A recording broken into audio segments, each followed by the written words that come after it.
Would you like to go moon gazing? You can sit in my rocking chair and admire the view. Or we could go to the moon and gaze down at Tefat. Whatever you prefer.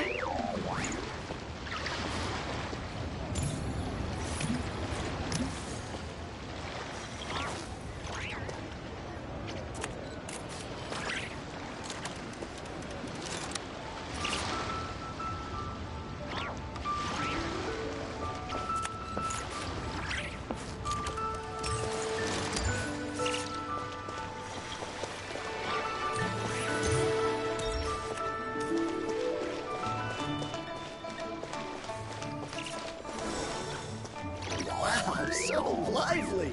This is how a festival should be.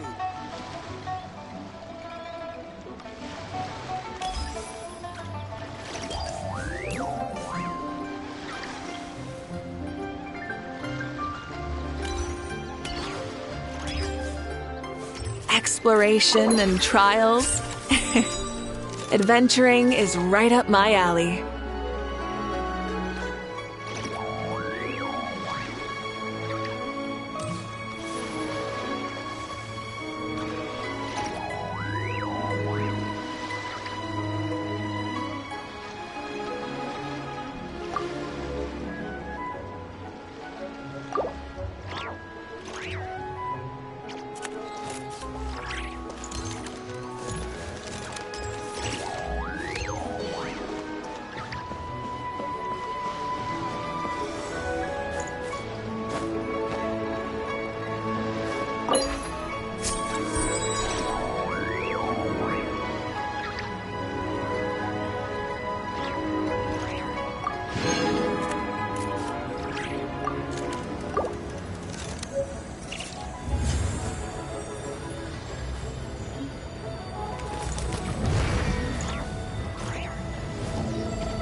Instead of confining themselves to the heavens, God should broaden their horizons in the world below.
Awaiting instruction.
Please,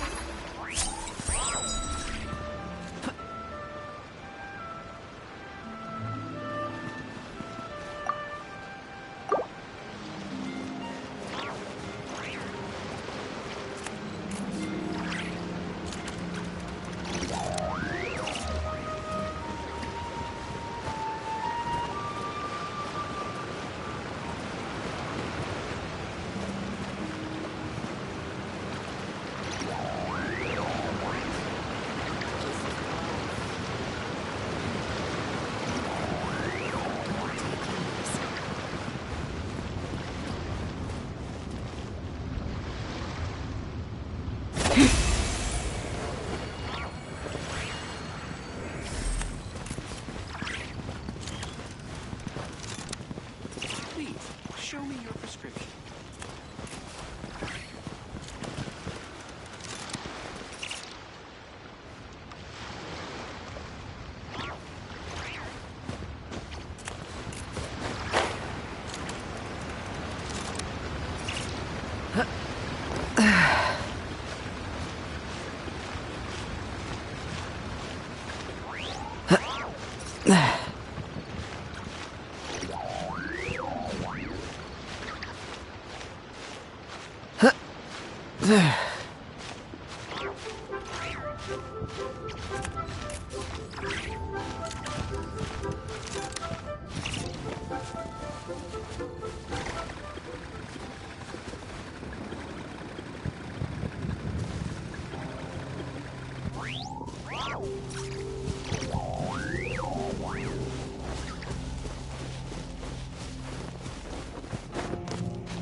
Be mindful of your personal safety.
the Millelith stands guard, evil shall never prevail.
Oh, my plan for the day? Doing whatever I feel like, I suppose. Same with tomorrow, and the day after that.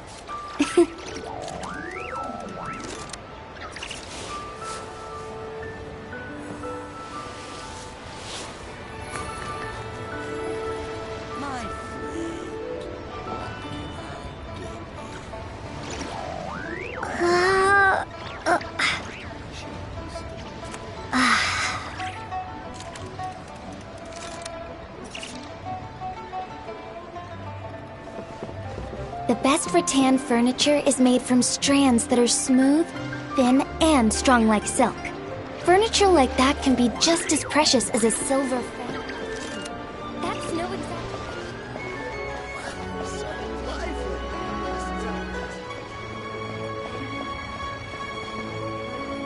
Here, let's bring some perspectives.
While the Millelith stands guard, evil shall never prevail.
Swallows nest when skies are fair, but hide when storms are in the air.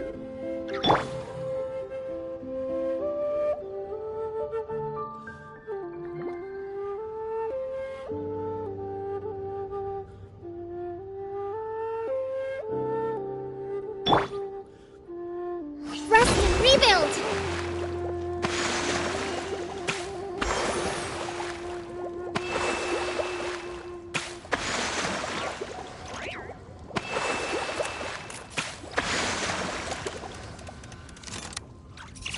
While the monolith stands guard, evil shall never prevail.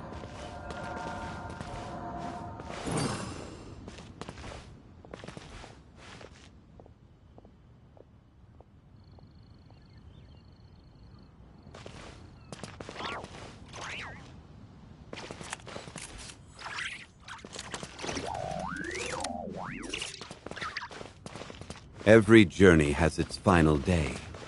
Don't rush.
What shall we do?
Your grandfather is of the same opinion, Miss Lanyon.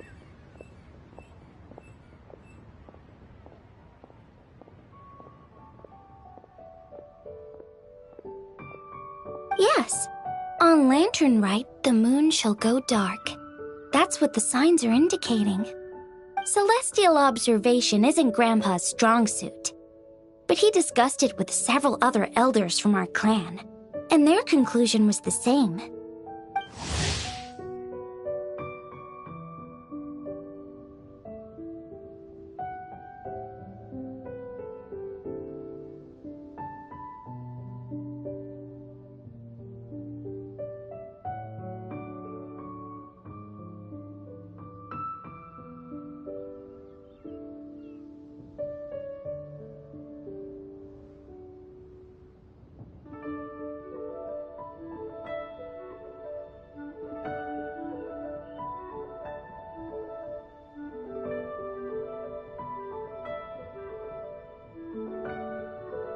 It's consistent with the information we've received from other sources as well.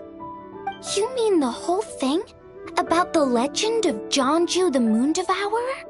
Happening in real life? Yes, that's one of them. So it's true. I thought it was just a rumor. It's true. But right now, the bigger issue is that all our sources indicate the phenomenon's gonna happen again. I'm not sure this bodes well. Let's remain optimistic for now. We're making progress interpreting the artifacts, and Ganyu is consulting with the Adepti as we speak. Besides, apart from the incident at Wanmin Restaurant, there haven't been any other moon-related disturbances. Ningguang, Keqing, and Lanyan! You're all here! Oh, Traveler! And Paimon! It's been a while. Happy Lantern Rite. Yes, happy Lantern Rite. What brings you here, though? I thought you'd be in the harbor enjoying the Shao Lanterns. You're certainly not the type to visit Yujing Terrace for no reason. Is there something I can help you with?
What? We're not allowed to just drop in on our friends during the festive season? I was only teasing. You're welcome to visit us anytime you wish. Happy Lantern Rite.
moon business you were just talking about?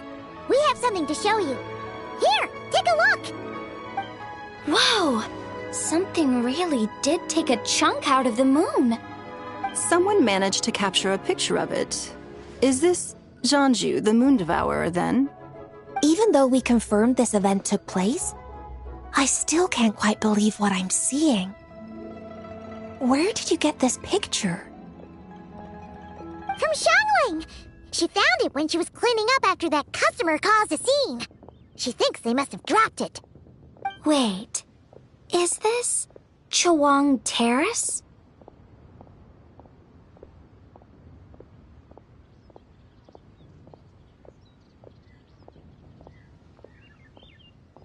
No, it's just where I'm from. It said that Chawang Terrace was where the ancient people of Chenyu Vale communicated with the heavens. And in this picture, the moon happens to be right above Chawang Terrace. I was just surprised, that's all. It's probably just a coincidence. That's interesting because the ancient people of Chenyu Vale migrated there from the chasm area. The chasm? So, that place is involved too? According to our investigation, that customer you just mentioned, Lu Xiangxiang, her father and grandfather are merchants in Liyue Harbor, and her mother and grandmother grow tea in Chaoying Village. A few days ago, she left her home in Chaoying Village to join a civilian archaeological team funded by Hoishan Hall, and ended up excavating some artifacts in the chasm area. These artifacts were then entrusted to Shigu Antiques and are set to be featured in an upcoming exhibition. Then, of course, the incident at Wanlin Restaurant occurred. We suspect something happened during the excavation that left her with quite the shock. And now, it seems like she also went to Chawang Terrace and took that picture of the moon disappearing. The chasm? Chawang Terrace? Things are getting pretty complicated.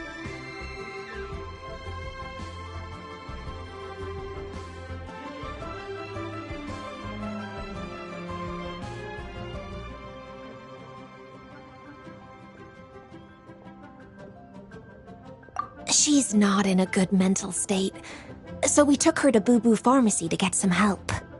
Why don't you come with me to check up on her? At this point, you seem invested in this case too.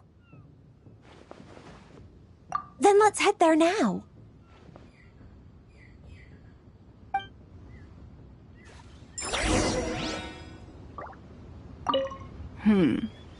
Now that I see this picture, it looks less like a piece of the moon was eaten, and more like something is obscuring it. But what sort of thing could block out the moon?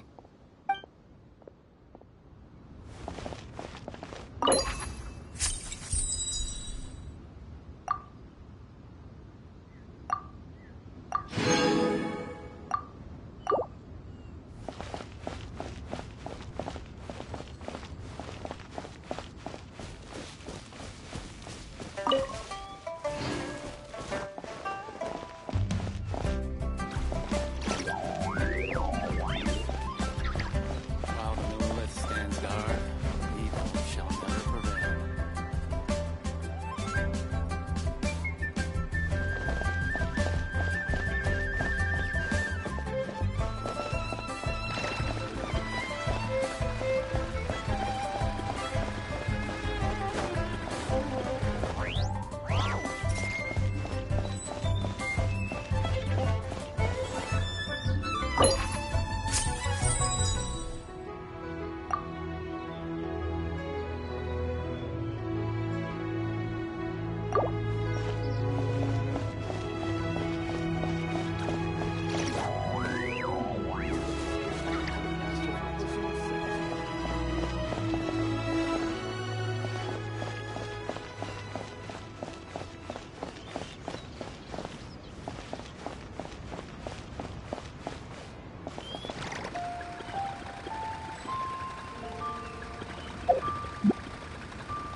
Oh, wonderful. Another flower is blooming.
Ah, Lady Yuheng.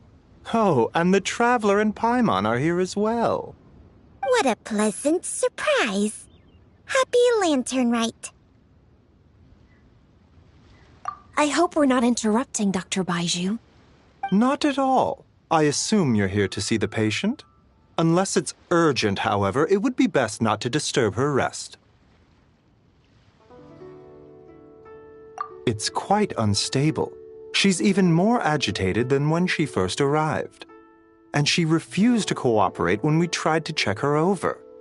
I had no choice but to prescribe a calming draught and to have her rest for 2 days. So she's getting worse? That isn't the news I was hoping for. It's just a precaution. Based on an earlier conversation with her, it seemed more like a fixation than anything else. She hasn't lost her mind. That's right. When we asked about it, she kept insisting she was going to be famous far and wide. Well, it might not be far and wide, but she certainly made a name for herself around Yujing Terrace. Even some of the Qixing know who she is. Not often, that's for certain. From my initial assessment, the patient appears to have experienced some sort of shock, and whatever it was seems to still be haunting her. But what could have caused such a thing? The relics from the chasm? Or the moon above Chuang Terrace that night? Come back in 2 days, and you might just have your answer. I suppose that's all we can do for now. We'll take our leave then, Dr. Baiju. Of course. If you need anything else, don't hesitate to stop by. Speaking of those relics from the chasm, aren't they being featured in an exhibition tonight? That's right. Are you planning to attend?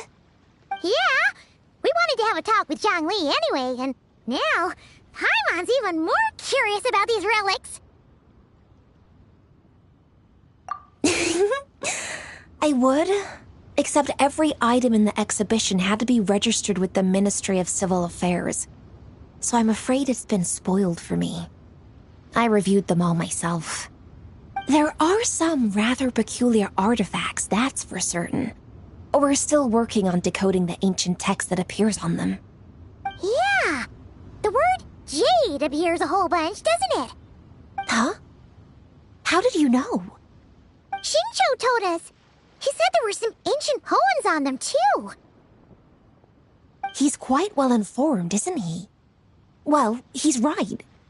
We believe they're direct references to the ancient nation of long gone.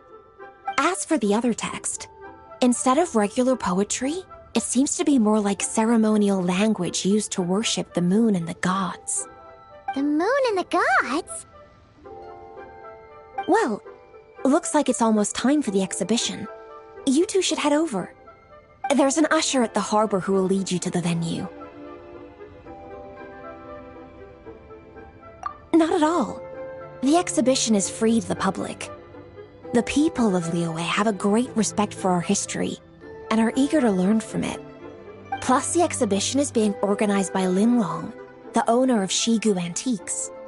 As far as I know, it's been a long-time goal of hers to hold a cultural exhibition of this scale, where people can learn all sorts of information about the past.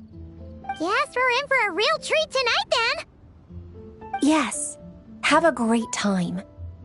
There's still more artifact decoding work I need to finish, so we'll have to part ways here. After seeing the picture you brought, there's a few ideas I'd like to follow up on. You're hard at work even during festival season? Huh! You haven't changed one bit, Keqing. I'm simply fulfilling the responsibilities of my position. That's all. All right. I should get going. See you later. Well, guess we should head over to the harbor and find that usher.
Tigerfish. Hit it while it's hot.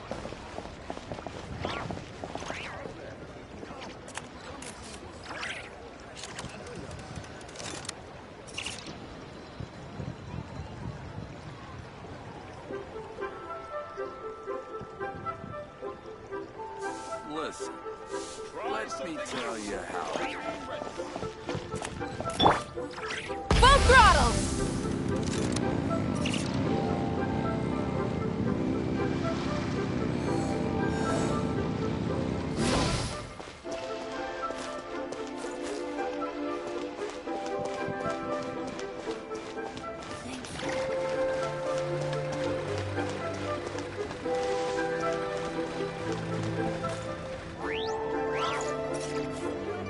Try and stop me!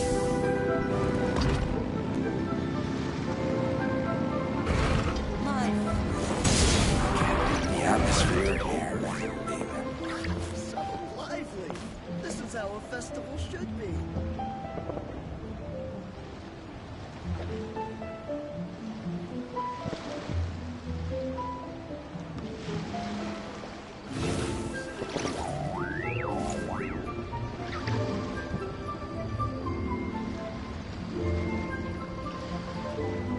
You can't beat the atmosphere here at Leland. My friend.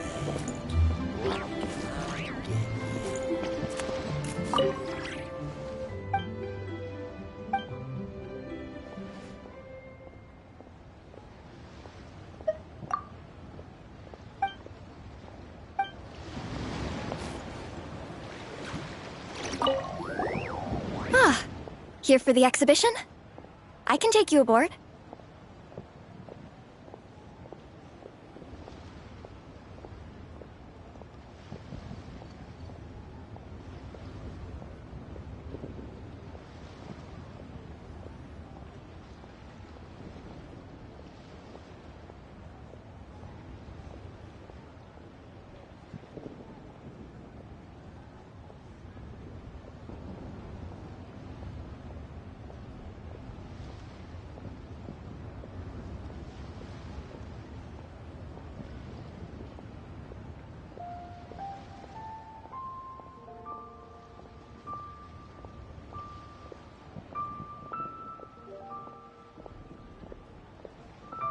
After you.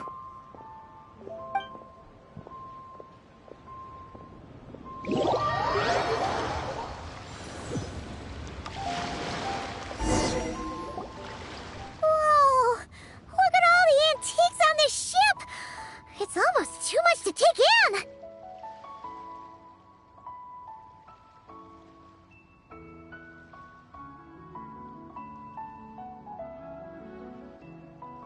Greetings. I trust you've been well since last we met? Aha! Speak of the devil! You're right where Hu Tao said you'd be!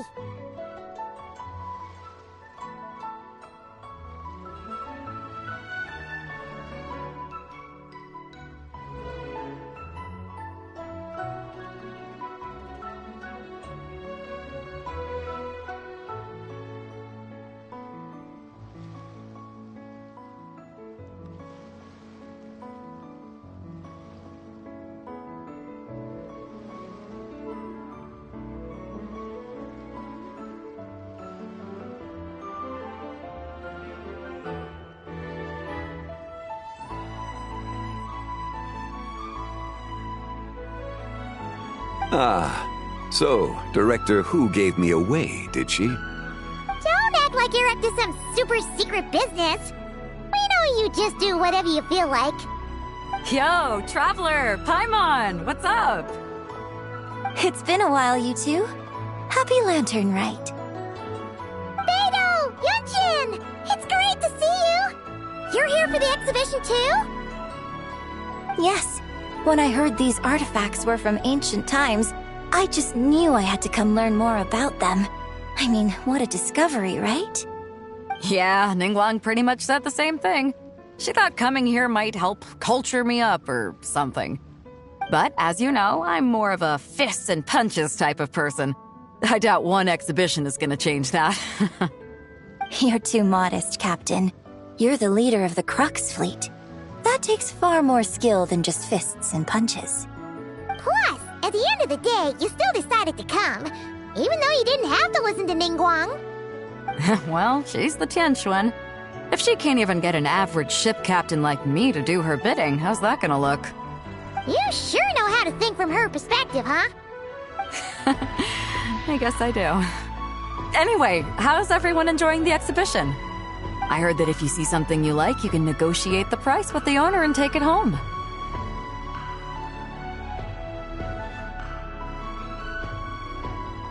Wait, so we can buy this stuff?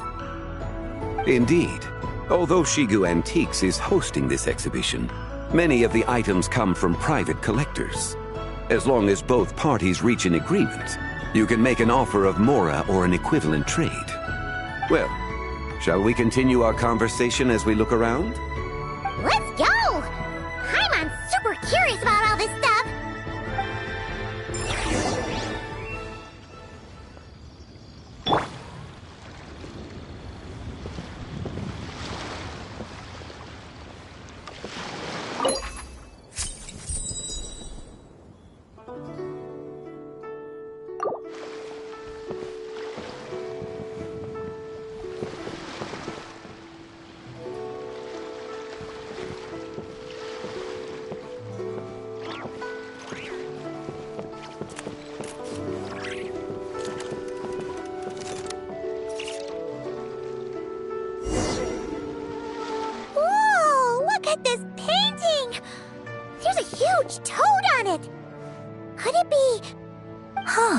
This material is quite unusual. It doesn't look like paper. More like silk, or some other kind of fabric. Yeah, I was thinking the same thing. Well spotted. This is a painting of Janju, the Moon Devourer, made primarily with mulberry silk. Such craftsmanship is rarely seen in modern-day Liyue. Ha!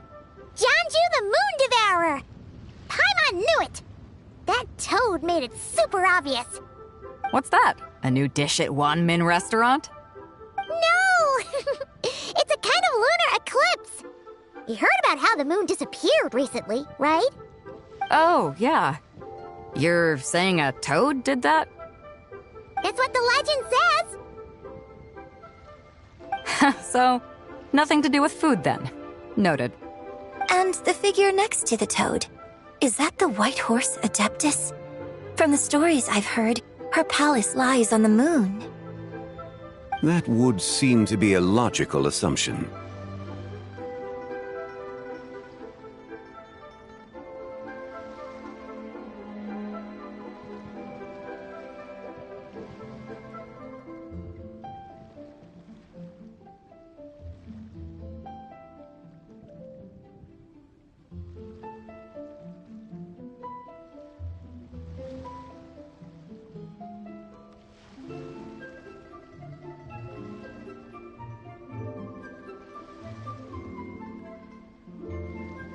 No.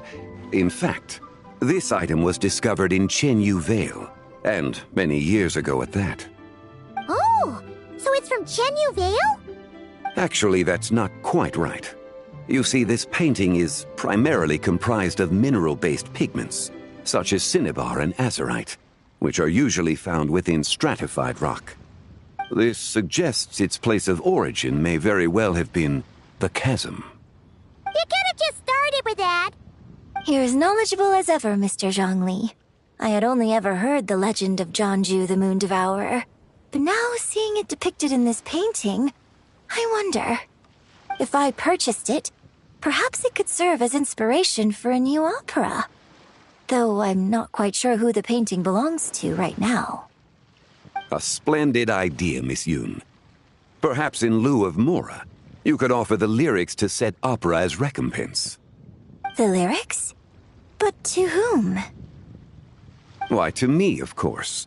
I am the owner of this painting, after all.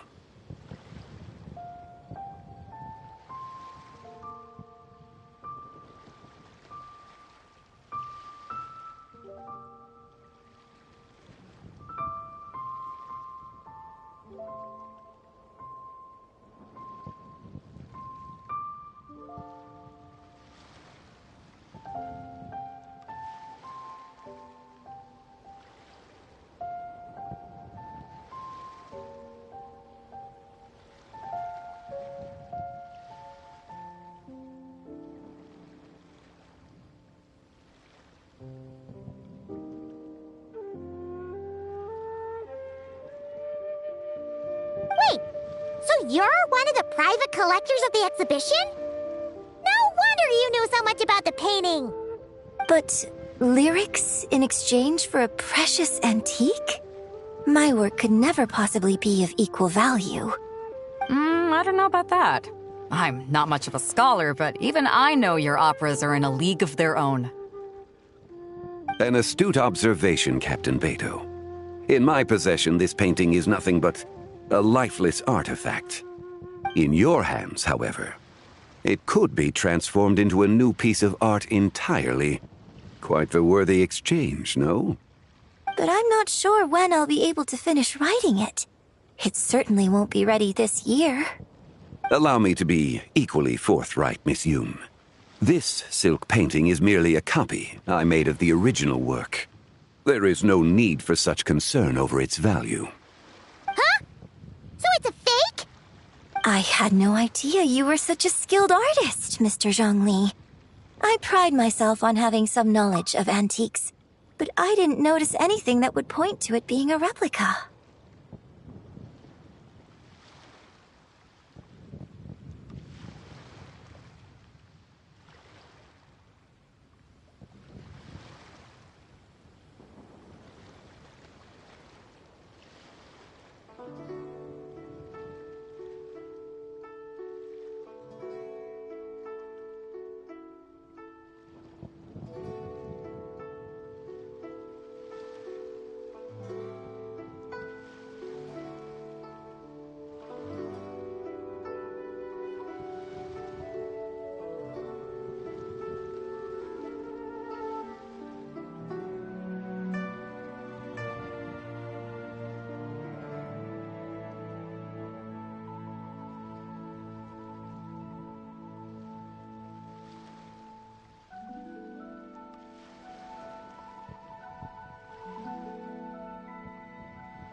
You never cease to amaze me, Mr. Zhongli. You flatter me. All that said, Miss Yoon, you must accept. Truly, I insist. Huh. He's gone from handing out fake Mora to fake paintings now, huh?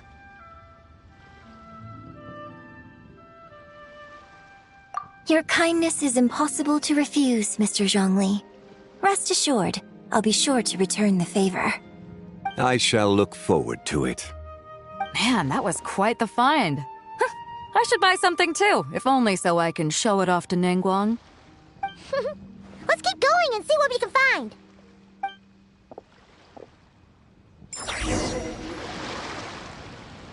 Wow, this bronze war chariot is really something.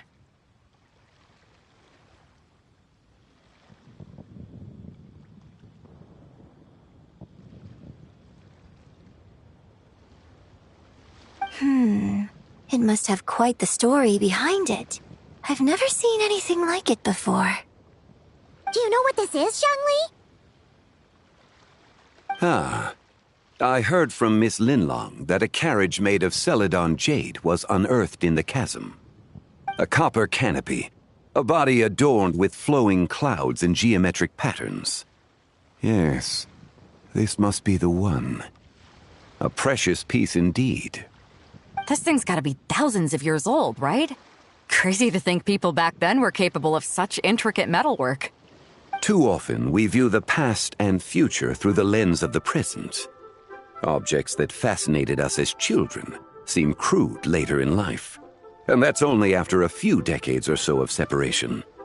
If one were to stretch time across hundreds or thousands of years, one might discover that time is not always a force that pushes things forward. It would seem the people of that era managed to create a remarkable civilization in their own right. Makes me want to get my hands on this even more. Ningguang's gonna be so jealous, don't you think?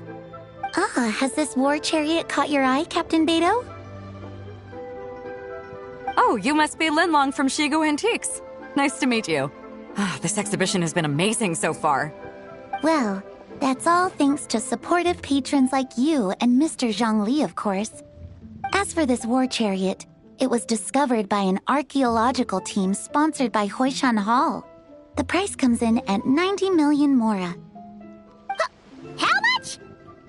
90 million? Woo, looks like my eyes were a bit too big for my wallet. Quite a bargain. A bargain? 90 million Mora could feed Paimon for like 1,000 years! And if you actually went on an eating spree that long, perhaps you'd be considered an antique worth that kind of Mora, too. What, 90 million? Nuh-uh! Paimon's worth way more than that! Well, if Mr. Zhongli thinks it's a good deal, I'm sure it's worth it. Beidou's putting way too much faith in Zhongli. What if he's only here to drive up sales?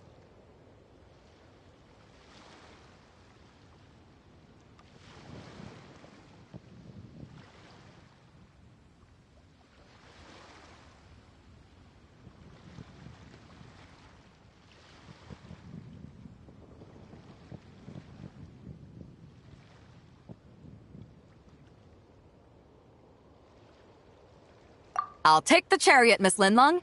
Someone will come by with the payment. Quite the discerning eye you have, Captain. After the exhibition ends, I'll have someone deliver it to the Alcor. Actually, could you send it straight to Yujing Terrace?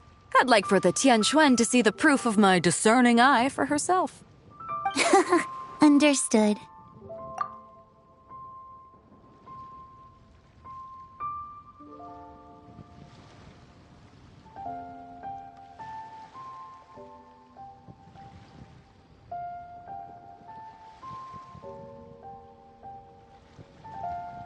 Great! Yunjin and I both found something. What about you three? Want to keep perusing? And don't worry about the Mora, it's all on me. Nobody's going home empty-handed tonight.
I appreciate your kindness, Captain, but I'm afraid I have some private matters to discuss with Miss Linlang. In that case, don't let us keep you, Mr. Zhongli. Right this way. Traveler, Paimon, perhaps you would like to accompany me. What? So you can show us another bargain antique that's so far out of our price range it's not even funny? Other people are always demanding Mr. Zhongli's time, but it's quite rare for him to extend an invitation himself. I wouldn't pass up this opportunity if I were you, Paimon. Yeah, just don't forget to come aboard the Alcor for a drink later. Yeah, guess you're right. Taking a quick look isn't gonna cost us anything. Let's go!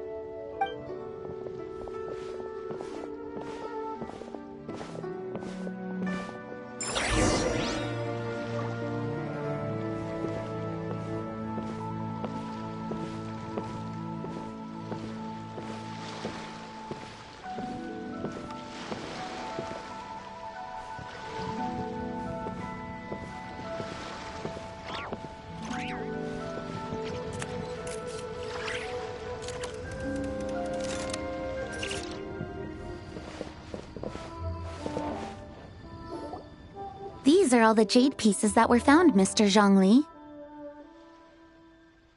Wow! So many styles! What kind are these? These are a type of ceremonial jade. You're familiar with Chenyu Vale's rain jade, right, yes? Oh, yeah! So these pieces are all used in the rain jade ceremony? Well, you may not know, Paimon, but before the rain jade rite came into practice, Chenyu Vale was known for a different ceremonial tradition that also involved jade. The bee is used to honor heaven, the Tsong to honor earth, the Gui to honor the east, the Jiang to honor the south, the Hu to honor the west, and the Huang to honor the north. These form the 6 ritual jades. It's unfortunate, however, that Miss Linlong's set is missing both the Gui and Hu pieces. Oh, I know. These jade artifacts are from such an ancient time. It's proved difficult to track them down, even for our establishment. No matter. You happen to have precisely the piece I was looking for. Huh? This broken jade token? I didn't expect this to catch your eye, Mr. Zhongli. It isn't one of the 6 ritual jades. An affect belonging to an old acquaintance of mine. An old acquaintance? One of your collector friends, Mr. Zhongli? You could say that. Traveler, take a closer look.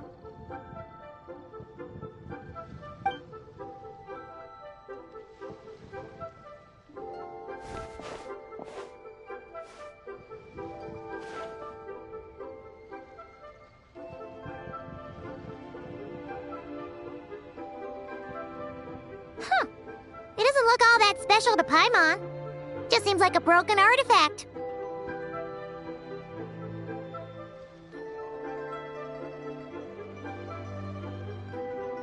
Indeed. It's been thousands of years since the moon has appeared in such a form.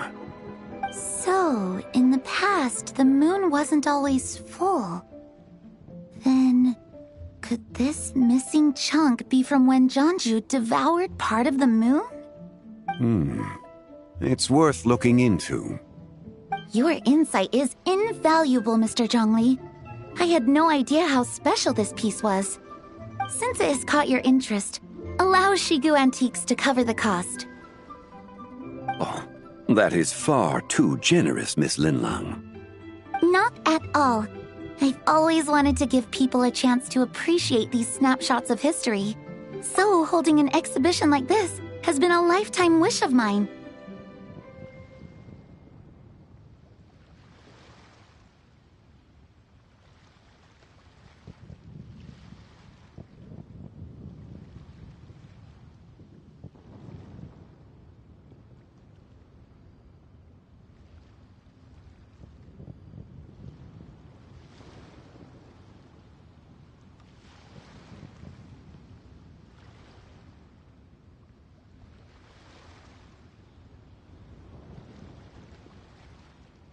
And it never would have been possible without your help, Mr. Zhongli. I merely put in a good word with a few acquaintances of mine. And it had a profound impact. Without your recommendation, I doubt half of these collectors would have come to the exhibition. So, on both a personal and professional level, I owe you my thanks, Mr. Zhongli. Wow! Zhongli actually did something useful for once.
Three, 5, 7.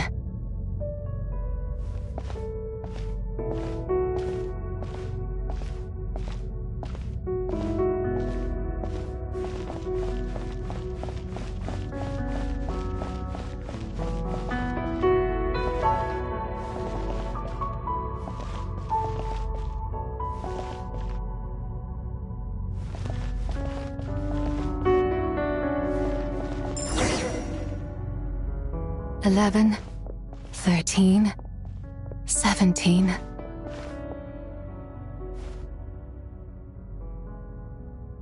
$19, 23, 29.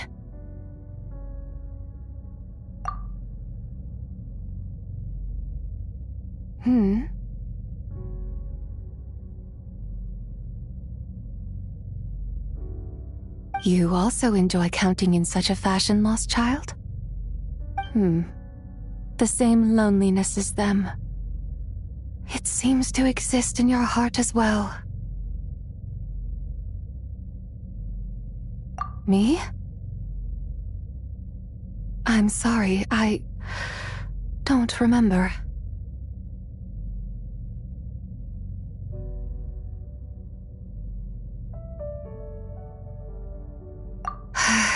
The shadow of the moon? Or a dream of time? I'm sorry, no one has asked me such things before. I've been here for so long. There is much I have forgotten.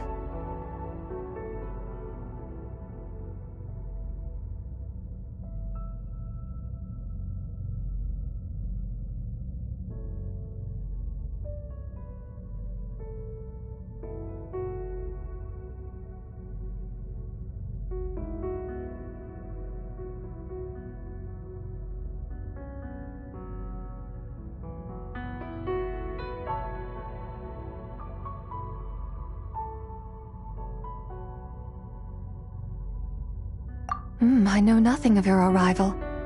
All I know is the longing in people's hearts. Yet, I sense the moonlight's guidance within you, child. Perhaps that is what brought you here.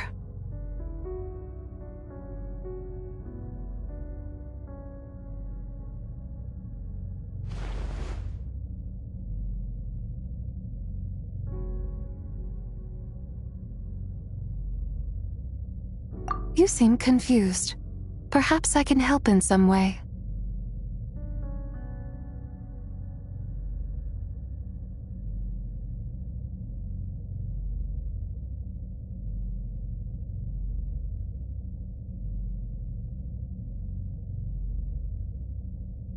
The path home is... that direction. I believe someone told me that before. But I was never able to reach the end. You should take a look. No need. It would seem... my time has already run out. Farewell. May the moonlight ever shine upon you.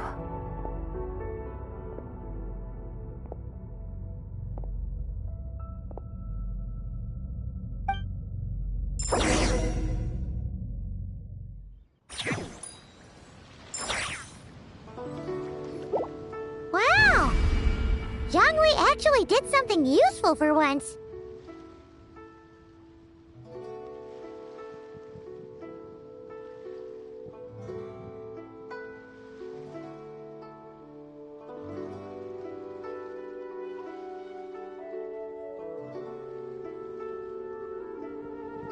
Your complexion looks rather ashen, traveler. Are you feeling all right? Yeah, what's wrong? Does your stomach hurt?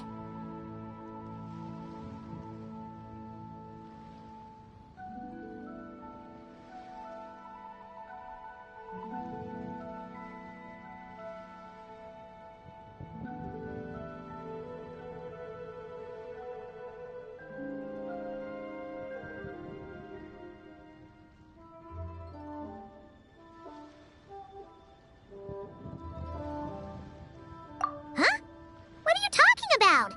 You were right here the whole time. Ah, I see. I'm afraid we must take our leave, Miss Linlong. My friend has taken ill, and I must escort her to get some rest. Of course. Traveler, Paimon, please, come with me. Ah, yes. Regarding the payment for the Jade Token. Charge the expense to the Wangsheng Funeral Parlor if you would.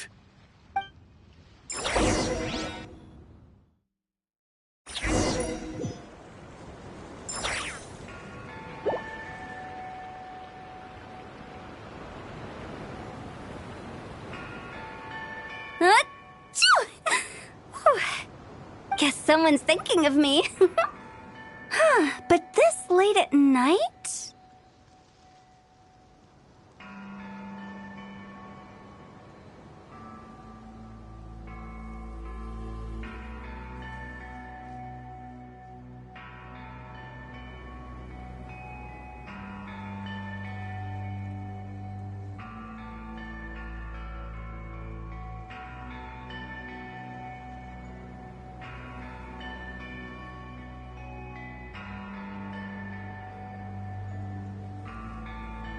Must be that consultant of yours. I bet he's out there spending all year more at the exhibition.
Yeah, he'd be the perfect employee if he just knew how to rein in the spending.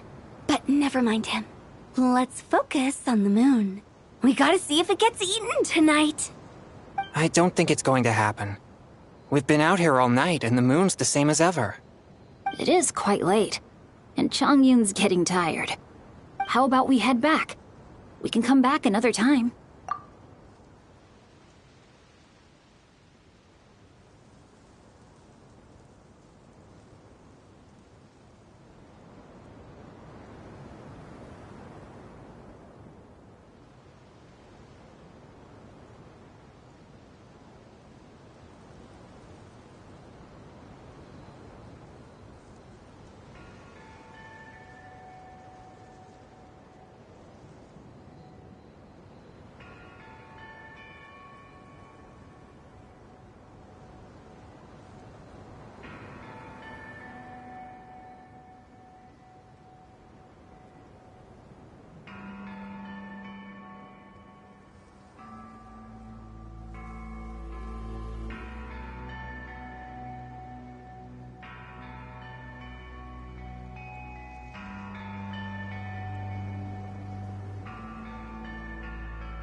Head back? Already? Actually, I do have a new dish I'm testing out tomorrow. And as part of my New Year's resolution, I'm trying not to oversleep. Alright, alright. Guess it just wasn't meant to be. Let's go.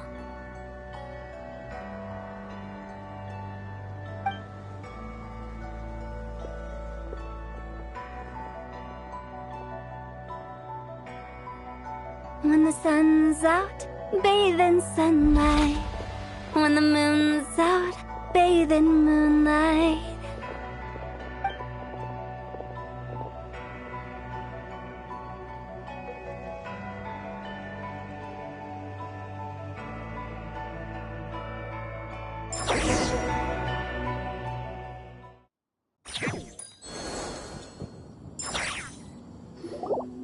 Wait, aren't we going to rest?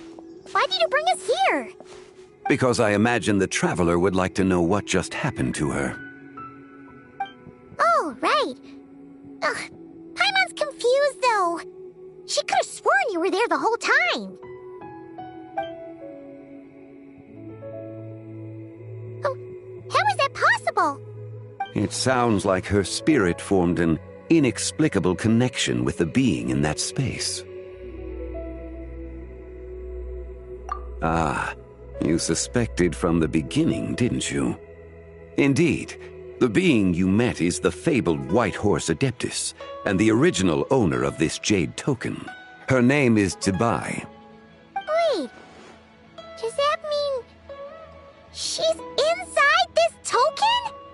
No, she does not reside within this token, but rather within the moon's shadow. This token is merely a medium.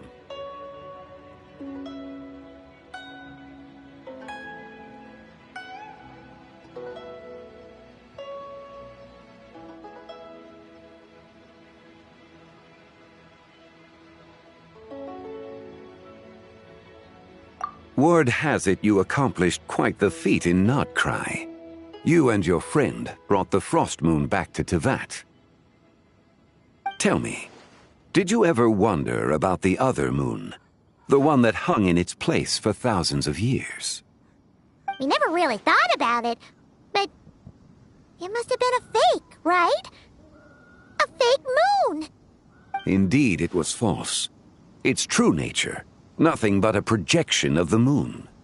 It also happens to be the prison that confines Tibai to this day.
White Horse Adeptus is trapped inside that projection?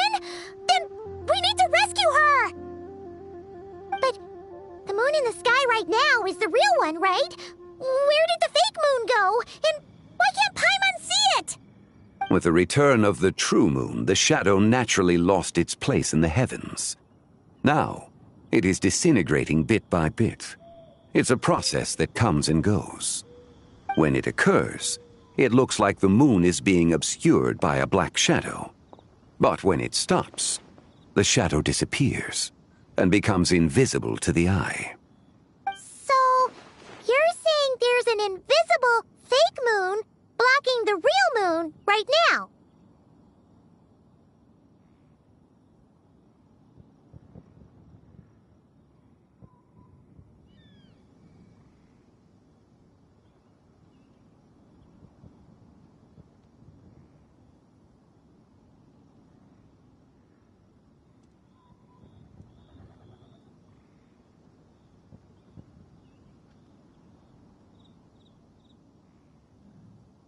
Indeed. Okay, this is not what Paimon was expecting. My hypothesis is that people's wishes could be what trigger the periods of disintegration.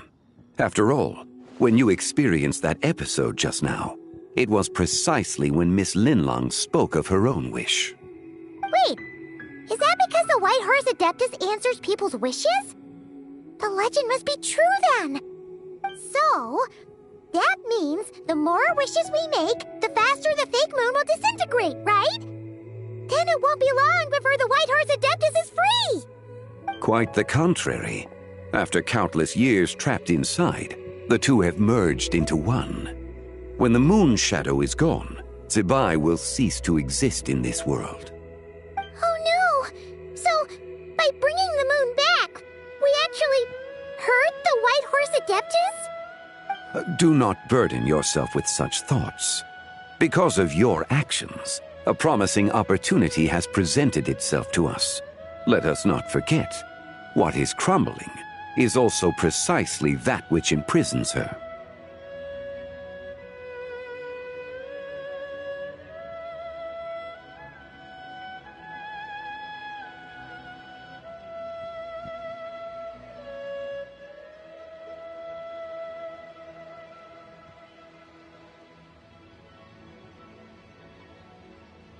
Yes, and that is why I invited you here tonight. Your connection to that broken jade token confirms that you can do what I envision.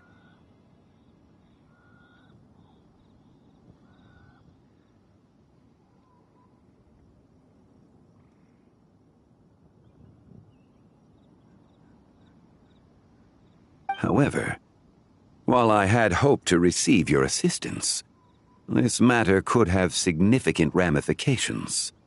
I must admit a certain reluctance to implicate you in more of Tevat's secrets. Often, the deeper one's knowledge of such matters, the harder it becomes to extricate oneself from them.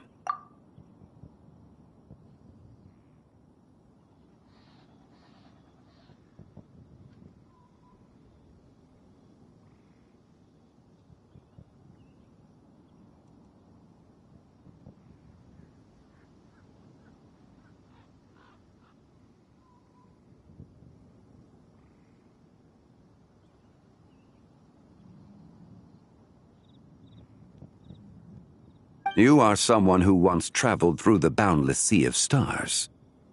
I cannot help but wonder, perhaps it is wrong for your fate to become too entangled with the fate of any one world.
Such is your conviction, then. Since journeying beyond Liyue, you have had ample time to reflect on these matters, it would seem.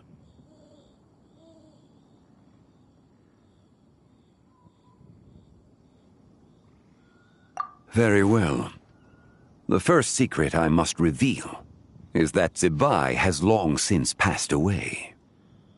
The being within the Shadow Moon is merely one of the 3 deadly selves she severed before her death. Wait, the White Horse Adeptus is dead? Weren't you supposed to tell us how to fix this? Now it just seems even more impossible! Please, remain calm, Paimon, and allow me to explain. The 3 deadly selves is a practice used by those engaged in spiritual cultivation. The intent is to sever the 3 vice-laden mortal selves to reveal one's true, pure self beneath.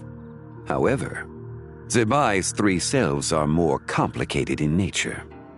Because in the moment before her death, someone preserved the shattered essence of her soul and placed the fragments within her 3 deadly selves. If we retrieve the 3 fragments of her soul, there is a chance we can restore her presence in the mortal realm.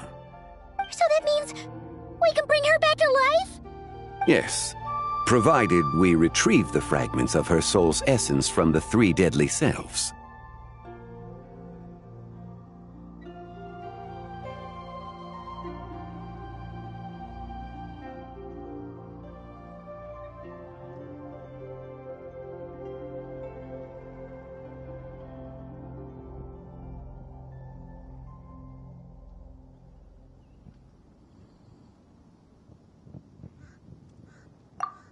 Indeed, the being you encountered was Zibai's first deadly self, Ziju. After Zibai's death, she ascended to the heavens and became one with the Shadow Moon.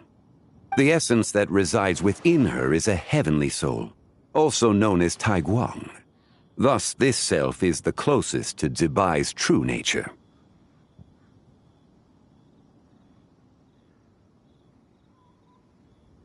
That said, because she is trapped within the Shadow Moon, we have no choice but to seek out the other 2 soul essences first.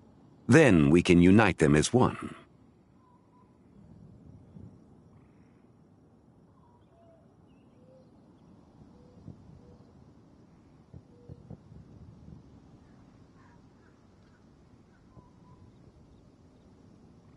Her second deadly self is called Ziju. After Zibai's death, she fell into a slumber deep beneath the earth in what is now known as the Chasm. The essence within her is the Earth Soul, also known as Shuangling. She is the self that inherited most of Zibai's memories and wisdom.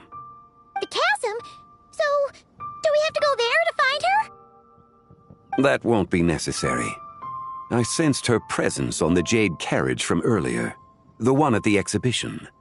It's possible the return of the Frost Moon awakened her, and she emerged from the chasm alongside that batch of ancient artifacts. Wait! That must be why you agreed to help with the exhibition! To investigate the artifacts! Indeed. So in truth, Miss Linlong was the one who helped me.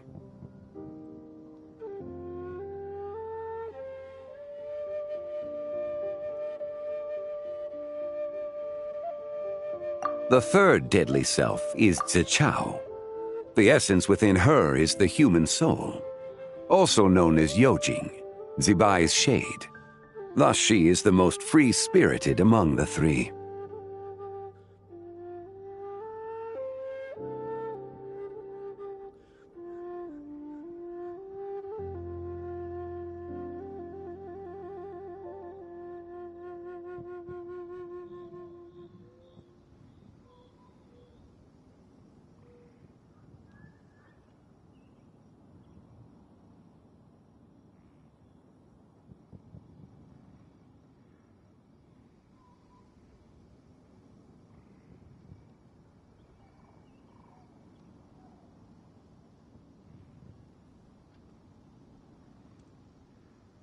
She lent me her aid during the Archon War, 1,000 years ago. But later, As her powers waned, she retreated into the mountains.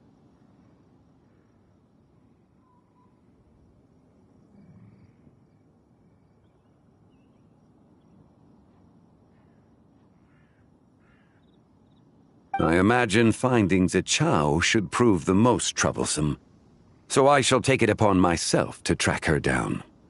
So, we need to find the second deadly self, right? But where do we even start? Locating her should not prove difficult. In life, Zibai was fond of mortals, and as the self who inherited most of her memories and wisdom, Ziju should be the same. It's possible she has possessed someone, and is meandering the bustling streets of Liyue Harbor as we speak. Possess someone? Wait, are you thinking what Paimon's thinking, Traveler? What if she raided a tomb and dug up some super special relic, then got herself haunted by an ancient ghost? Exactly! Lu Xiangxiang! It seems you have a lead in mind already. She'd still be at Boo Boo Pharmacy. She was super agitated when she first got there, so Baishu gave her some calming medicine and told us to come back in 2 days. Do you think it could be her, Zhengli? It's quite possible. The deadly selves are impure beings that can easily influence mortal minds.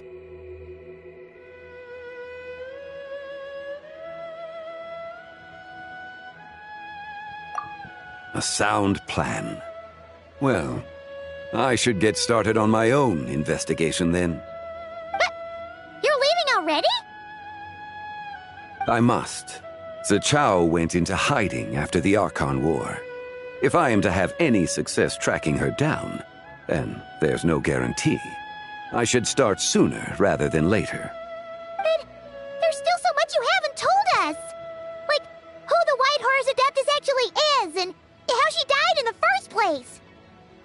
Not to mention who it was that preserved the fragments of her soul. Should our endeavor prove successful, then naturally those answers will follow.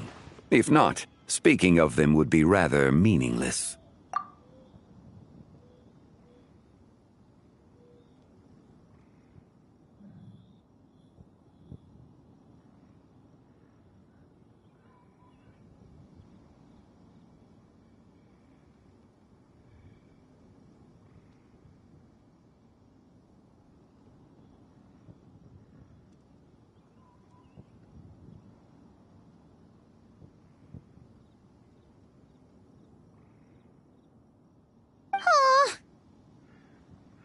It would seem that this is a question you are unwilling to set aside. Very well. I shall tell you. It was the Avatar of Time.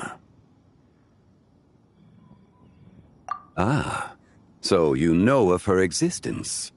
The ruler of time saved her soul. Indeed. Preserving what remained of Zibai's soul in the moment before her death. Only the power of time could be capable of such a thing. However, there is no telling what effect it has had on the three deadly selves. In other words, you must exercise caution when seeking out Ziji. On the night of Lantern Rite, countless Shao lanterns, and the wishes written upon them, will be released into the sky. I estimate that this event will trigger the Shadow Moon's collapse. When that happens, the cage that confines the first deadly self will open. That is our moment to act, but also the moment where all could be lost. For if we fail to retrieve the other two soul fragments in time, Zibai's resurrection is hopeless. As I mentioned before, the answers to your remaining questions should come in time, providing our efforts bear fruit. Let us hope that all proceeds smoothly in the days to come.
Is this an answer from this world?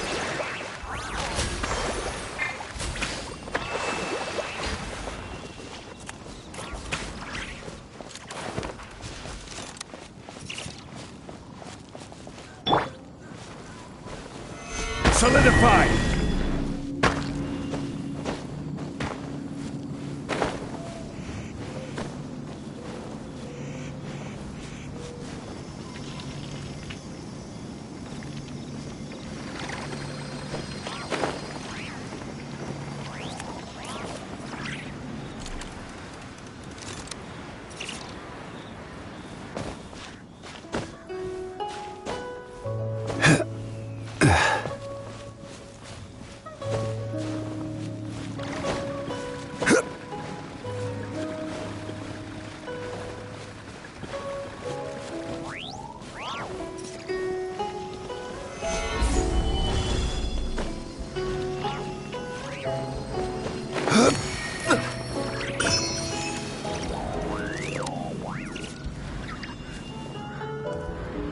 Respect must be given to the will of every creature.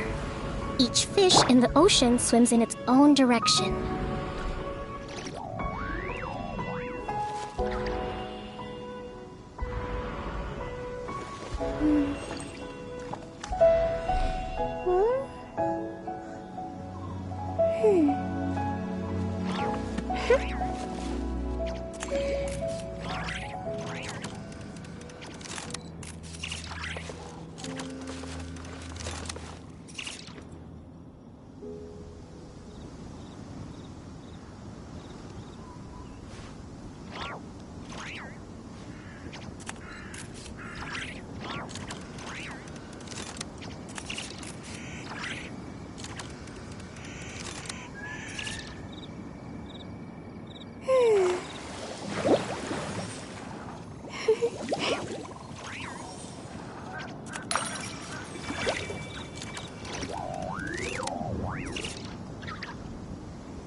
rise! Scatter! Springboard! This is order! One man's stone is another man's gem.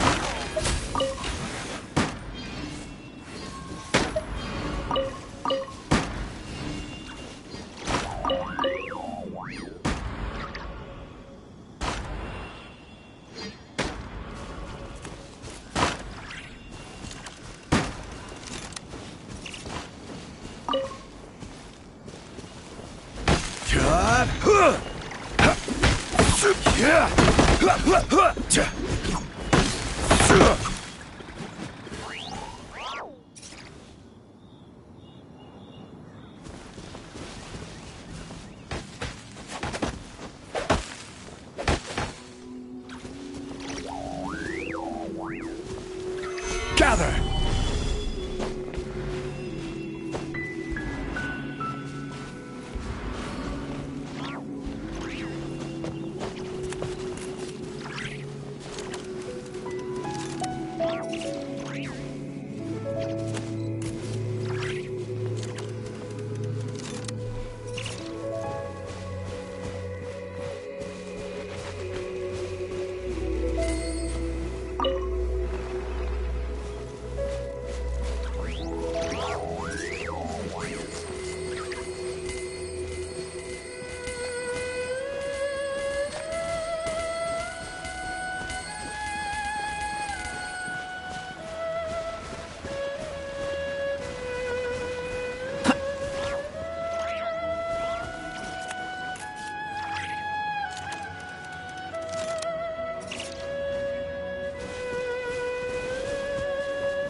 Solidify!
Stabilize!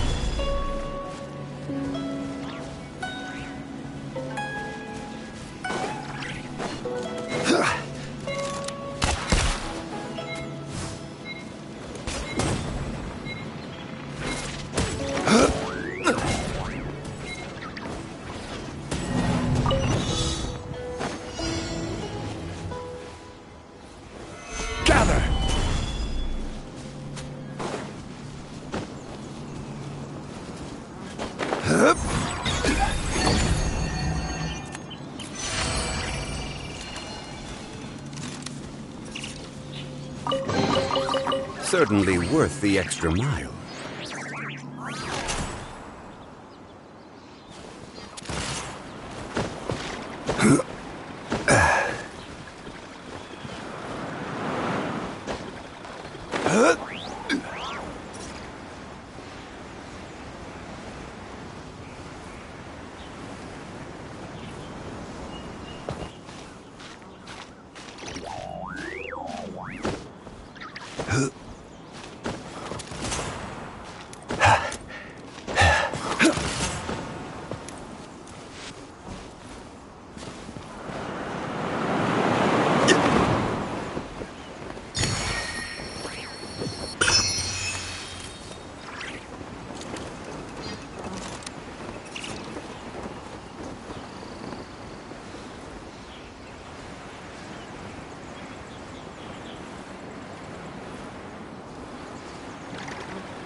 Stabilize!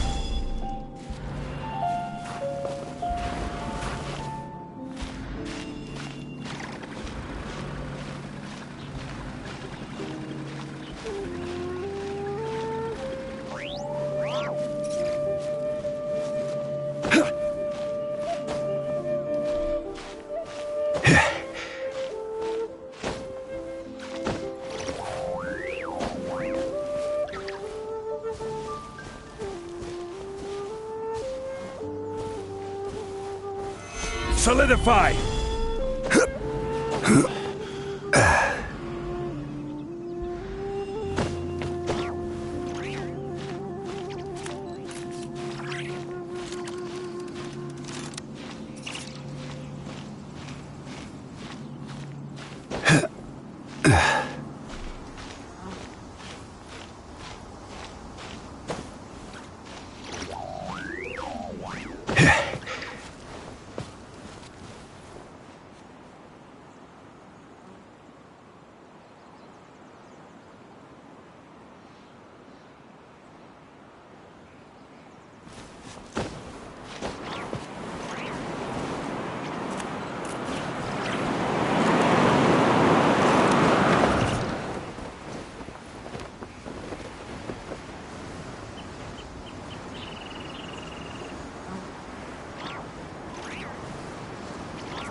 Nothing the to wind. fear.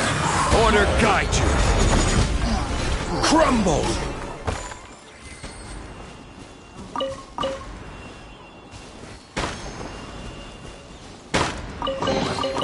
Unsolicited, and all the more valuable for it. Yeah!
Yeah!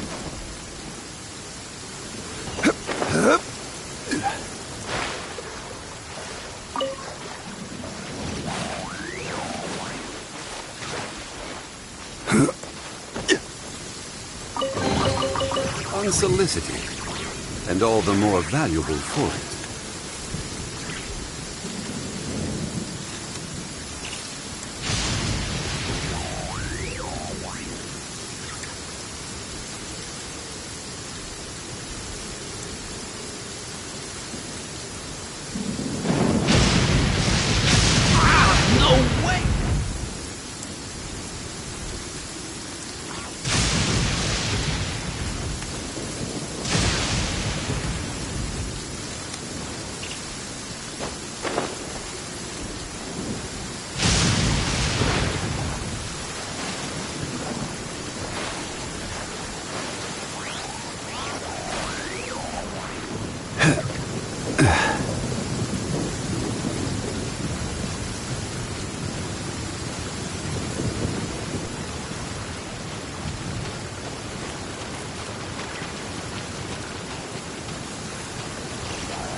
Rev the engines!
Huh?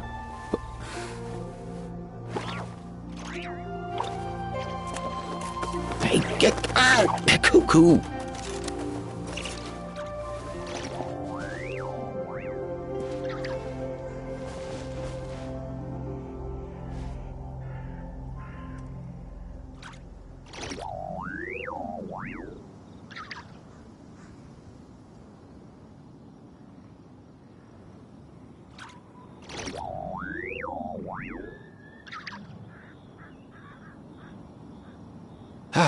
Most things in life aren't one and done. Soon as you're rested up, let's make a move.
I've got a bunch of interesting gadgets.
The patient is resting. No disturbances, please.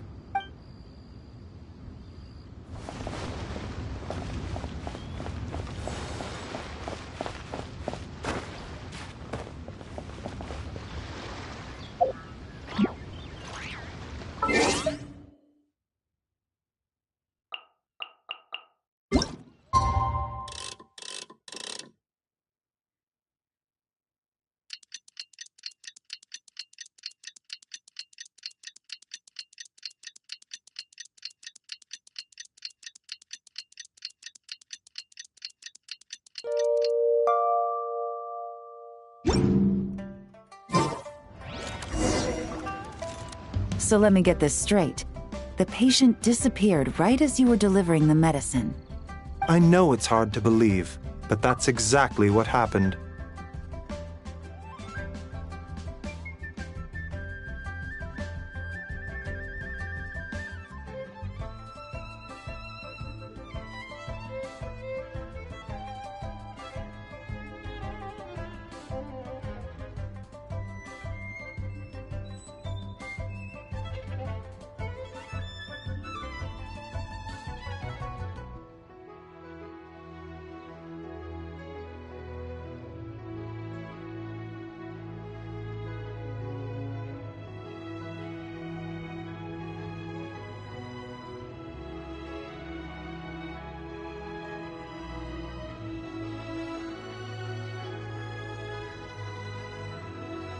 It's true. One minute she was there, and the next she was nowhere to be seen. Hey, it's Yelan! Fancy seeing you here! Oh, is this a bad time? Not at all. Just a small roadblock in the case I'm working. Ningguang asked me to investigate a patient named Lu Shangshang. If you're here to find her too, then you're out of luck, I'm afraid. She went missing this morning. What? According to Dr. Baiju, the patient vanished right under his nose. But it just seems like that should be impossible. There 1 second and gone the next? Pretty sure Xiao can do something like that. Then you're suggesting this Lu Shangshang is the vigilant Yaksha in disguise? Or some other adeptus? Guess not. But this is so weird. How can a living person just vanish into thin air? Unless Linny decided to take his act to Liyue? Who is this Linny you speak of? He's... Oh, never mind. Paimon's just grasping at straws. Let's set aside the how for now, and focus more on the where. You mentioned this patient has a strong obsession with achieving fame and recognition? Yes. She kept talking about becoming a renowned archaeologist and making a name for herself. So, are we looking for a place where it's super easy to become famous? I think we should check out the Xiao Lantern crafting stalls. Because it's easy to become famous by making Xiao lanterns? Not exactly. When the people of Liyue need a solution to a problem, their first thought would be to pray to the gods and the Adepti. If her wish is to become famous, she might write it on a Xiao lantern in the hopes that the fabled White Horse Adeptus might make it come true. That certainly sounds probable. Turns out, the White Horse Adeptus might be a lot closer to home than she thinks.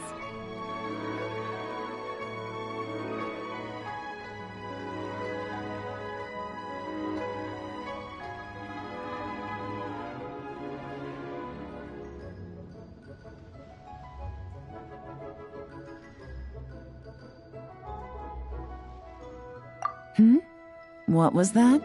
Nothing! Let's go check out those stalls!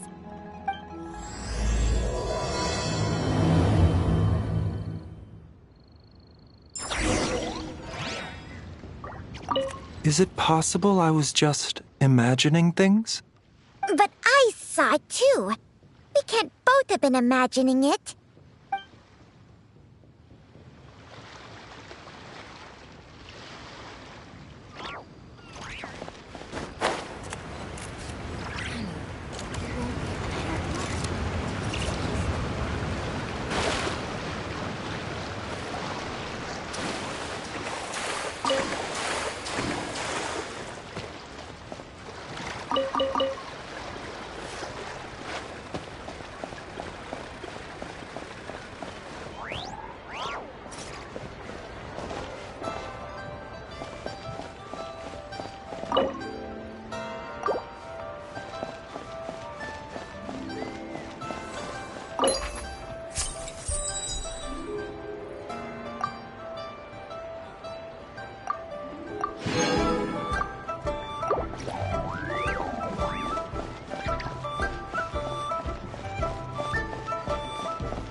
Xiangxiang, though.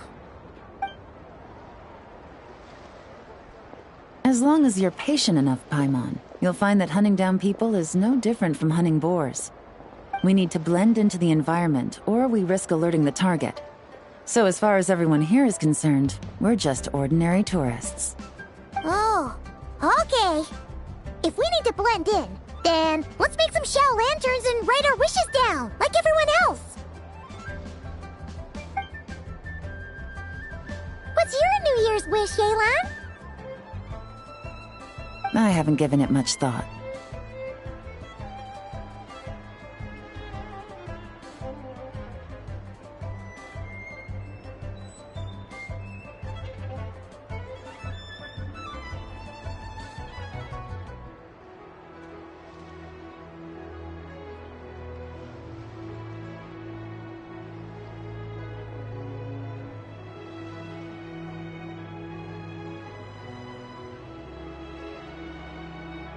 Oh, and it can't be work-related. You gotta take a break once in a while, right?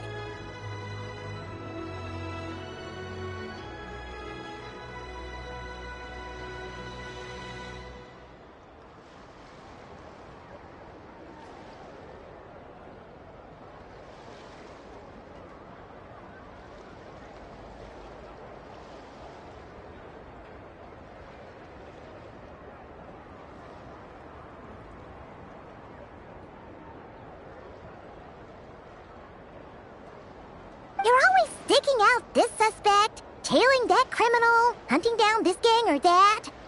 Which is super amazing and all, but it's gotta be exhausting. Really getting into this, huh? You said to blend in, right? Come on! It's all part of the act! So you gotta think of something! Then, I suppose, it'd be to go traveling, the next time I get the chance. Traveling? That's our bread and butter! Wanna join us? Thanks for the offer, but my desk is piled high with reports on your exploits. And that's not quite the kind of traveling I had in mind.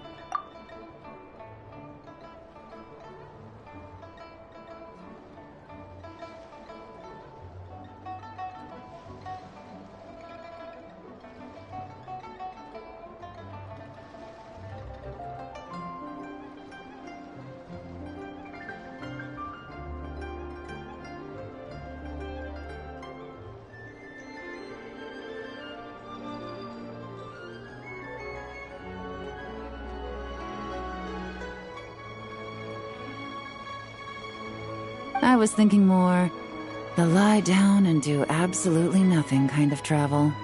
Ah, something a bit more easy and breezy, right? Hey, wait!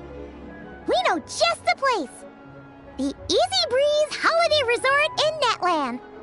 It's super relaxing and full of fun activities. You've got the beautiful ocean and tons of cute little creatures called Asha. Seriously, you gotta go! Huh. I suppose I'll have to check it out. Hey guys, happy Lantern Night!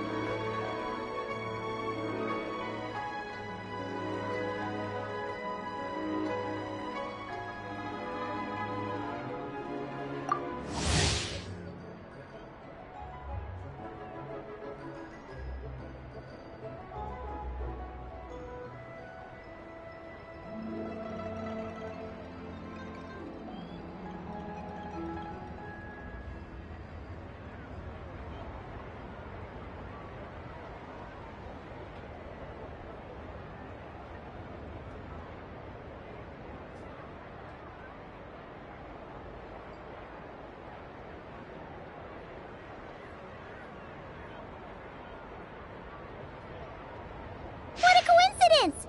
You here to make shell lanterns too? Well, it's that time of year, am I right? Thought I'd join in on the fun. You can't have Lantern Night without making one of these. What you gonna wish for? Aw, man, it's kind of embarrassing, but... whatever. The truth is, the mighty mythical beasts are seriously struggling with recruitment. So, I'm hoping to find a few apprentices and teach them the art of wushu dancing. Awesome! Sure, Fugami Whoa there, Paimon. One step at a time. I actually need to find people first.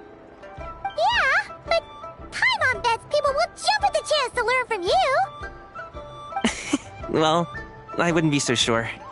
Wushu dancing is super physical and takes a lot of hard work to master, so it's not easy to find people. At this point, if the Adepti can't help me, no one can. I'll do it! Huh? You just said you wanted an apprentice, right? Well, I'm offering. What do you think? Whoa, the White Horse Adeptus works faster than I thought. Traveler, it's her, Lu Shangsheng.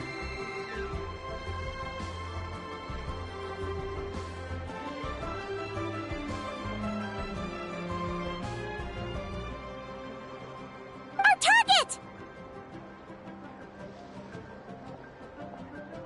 Hey! Didn't you hear me? I said I wanted to be your apprentice! No need to shout. I heard you the first time. What's your name? Step back a bit, Gaming. This person could be dangerous. What? Hey! What are you trying to do? Do you know who I am? Get back! Lu Shangsheng, we have no intention of harming you. We just need to ask you a few questions.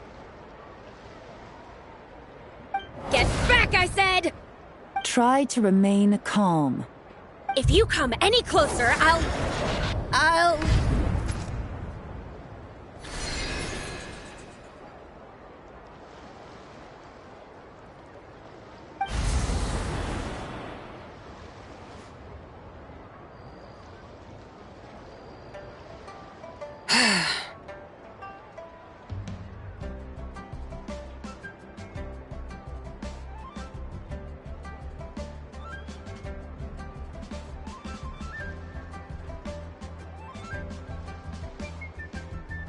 Little wisp of a being.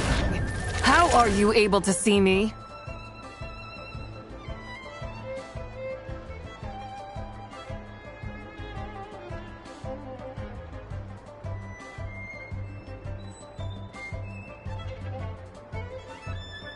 So what if I am? Leave at once!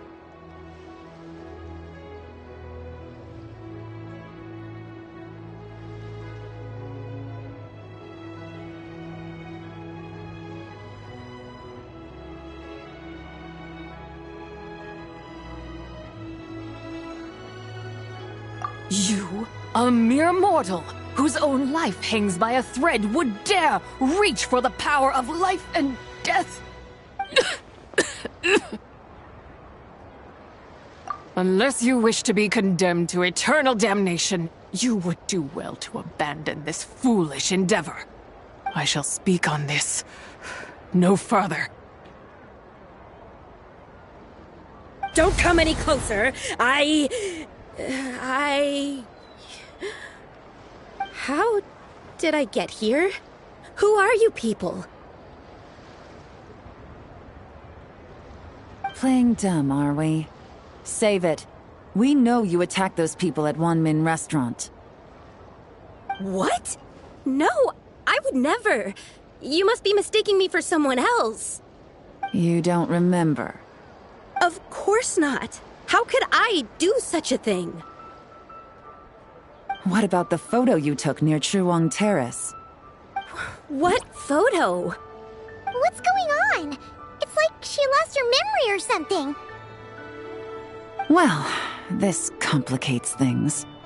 I'll take her back for questioning and let you know what I find.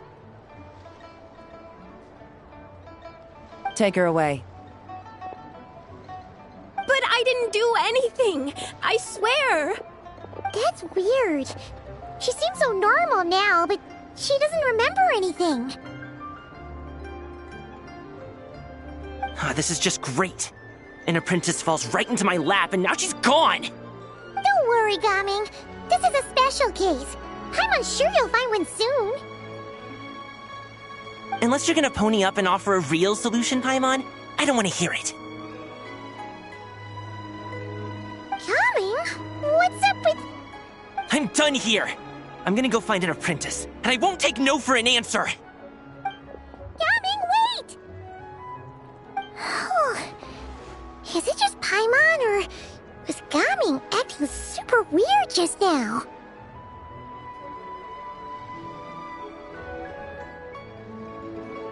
What? How do you know? Whoa! So you saw the second deadly self? And you think she moved from Lu Xiangxiang to Gaming? Uh-oh. Then we better find him before something bad happens! Let's go!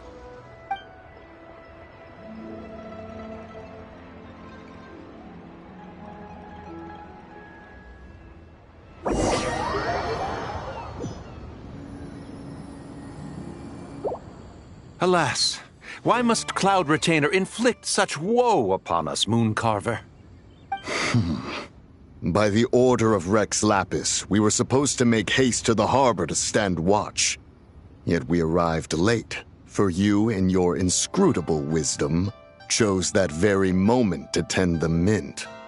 It is no wonder Cloud Retainer banished us to the wilderness in anger. A pity only that I, blameless as I am, was made to share in the punishment.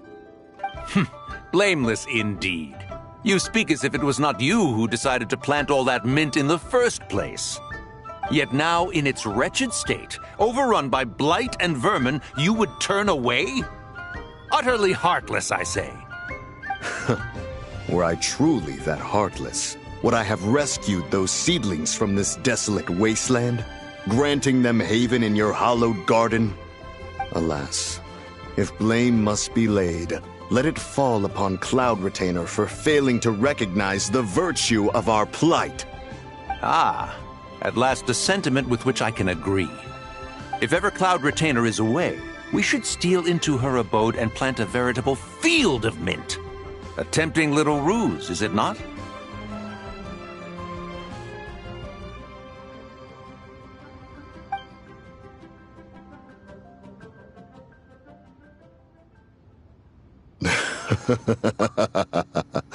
Positively ingenious.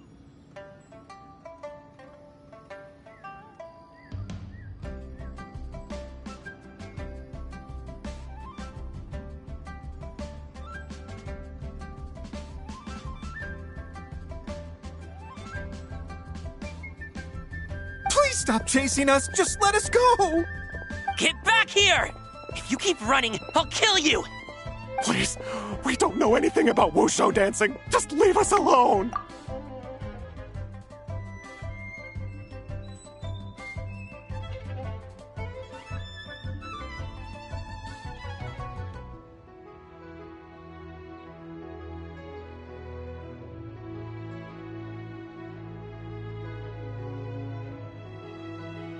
What? You think I'm not good enough to teach you? Just agree to be my apprentices, and then we can talk. That child looks somewhat familiar. Ah, it appears to be the wushu dancer from Liyue Harbor. I have seen him perform on occasion. Come, let us take a closer look. Has trouble befallen you, young one? Perhaps we can offer aid. Oh, thank the gods! Please, sir, you have to help us. This guy's trying to force us to become his wushu dancing apprentices, and he won't take no for an answer! Oh, so it is you who require aid, not the other way around.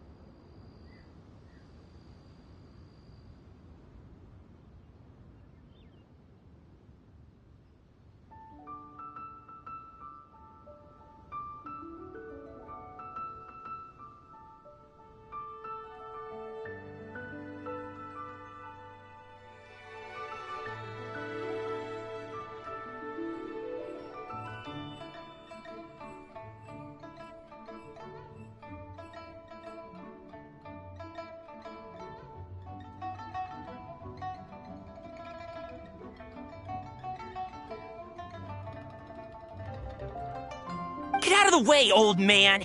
This is between us. Preposterous. You dare to presume we are of a mature age? Listen here, brazen youth. Skilled you may be in the art of dance, yet your offstage demeanor leaves much to be desired.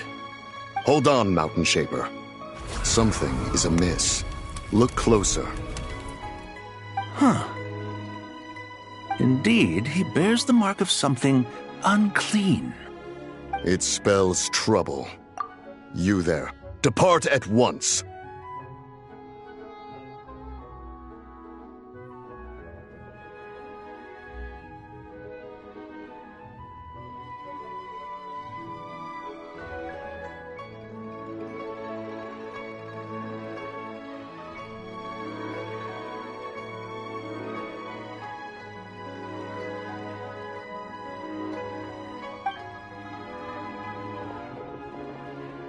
Hey! You drove off my recruits, old man!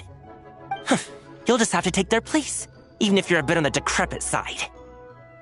Many years it has been since a being has dared speak to us in such a manner. Now let us see what evildoer has sought to use you as its puppet, young one. You two, you're Adepti! Does that strike fear in your soul? Whoa! Two Adepti recruits just fall right into my lap? That white horse sure knows how to grant a wish. Coming! Slow down! Wait for us! Jeez, take a hint, will you? I told you to stop following me!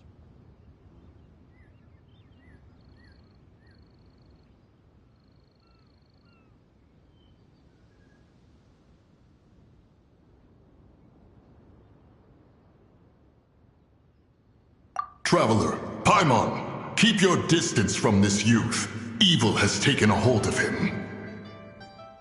We know! It's one of the White Horse Adeptus' deadly selves! She's possessing Gaming! The White Horse Adeptus' deadly selves? Could it be that Rex Lapis called us to Liyue Harbor for this very reason? Hey! What are you two whispering about over there? Who's gonna be first apprentice and who's gonna be second? It doesn't matter! I'm not the kind of Sufu who plays favorites! Insolent spirit! Be gone from this child at once!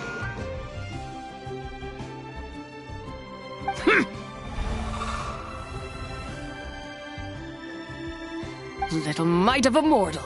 Getting in my way again, I see.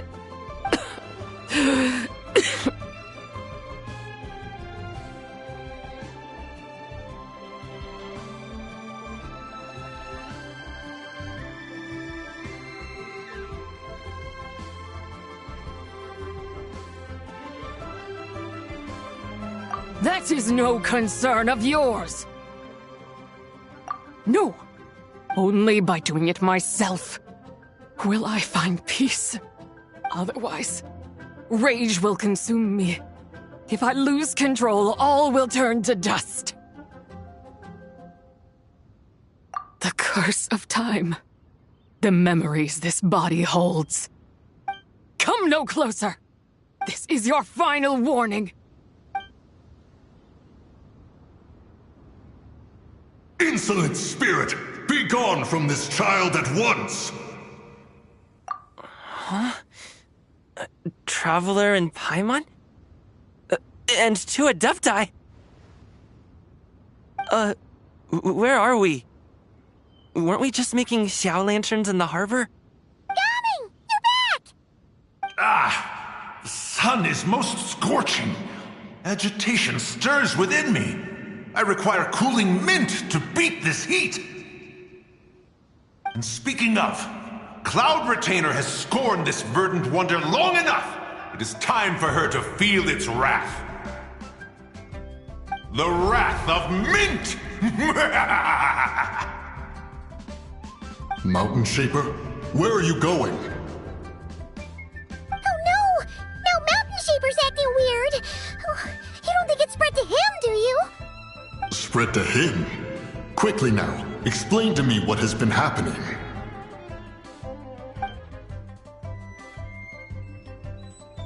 What? Was I really that rude? Jeez, someone get my dad to throw a slipper at me. I'm so...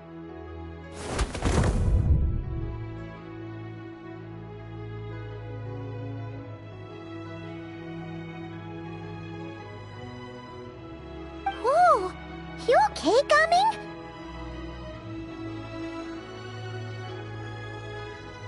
He is fine. It is simply exhaustion.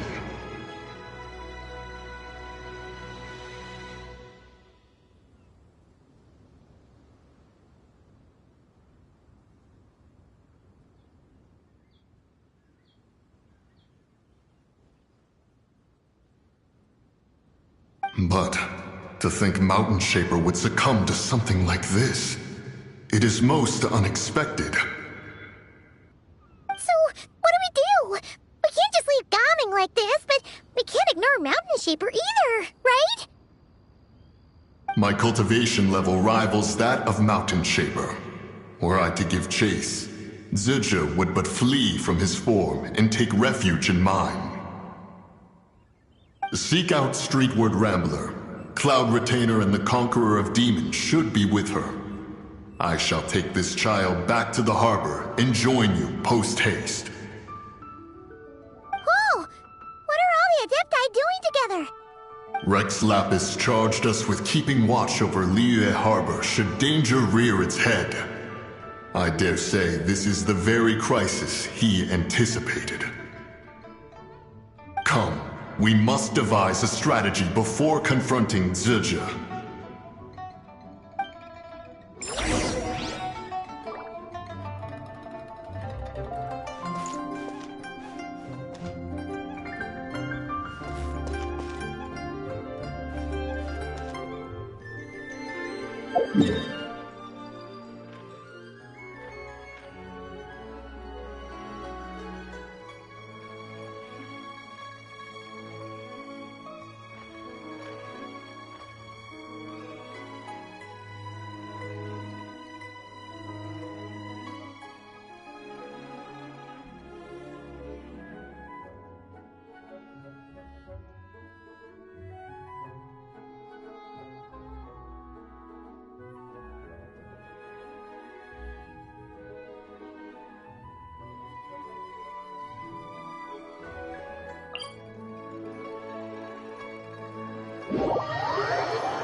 Rev the engines!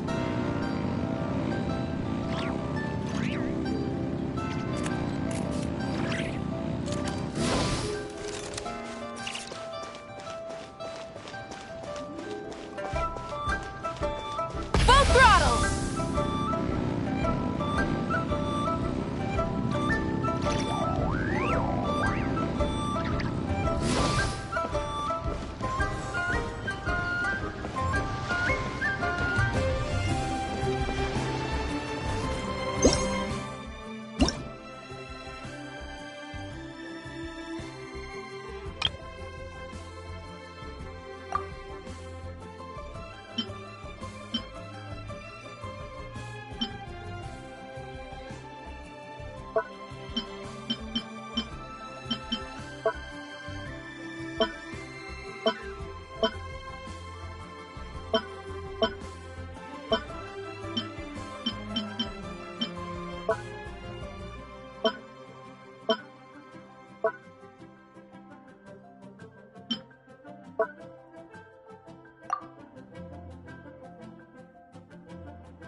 Yeah, yeah.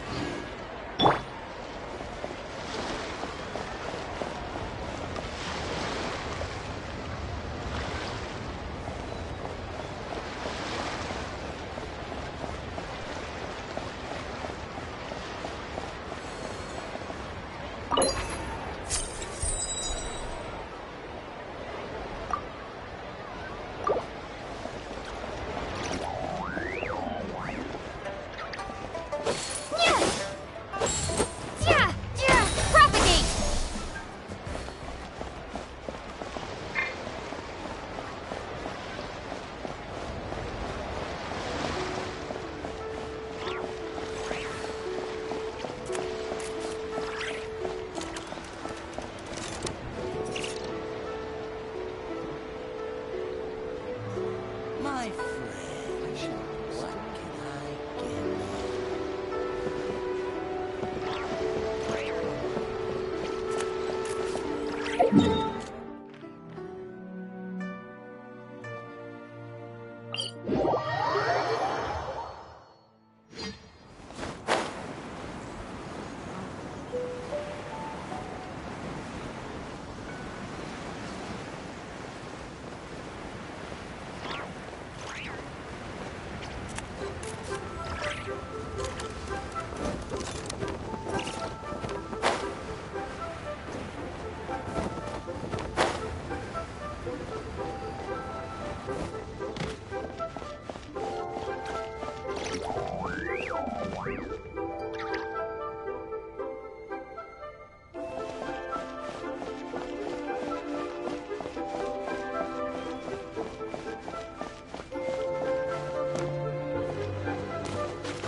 Rev the engines!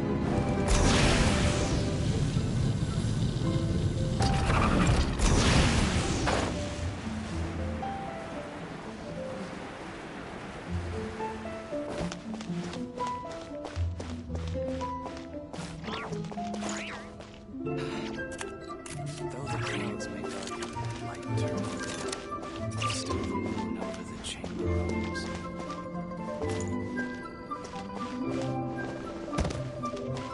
Full throttle!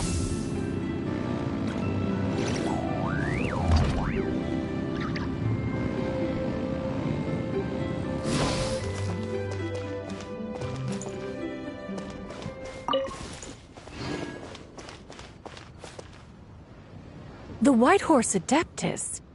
You mean the mysterious white mare that aided Rex Lapis during the Archon War? Even if it's not her, there must be some connection. She always avoided us back then, and I never knew why. Rex Lapis's recent trip seems to be related to this person as well. Xianyun! Madam Ping! Xiao! Great! You're all here! Ah, Traveler. It has been quite some time.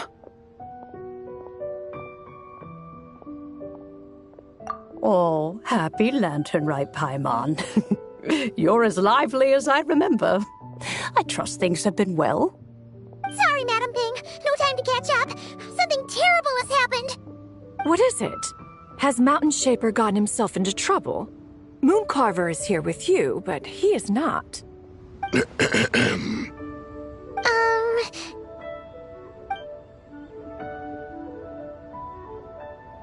The Wrath of Mint? That old fool dares to utter such nonsense behind one's back. Yeah, that's not really our biggest concern here. So, even a mere deadly self of the White Horse Adeptus was able to possess Mountain Shaper and affect his mind. No wonder Rex Lapis told us to gather here and await his orders. Mountain Shaper's cultivation is inadequate. He was caught unprepared. Were it one of us, Zizhe would hardly have found a vessel quite so... ready for the taking. Hey, that's not what you said earlier. Where is Mountain Shaper now? A question that hardly bears pondering. Obviously, he intends to plant mint in the vicinity of one's abode. Ah, then he poses no great threat. We might as well let him be. Once he fulfills his wish, it's possible that Zizhe will relinquish him of her own volition. Your ulterior motive is most obvious, Mountain Shaper. You two hope for Mount Outsong to be covered in mint.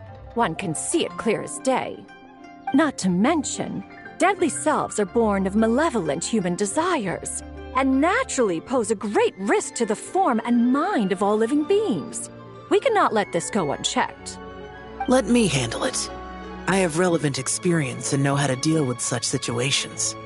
One has no doubt of that. Yet your involvement would likely end in armed confrontation. In one's own estimation, the time for such measures has not yet come. Before his departure, Rex Lapis knew that Zizhe was active in Liyue Harbor, yet told us only to wait. It would seem, then, that Rex Lapis did not believe extreme measures were warranted here. Yes, this is quite a peculiar case.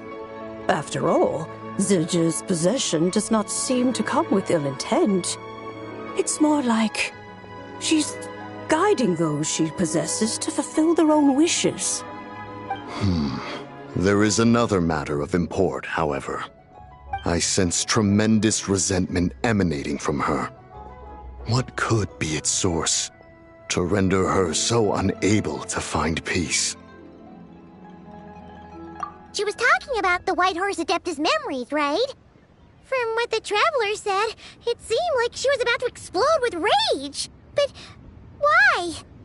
With Rex Lapis away, if we wish to understand that which occurred in the past, we shall have to ask her directly. She also mentioned the Curse of Time. What could that be about? Perhaps erosion. Indeed. We are of the same mind. I heard that ancient clans in the mountains once regarded the White Horse Adeptus as the daughter of time. It seems there was some truth to that, after all. The Daughter of Time. Cursed by time? Time does not treat everyone equally. The longer you dwell in this world, the more it takes from you. Then what do we do? One has devised a solution. Based on what you have told us, it seems that Zizhe is in the habit of leaping to a different host when provoked. One's plan is for us to block all escape routes while you confront Mountain Shaper, forcing Zizhe to reveal herself. Then, if prior experience stands, she will have no choice but to possess you. However, not only are you able to sense it, you are also unaffected by the peculiar state of stasis. In other words, in that moment, you would have the chance to either subdue or persuade her. That is akin to walking straight into the lion's den. Allow me to go instead. Yeah, isn't this plan a bit too risky? Why doesn't Paimon try first? After all, even if she got possessed, it's not like she would pose a danger to anyone. Paimon's wishes aren't all food-related, you know. One would not suggest this course of action if one had any such reservation. Time and again, the Traveler has proved immune to Zizhe's influence. Consider for a moment why that might be. Oh yeah, that's what the first deadly self told you, right? Perhaps your time in Nodcry left you with the blessing of the newborn moon goddess, Traveler. And this White Horse Adeptus clearly has a profound connection to the moon. Indeed. Indeed. I see. Have you other concerns, Conqueror of Demons? I was just trying to fathom why Rex Lapis left without explaining the situation in detail. But now I think I understand. Rex Lapis entrusted this matter to the Traveler, which means in his estimation, the Traveler must be the key to its resolution. So I have no other concern. I trust Rex Lapis, and I trust you. Then we are all in agreement on proceeding with this plan? Very well. We should depart at once, lest we lose our chance. Let us see whether that old fool truly dares to face one's abode with Mint.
1 mint, 2 mint. Let us plant a whole slew of mint.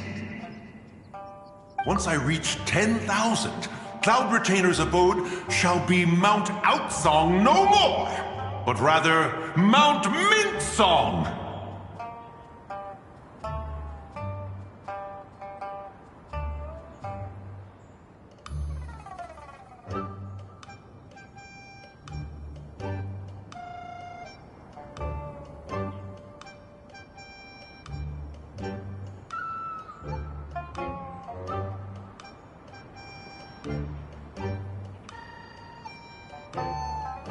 Oh, to behold the look on her face when she is confronted with such verdant splendor! Mountain Shaper, you dare disturb the tranquility of one's abode. Do not take personal offense, Cloud Retainer. He is not in control of his faculties. Exactly. Let it go this once. Zidja is the one driving him to do this. Huh? But Zidja just helps people fulfill their own wishes and desires. Not now, Paimon. Oops. Sorry, Mountain Shaper. Paimon might have just thrown you under the bus.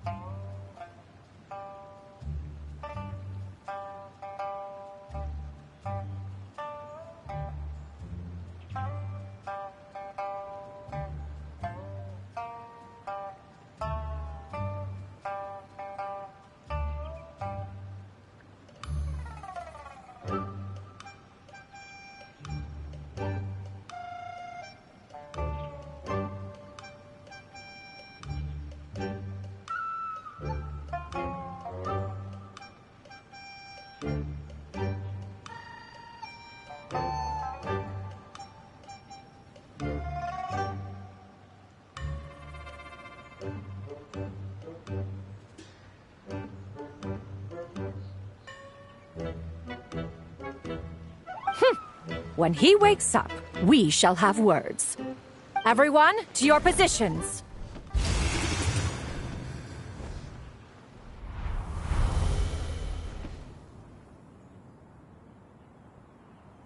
Be careful. A pest? I must catch it! Again!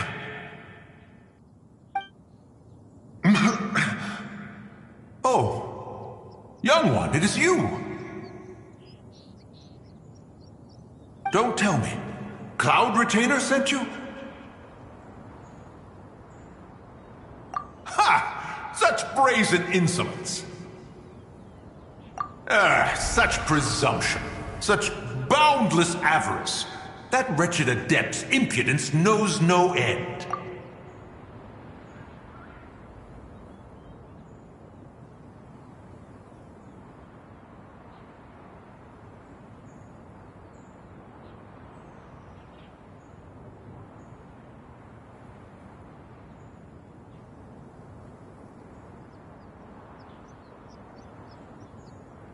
If she dares lay a finger on my garden, I shall smash her cuisine machine to pieces!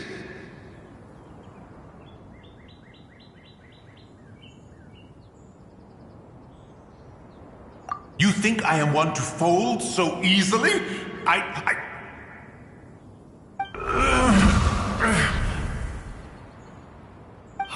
Insolent mortal!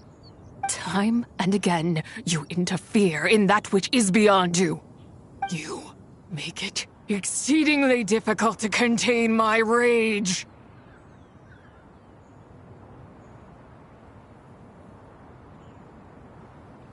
You have no conception of that which you seek. It is forbidden! You know nothing of my past. My warning was given. The cost entwined with this is beyond what you can bear. Stubborn mortal!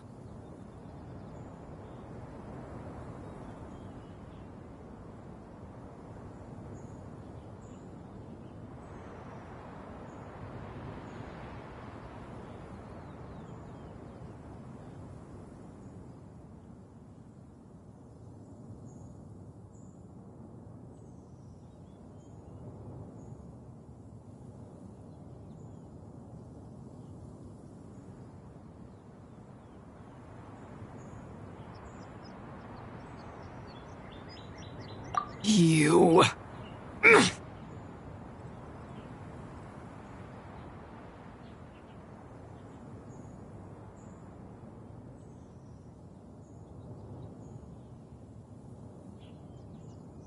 Very well.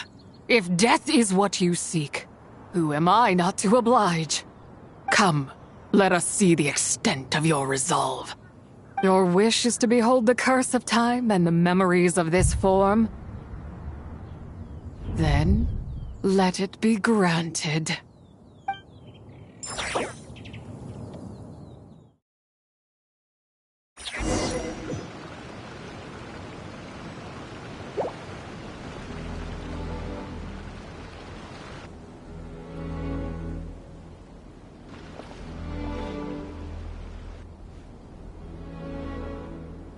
You who seek death, stand before me.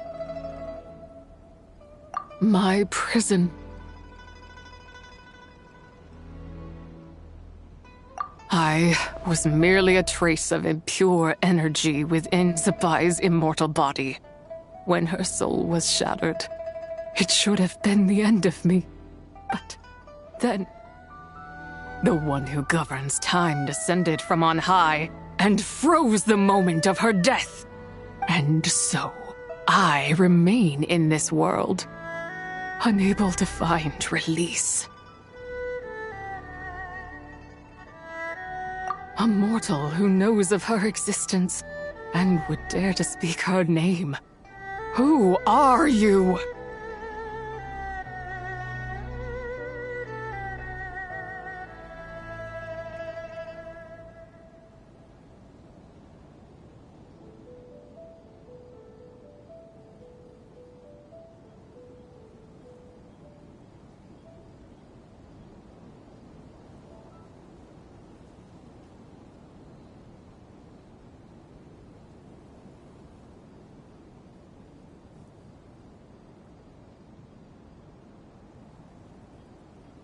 Help?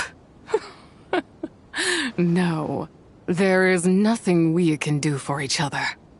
Her power, the one who governs time, it has surrounded me ever since. A blessing and a prison, all at once.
No.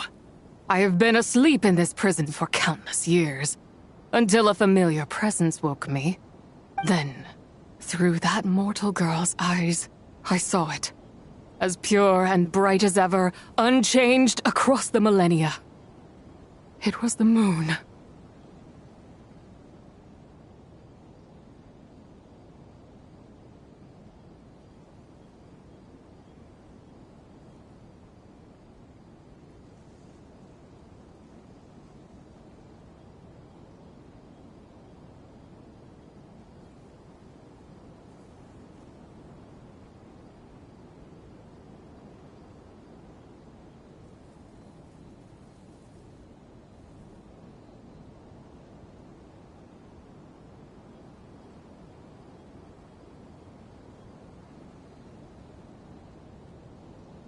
That place is called Chiwang Terrace? Did later generations rebuild the altar in a new location? It looks just like the one used to honor Tsupai. Could it be that traces of what happened back then still remain in this world?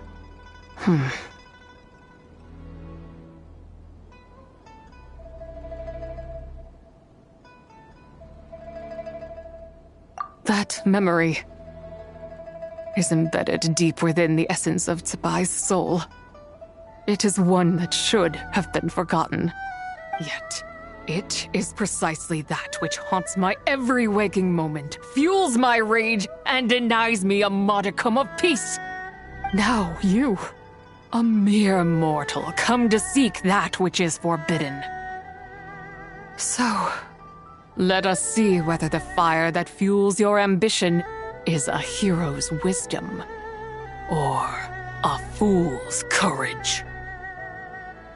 I shall relinquish control over this body's curse and let it devour everything within sight.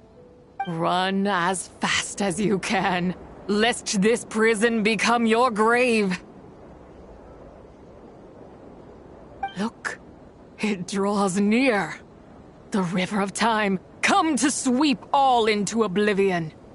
A torrent of tears for the dead and departed. I shall wait for you at the end, mortal. Evade being swept up in its waters, and I will show you everything. Fail, and we shall sink into oblivion together.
I did not expect that you would make it to the end.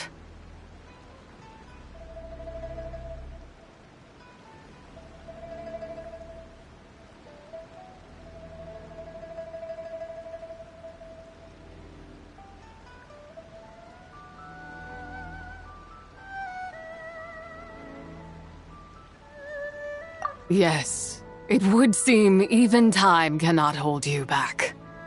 In that case, perhaps this truth is one you can bear. Come, let your wish be granted.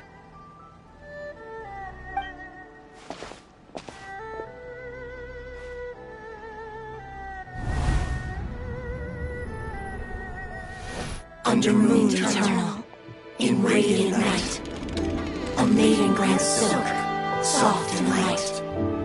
Under moon iridescent, in night divine, a maiden grants fiber for cloth so fine. Under moon of the frost, in night so great, a maiden grants tools to divine our fate. What are Mom and Dad doing? Shh, just make a wish. The kind Adeptus on the moon is listening.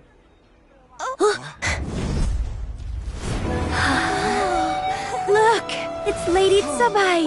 Wow! Lady Tsubai? Is she powerful? Of course. She taught us how to grow grain and beans, millet and rice, how to peel hemp and reel silk, spin thread and weave cloth, how to cut stone and build houses, cast bronze and forge tools. According to Mom and Dad, the Adeptus Sabai is the god of soil and grain, who blesses our land and its crops. Huh? Lady Sabai's leaving. It's all right. We just have to wait till next year. She'll be back.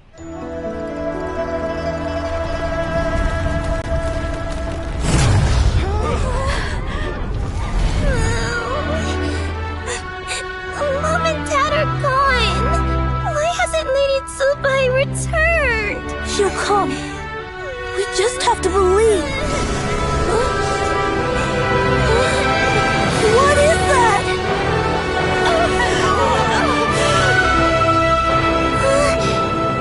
Lady Sabai abandoned us. All places tainted by the abyss need to be purified. That includes Long Gone. And what of its people? You know what will happen. You are but an emissary to the mortal realm. This is Heaven's will. There is no need for guilt, and no place for hope. I wouldn't dare. But the people of Langan honor me, worship me, pray to me. If I do not answer, the guilt will be too much to bear. And if you do, you will meet the same end. Then as their god, I shall die among them.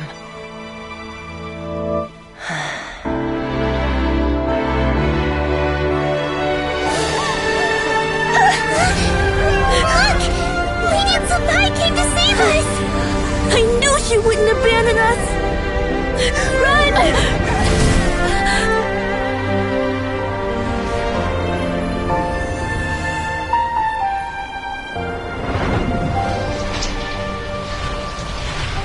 You have done enough.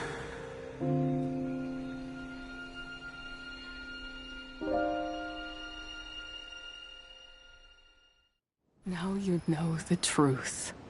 These are the memories that suffocate me where I stand and crush me under their weight.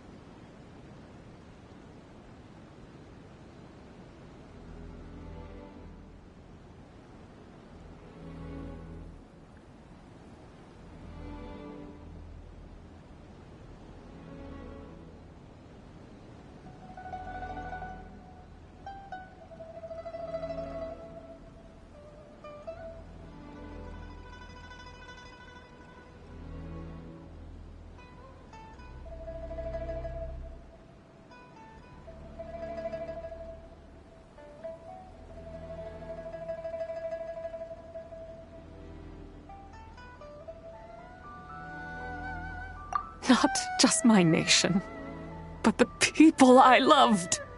Were it within my power, I would ignite a blaze fierce enough to burn a hole through the heavens themselves.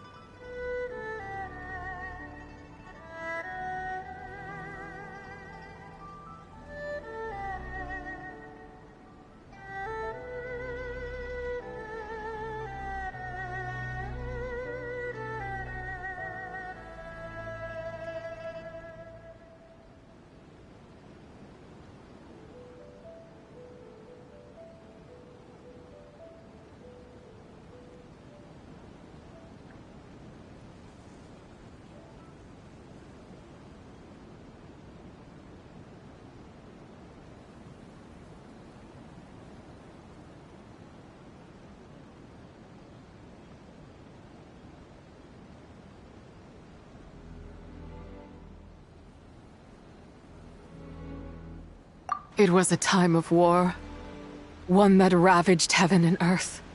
Remnants of the battles tainted with cursed power fell from on high and devastated Langan. The heavens decreed that the tainted filth had to be cleansed. No matter the cost, If I just had more time, I could have helped more people to escape.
But it wasn't enough! I just needed a bit more, and they all could have survived!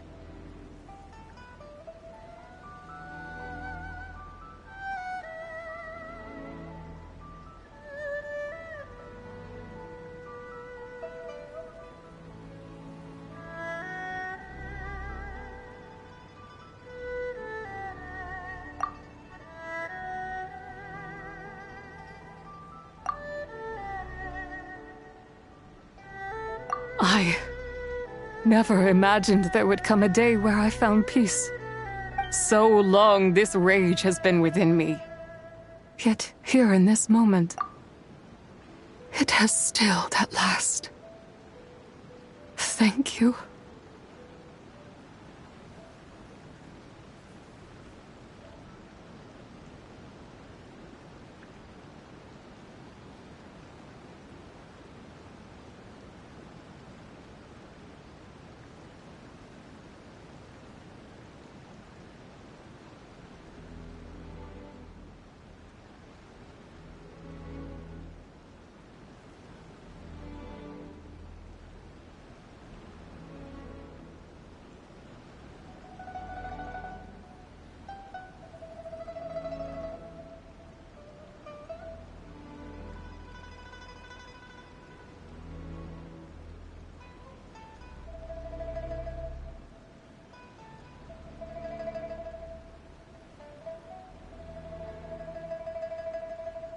If you wish to bring Tsubai back to life, mortal, then you may take the part of her soul that lives in me.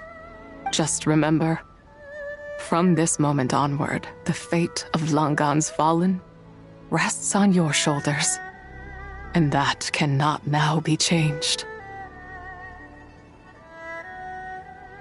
As I said before, I am but a remnant of Tsubai's adeptal form, a manifestation of her wrath that was not meant to linger in this world. By taking away this fragment of her soul, you take away my shackles as well. So, let it be done.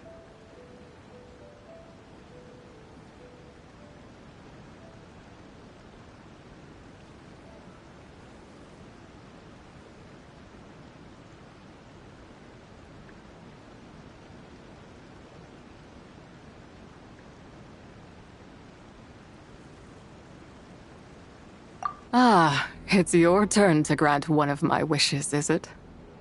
Very well. In regard to my fate, and that of Langan's fallen, I know there is little I can demand of you. However, should another raise a war banner against the heavens someday, let my name be set upon its cloth. I ask for this, and nothing more. Now, Take what you came for. I was a lone moon, shrouded and dimmed in cloud-veiled night. Now darkness breaks, free and unburdened. I reclaim my light.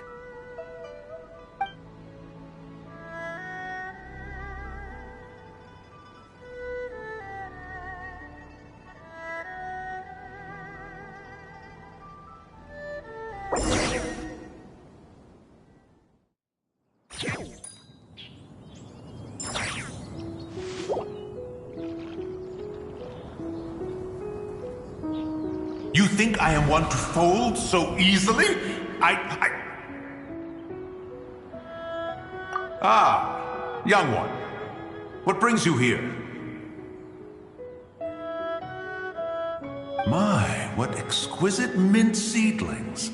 Was it you who planted them? I had not taken you for one so versed in the horticultural arts.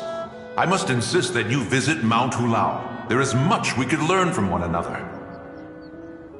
Ah, but this is Cloud Retainer's abode. She does not appreciate the verdant wonder that is mint. We should leave at once. If she sees us here, there is little I can do to protect you.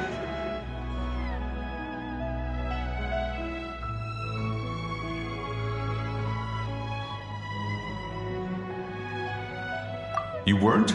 Was it Mooncarver then? My, what nerve he has. What? Looks like Mountain Shaper is back to normal. Has the matter with Zizhi been resolved then? Wow, that was fast. That took, what, like, a second? A second to us, perhaps. But for the Traveler, I imagine it felt much longer than that. One's plan was most successful then.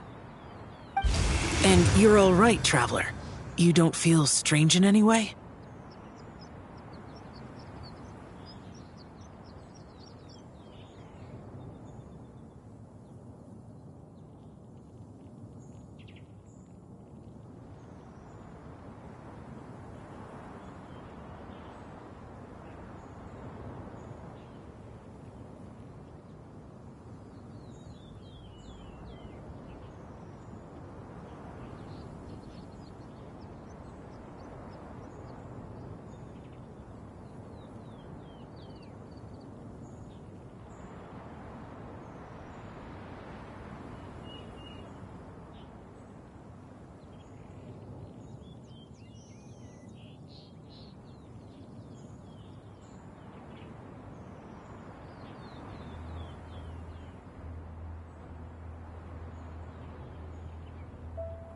Well, sounds like good news all around. I'm glad this matter is resolved. What is this matter you speak of? The possession of that mortal child? The matter of Zizhi may have been resolved, but there is another that is far from over. The mint you planted around my abode. Perhaps you have a moment to spare for a little chat, Mountain Shaper.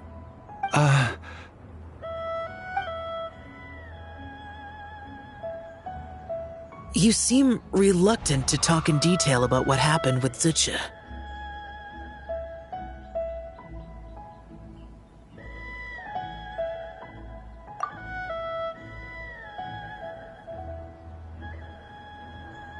Don't worry.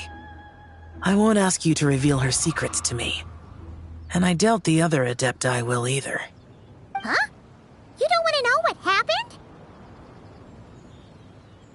The expression on your face. I know it well, Traveler. It's one I've seen Rex Lapis wear on many occasions. Whatever you learned, it must be too heavy to share. But you're okay, right, Traveler? That deadly self didn't hurt you, did she?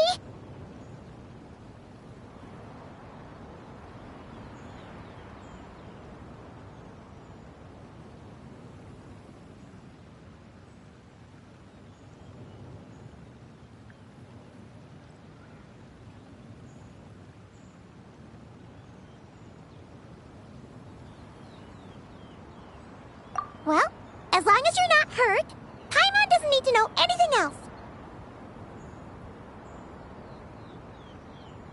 Even so, I hope you feel like you can entrust me with it. If I learned anything from our time together, it's that one should not have to shoulder such a weight alone. Not to mention that certain knowledge brings danger in its wake. I would never want you to feel forced to be the sole keeper of such secrets. Yeah. Kinda like how one person can't finish a whole slime, you know? Better to grab a bunch of friends and eat it all together.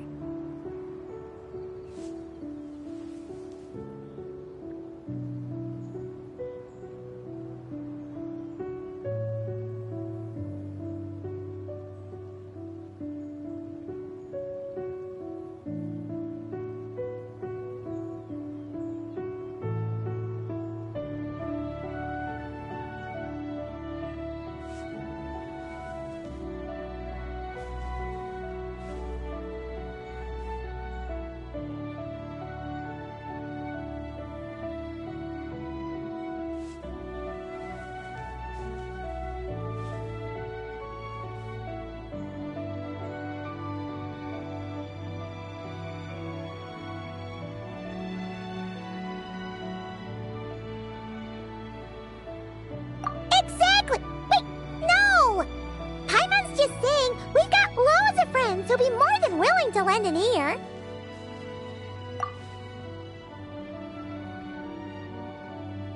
I never knew there was such a tragic chapter in the ancient past of this land.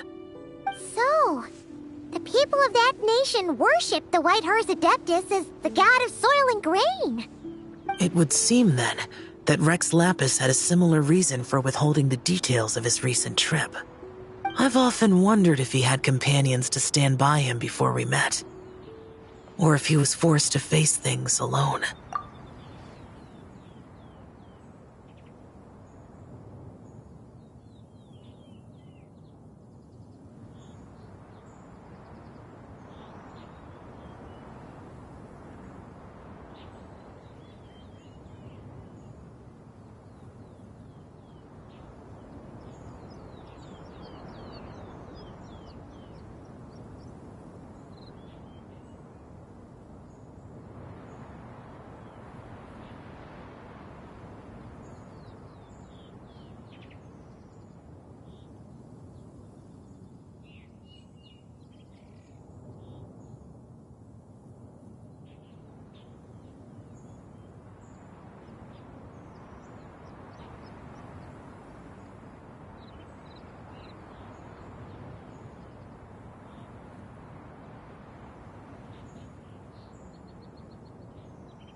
Regardless, Lantern Rite takes place in 2 days. Let's meet back up again there. If there's no news of Rex Lapis by then, we'll have to come up with a plan. Fingers crossed it all goes well.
It's time to meet back up with Xiao. Let's head to Mount Outsong.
2 Adepti?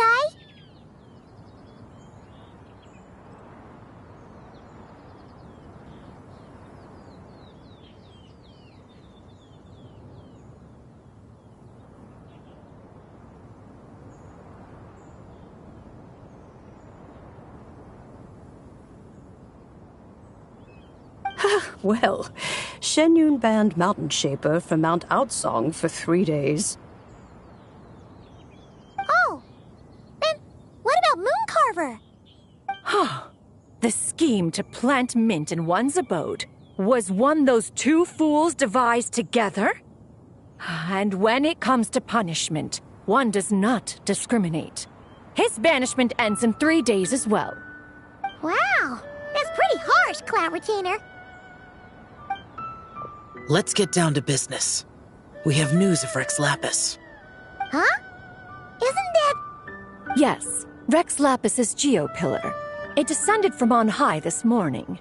He must have sent it for a reason, but it does not respond to our touch. So, what does it mean? Is he in trouble? Not necessarily. It could be a message only a specific person is meant to receive. Traveler, you alone spoke to Rex Lapis before he left. Oh, so it must be for the Traveler.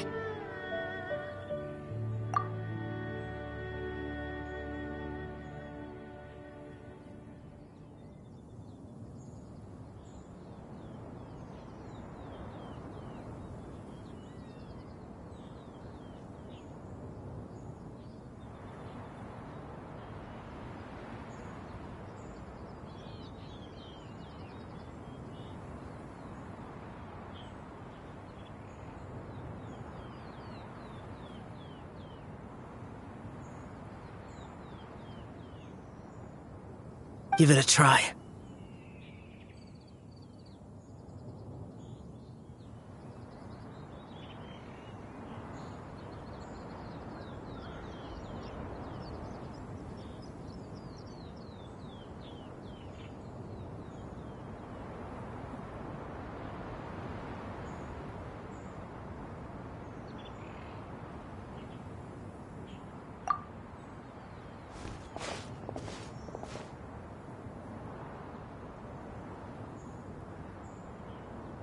Come to the spring on Mount Qingse.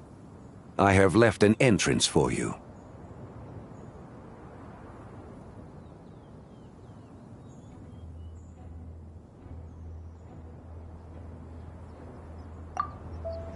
Well? Just as one surmised, it seems that Rex Lapis will not countenance our involvement in this matter. That would not surprise me in the slightest. He's always had a soft spot for the Traveler, after all. But be that as it may, we have served Rex Lapis for millennia now. In other words, I'm sure this has nothing to do with favoritism. He's probably just trying to protect us. That's right.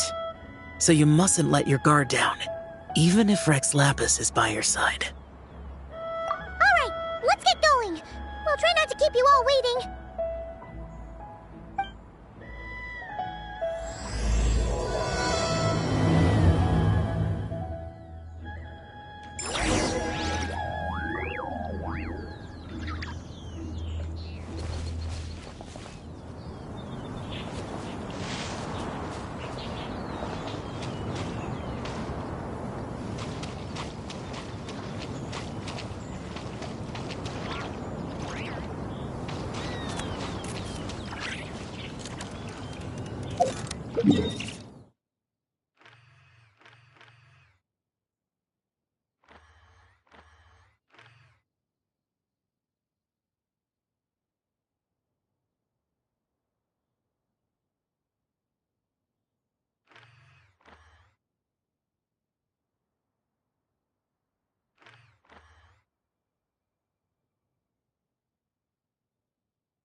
Another test subject.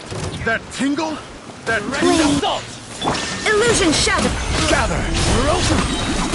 This is order.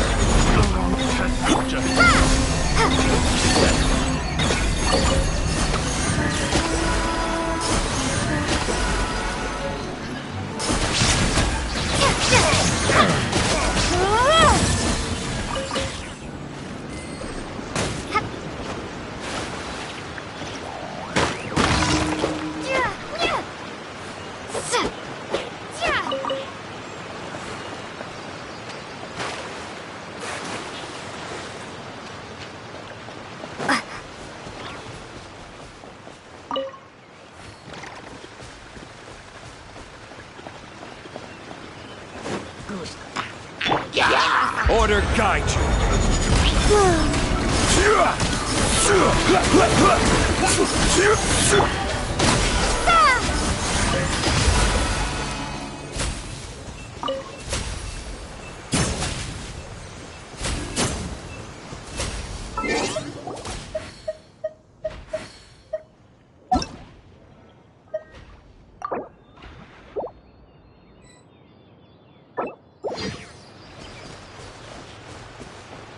Keep your eyes peeled. They should be around here somewhere.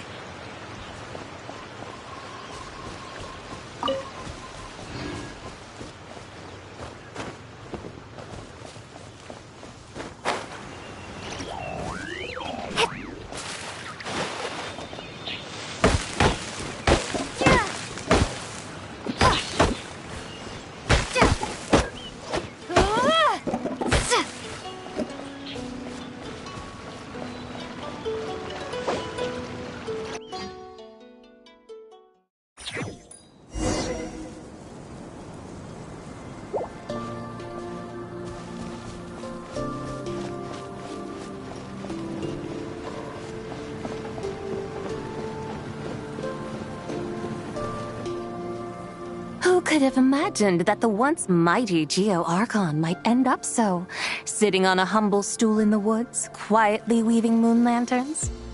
You really do look like an old man now. This is a Shao lantern, not a moon lantern. In ages past, when the gods waged war and the world was in turmoil, these lanterns were lit to guide fallen warriors back to their homes. Had you tarried in the mortal realm for but a little while longer, you might have become quite accustomed to them. Even so, it bears such a striking resemblance to the moon lanterns they used to offer up to the heavens. Could this truly be mere coincidence? Perhaps in some sense it is, yet in another, it isn't. For instance, who is to say that some of Langan's magnificent jade did not become part of the very foundations upon which Liyue Harbor now stands? It is conceivable that this ritual was transmitted in such a manner too. Now, let's not let ourselves get carried away. For all its splendor, do not forget that, in the end, even Langan could not escape its heaven-sent fate. Alas, it is just a pity that the little creatures of this world may never again lift their eyes to the moon, even should misfortune befall them. But you, Geolord, now that you rule this realm, why take the trouble, not to mention the risk, to visit one who bears such profound guilt as I? Are you not afraid that you might be sullied by the curse of time that was laid upon me? There is no risk to speak of. At least, not in comparison to that which you took when you defied the heavens all that time ago. As I have stated, time and again, it was not I who defied the heavens. Geo-Lord, the ancient affairs of long gone have nothing to do with me. For I am but one of her deadly selves, severed before her demise. My name is not Zibai, but Zichao. Surely you did not take us for one and the same, solely on the basis that we may all assume the form of white horses? Sorry to break it to you, but you seem to have found yourself the wrong white horse. Anyway, do tell me, what urgent matter brings you here? Very well, then. I have come to ask for Zibai's shade. Oh? So, the Geo-Lord has set his sights upon Zibai's human soul. And what is it that you intend to do with it? The world outside is changing. With the new moon's birth, the confines of the Shadow Moon are gradually disintegrating.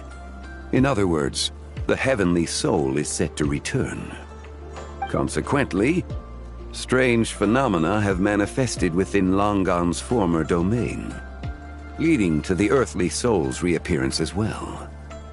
The last of the trio, the human soul, is in your possession.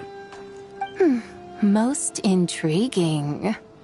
My intention is to gather all three together, so that an old friend may finally make her return. I must admit, it seems that some remarkable affairs are coming to pass in the outside world. Yet there is one thing you seem to have overlooked, Lord of Geo. Back in the day, it was you that freed me from that painting. And afterwards, I took up arms in your name. Together we first subdued Chenyu Vale, then brought peace to Mount Qingse. It was for this cause that the contract between us was made. But now that the debt has been repaid, what cause have you to expect my aid? Zibai and I have long been friends. Given not only that you were manifested from a corrupt desire within her divine form, but that you also possess a fragment of her soul, how can you purport to be the wrong white horse? I think you'll find that we are now as separate and distinct as any two beings ever were. What once shone with radiant purity has long become dust. What you see is no longer what it was. Oh, great Lord of Geo. Should this still be unclear to you, I bid you take your leave. It seems that the fault lies in my own lack of consideration. As you wish. I shall let this matter rest. Wait! One moment, if you will. Should this not be your opportunity to propose a new contract? The part where you make me an offer I simply couldn't refuse? Even those puny mortals know how to haggle when striking their bargains. Should you, the famed god of contracts, not likewise strive for success through negotiation? Come now, enough with the posturing. It's time to name your price. Very well. I had, in truth, prepared a new contract for your consideration. I knew you would not come before me unprepared. Yet, you should know that I want for nothing, for I live in the mountains, carefree and untroubled. Occasionally, I even find sport in teasing the mortals who stumble into my presence. Then why persist in telling them those ancient stories? I speak of what transpired before the sky collapsed and the earth sank into itself. That is merely my way of passing the time. And what of it? Would any believe, much less remember, the ramblings of a mountain hermit? Those tales have long since spread throughout the mortal realm. Who? Should my words prove insufficient, I invite you to see the world for yourself. To this end, I have found you a pair of trusty guides. The Lantern Rite is presently underway in Liyue, and should prove quite intriguing for you. So this, then, is the contract you have prepared for me? Indeed it is. Think of it as a contract for a one-day festive excursion. Surely you do not hope to offer this in exchange for Tsubai's shade. The foundation of my very existence for a little excursion seems a little steep, wouldn't you say? Why not see for yourself? You can always decide afterwards. The final determination, of course, shall rest with you. Is that so? Then perhaps this deal might not be entirely off the table after all. Where then are these guides of which you speak? Hey, it's Zhongli! Oh, we've been looking for you everywhere. We thought you might have gone missing. You're here. So these are my guides. Well, well. They certainly look the part, I'll give you that. Guides? Oh, you poor innocent little creatures. The benevolent Lord of Geo has sold you to me, which means that for the rest of this day, you belong to me.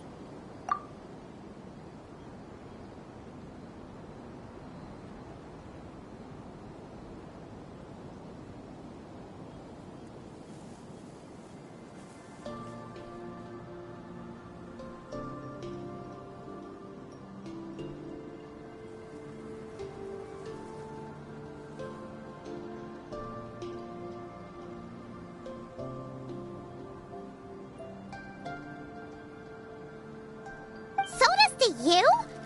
Just what have you gotten us into, Zhongli? The situation is not quite as dire as that would sound.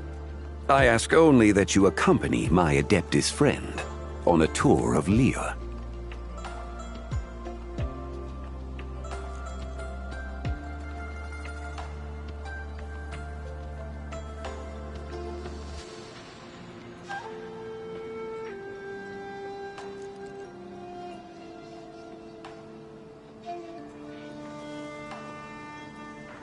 I would suspect that depends on how well you entertain me.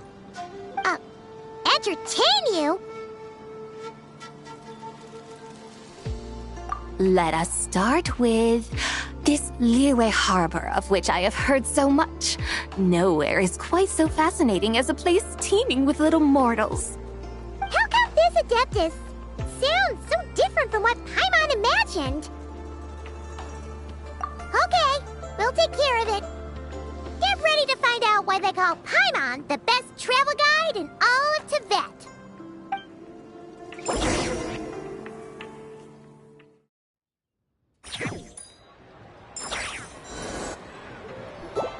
Look! We've arrived at Liyue Harbor. Not only is it Tibet's busiest port, it's also the beating heart of Liyue. So, dear Madam Adeptus, where would you like to go first? With humble fare and wine to sip, in comfort clothed and soul at ease, one eats, and all the heart's ills cease. So we're heading straight for the good stuff? Well, you're in luck, because Paimon's an expert when it comes to food. There are two main cooking styles in Liyue. Li cuisine, which is all about mountain delicacies, and Yue cuisine, which is centered on seafood. The most famous restaurants are Liyue Pavilion and Xinyue Kiosk. Oh, now Paimon's starting to drool. Yes, our only option is to go try them both. 2 meals, back to back. Both sound like excellent options to me. Are these the kind of establishments that most people might visit on a regular basis? Not exactly. Both Li cuisine and Yue cuisine are known for their pricey ingredients. Definitely not what you'd call the budget options. But don't you worry about that.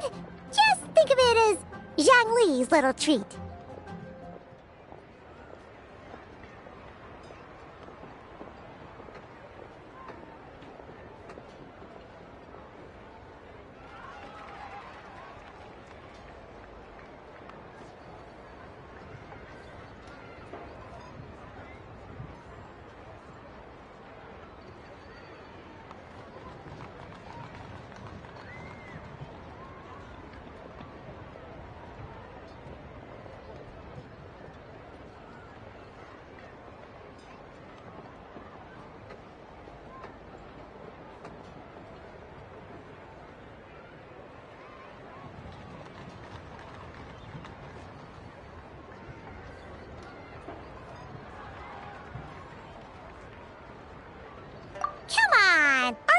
be pals with Hu Tao?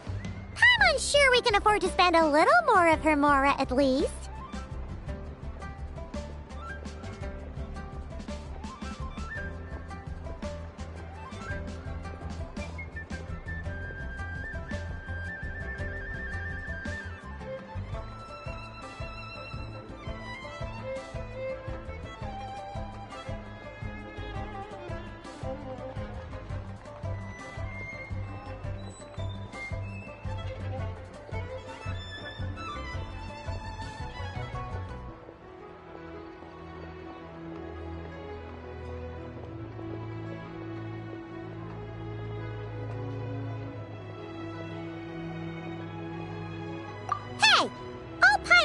To provide our Adeptus with the best possible experience here. Don't you want that too?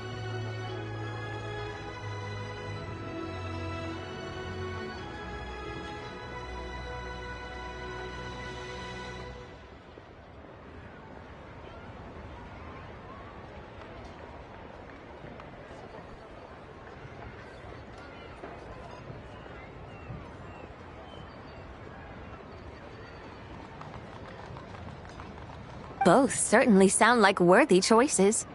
Just now, though, I happened to see a porter pass this way. Where might individuals like him go to eat? A hungry porter, huh? Oh! Paimon knows just the place! Yep. Nothing fancy-schmancy there. Just tasty dishes made with simple ingredients in a variety of different styles. Most importantly, it's great value for money, too. No wonder everyone loves it, huh? Oh, and the owner happens to be a good friend of ours, too.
One mean restaurant.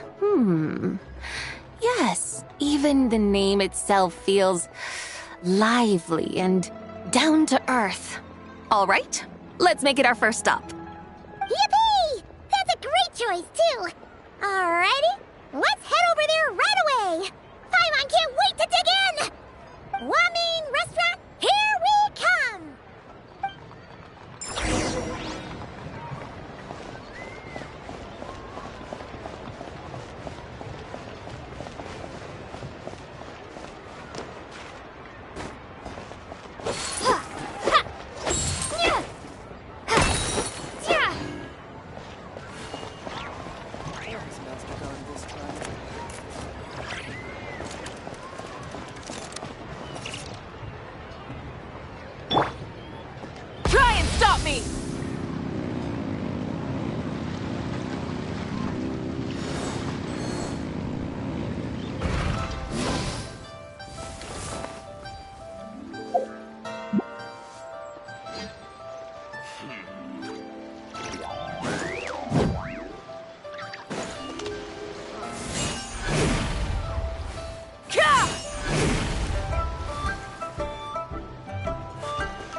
Oh, what should I try this time?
You cold? Gotta be careful you don't catch a chill. Come on, I'll fix you a bowl of hot soup.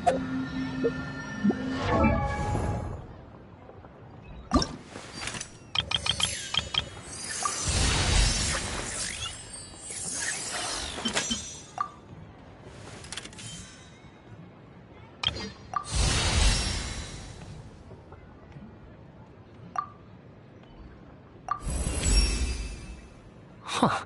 If only I'd known about this sooner. Now that's what I call a game changer.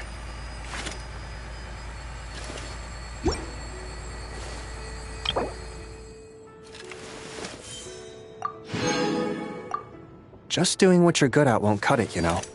Sometimes the only way to grow stronger is to step out of your comfort zone.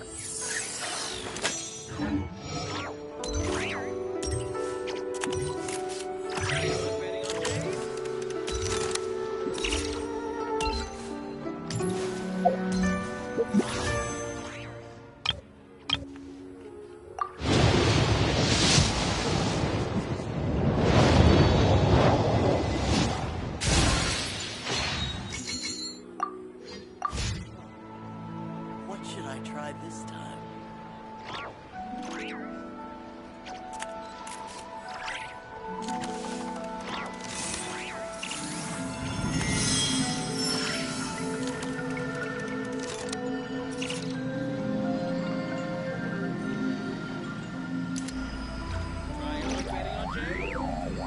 Target acquired.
What should I try this time?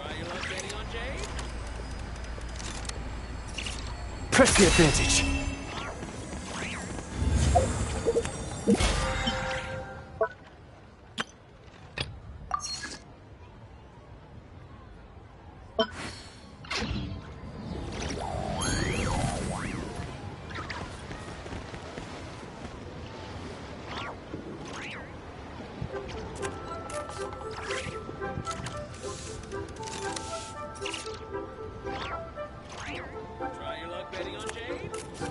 You cold?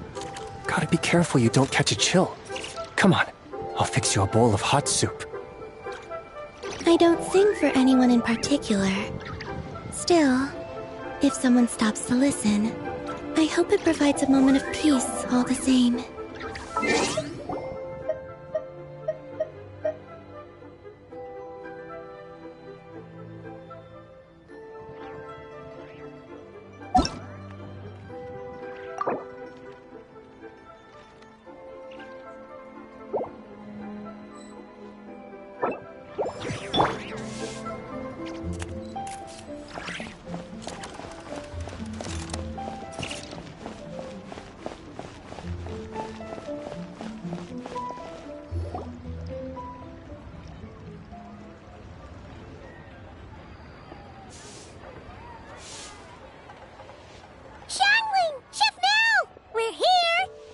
Oh, hello there.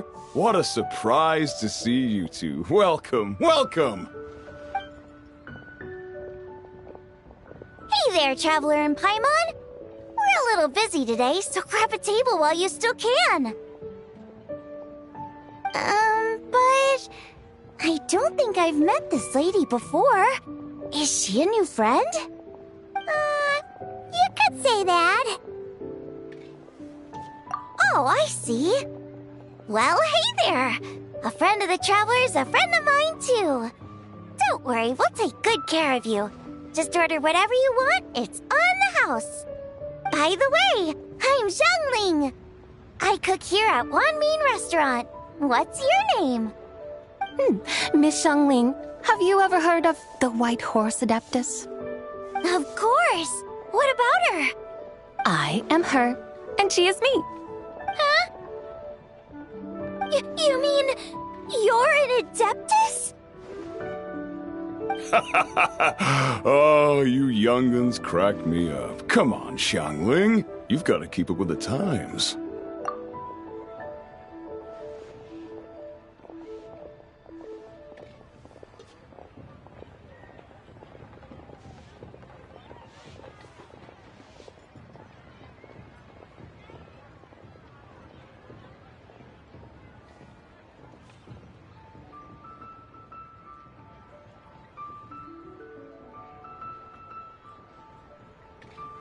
Haven't you heard of cosplay? It's like a role-playing game where you dress up as famous characters and pretend to be them. Seriously, it's all the rage, and it looks like this young lady is quite the expert. Your friends sure keep their fingers on the pulse, huh, Traveler? Wow, Dad. Didn't know you were so tuned in. But how come I haven't heard about it? You gotta listen to our customers. Didn't I tell you to spend less time chasing after wild vegetables and more time making friends? You're even more out of touch than I am. Hey, I like making friends too. Isn't that what I'm doing right now? Anyway, even if it is just a costume, is it alright if I still call you White Horse Adeptus? Of course it's all right, because that's exactly who I am.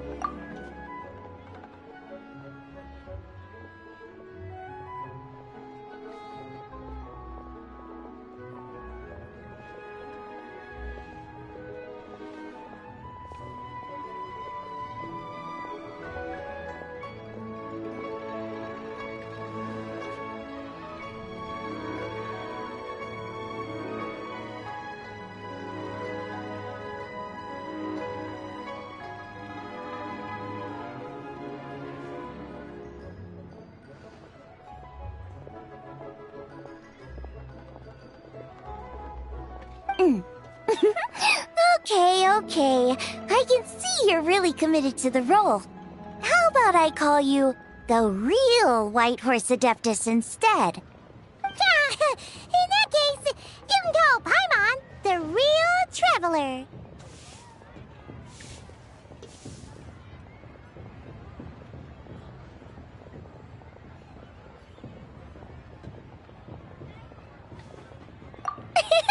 Yeah, right. You could have at least switched outfits. Puny mortals. Nevertheless, I suppose it might be amusing to indulge in your little charade, for a while at least.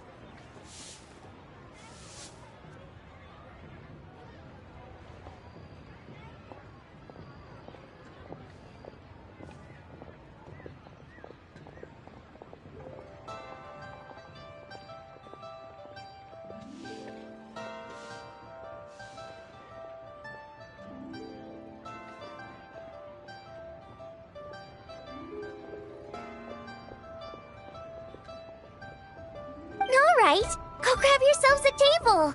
I'll come take your order in a bit.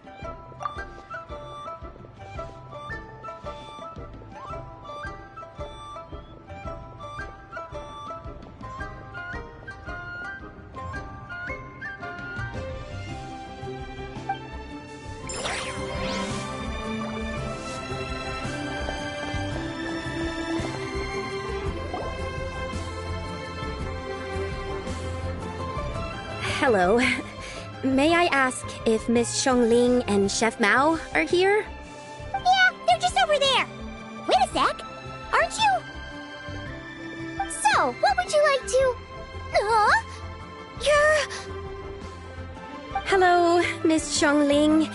It's me, Lu Xiongxiong, the one who broke some stuff here at your restaurant a few days ago.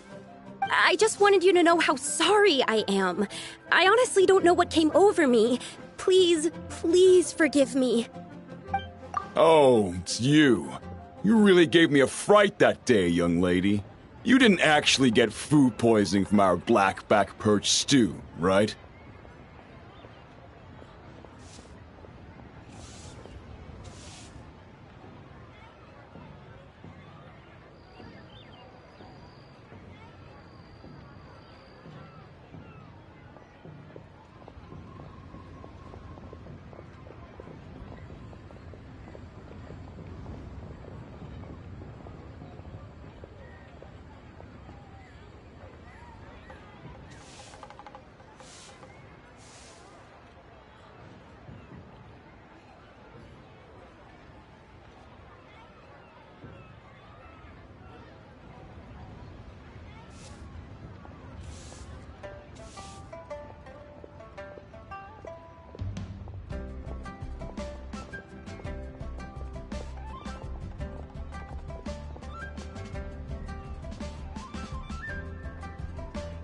Come on, Dad. She's come to say sorry. It's all right, Miss Lou. You must have been feeling a bit off that day. You're looking so much better now, though. Why don't you grab a table, too? This one's on the house. No, I couldn't possibly. Hey, it's totally okay. We all feel under the weather sometimes, especially when we're away from home. Go on, find yourself a...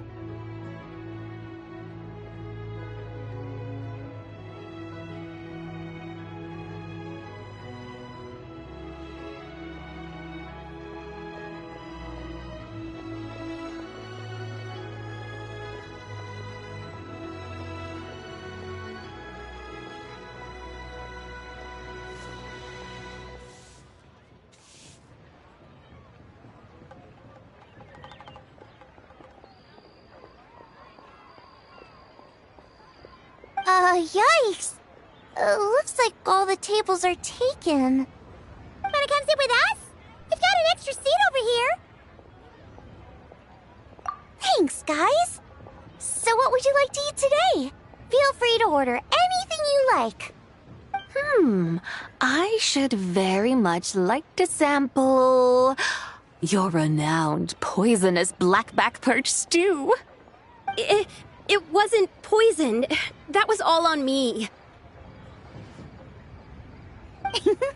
So that's one portion of blackback perch stew. How about you guys? Paimon wants... Sure thing! Looks like Paimon's having trouble making up her mind. Anyway, I guarantee you'll love it. Let me think. Well, since the blackback perch stew is on the spicier side, I guess it makes sense to balance it out with a serving of stir-fried shrimp.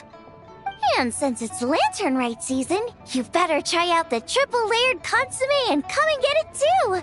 Those are our seasonal specialties. As for the carbs, since we've got a full table, how about some right at home? Along with our special chili mince cornbread buns. Trust me, you won't be disappointed.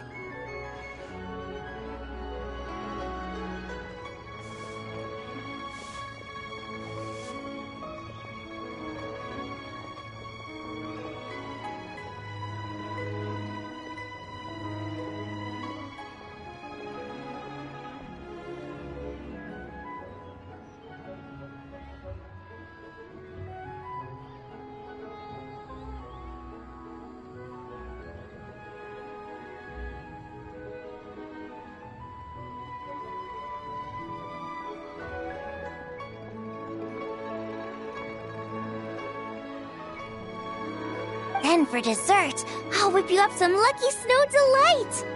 I just came up with it a few days ago, and I can't wait for you to try it! Wow! Sounds like quite the feast! Looks like Paimon's in luck today!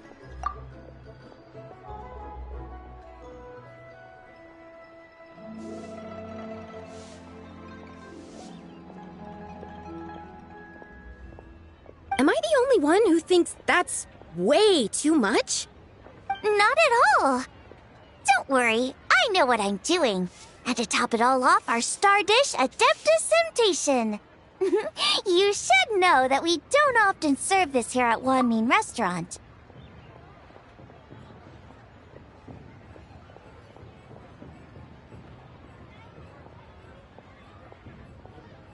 But since this is my first time cooking for the White Horse Adeptus, I'm pulling out all the stops. Okie dokie, just sit back and relax. I'll have your dishes out in no time. Hold on. Did I just hear Miss Xiangling mention the White Horse Adeptus? You did indeed. And you're looking right at her. That's a joke, by the way. She's cosplaying.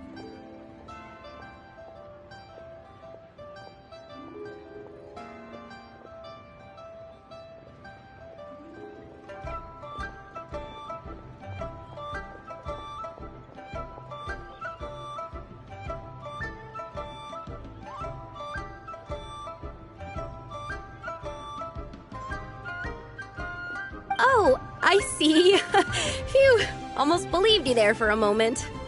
Tell me, little one, what business might you have with the White Horse Adeptus? It's a long story. Basically, a while back, I took part in an archaeological dig over at the chasm. While we were there, we discovered a number of relics. Our findings show that they date back to the era of Long Gone, an ancient nation whose people are said to have been the ancestors of some of the modern-day inhabitants of Chenyu Vale. And why might such matters concern the White Horse Adeptus? Because some of those relics not only seem to contain textual references to her, but even depictions of what she looked like. There have long been legends claiming that the White Horse Adeptus was a deity of that era, but there are plenty of other theories out there too.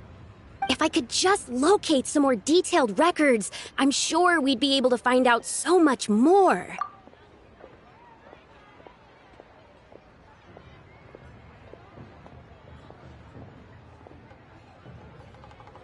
So, you're into history? Well, to tell you the truth, I actually joined the archaeological team by sheer accident.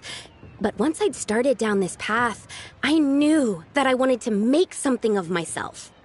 Recently, though, things seem to have taken a turn for the worse. Still can't believe I caused such a mess and even ended up hurting someone. Oh, so you're considering becoming a martial artist now instead? No, I mean, they weren't seriously hurt. It was just a few scratches, and they let it go after my mother compensated them.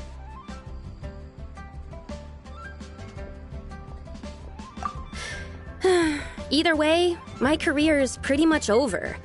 And even though both the victim and the Ministry of Civil Affairs say they won't be pursuing the matter any further, my father says he's going to punish me according to our family rules. Family rules? Yeah, he's decided to ground me. I'll have to return to Chaoying Village after Lantern Rite, and goodness knows when I'll be allowed to leave again. Wow, that's harsh. Sounds like the kind of thing only rich, super traditional parents would do. We're not exactly rich, though. All we own are a few tea fields in Chaoying Village and a guest house in Liyue Harbor.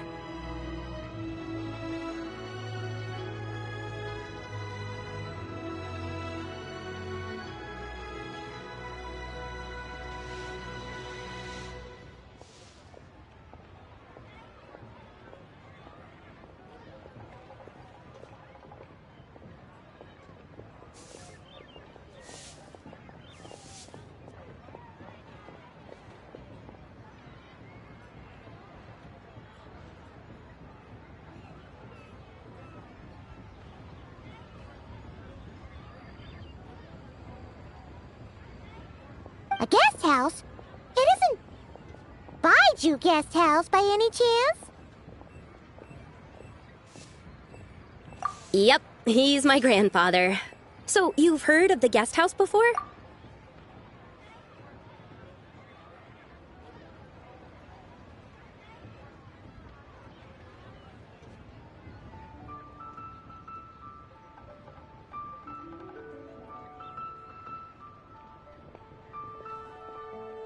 Small world, huh? Come to think of it, didn't Boss Lu mention something about hoping that the White Horse Adeptus would show up and let her divine power be known?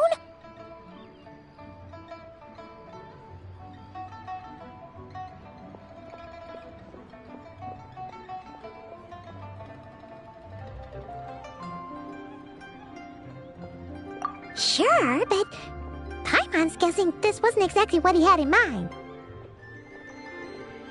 Little one, it sounds to me that your family is rather well off after all.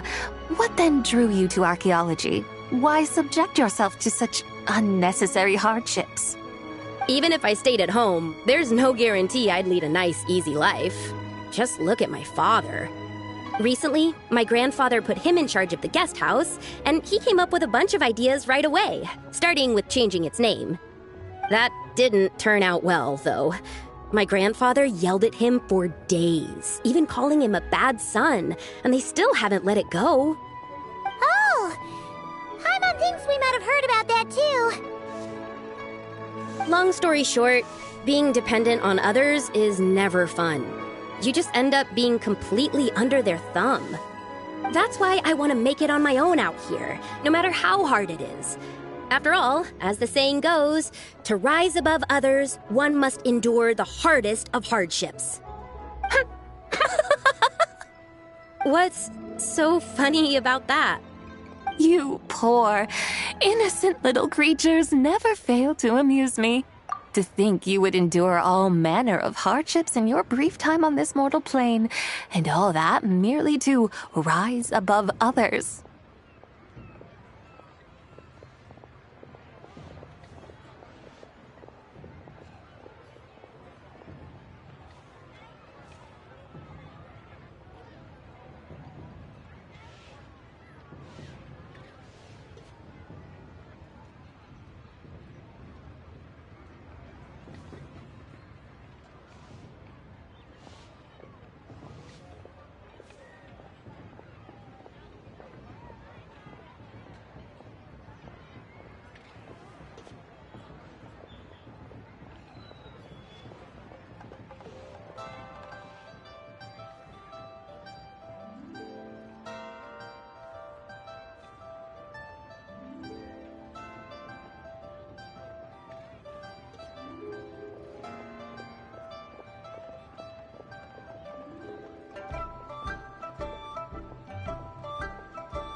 I would have thought that the wiser path would be to simply roam this world as I do. Huh? Tell me, what is it that you truly delight in? Archaeology? Martial arts? Tea planting? Or perhaps the keeping of a guest house? What I delight in? Yes! Surely there must be something you don't find quite so exhausting. Whatever delights you should not feel like a burden.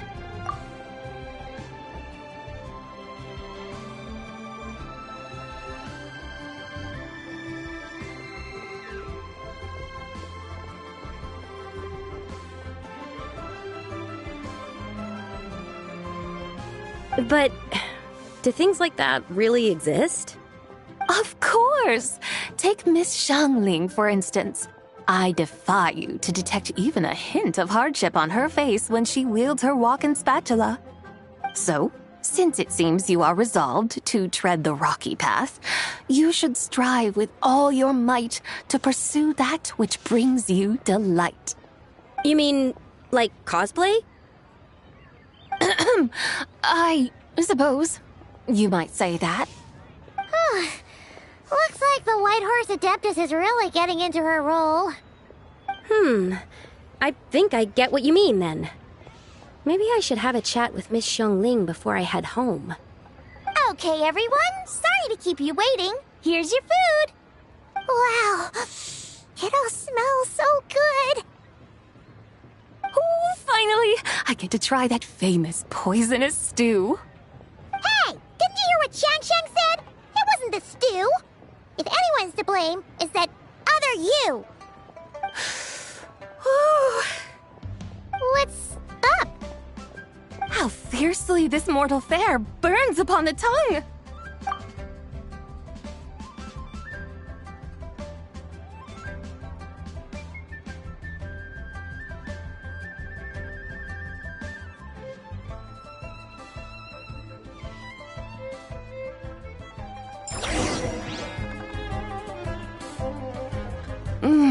Most satisfying as poisonous stews go. So, where to now? Time, I think, to seek out some diversion?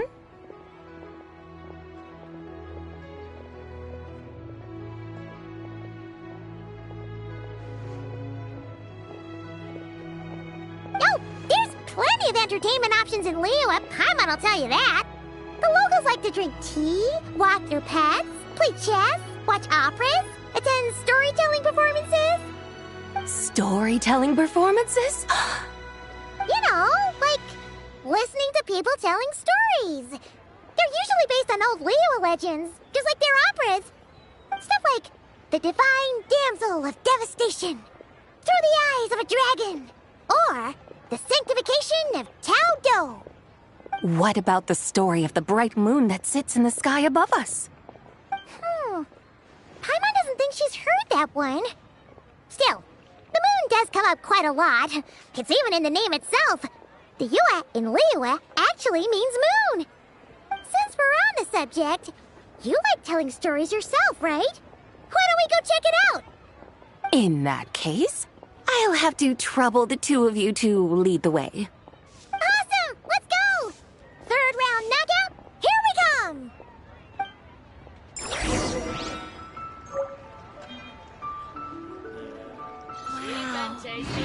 Liyue's really got a lot going for it. People must have iron stomachs.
Rev the engines!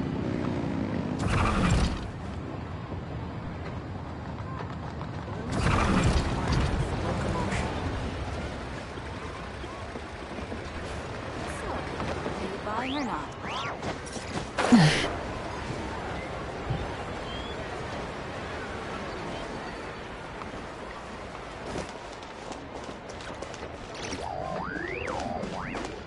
The key here is consumer psychology. Full throttle!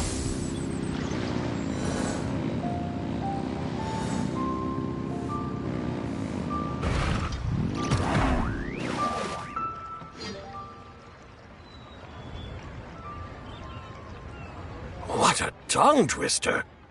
I'd have made a complete fool of myself if I tried to say it on stage without practicing it first. Huh! Call yourself Iron Tongue, Tien. Wobbly Tongue, Tien, more like.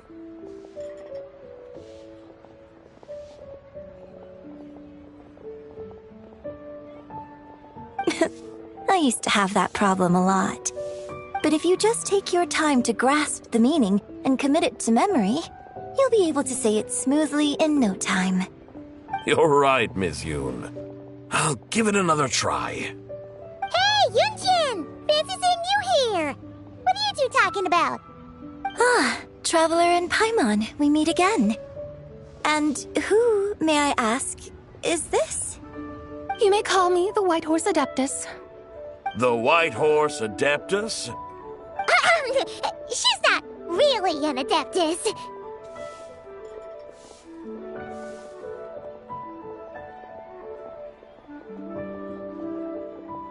I see. Well, it certainly looks like a lot of fun.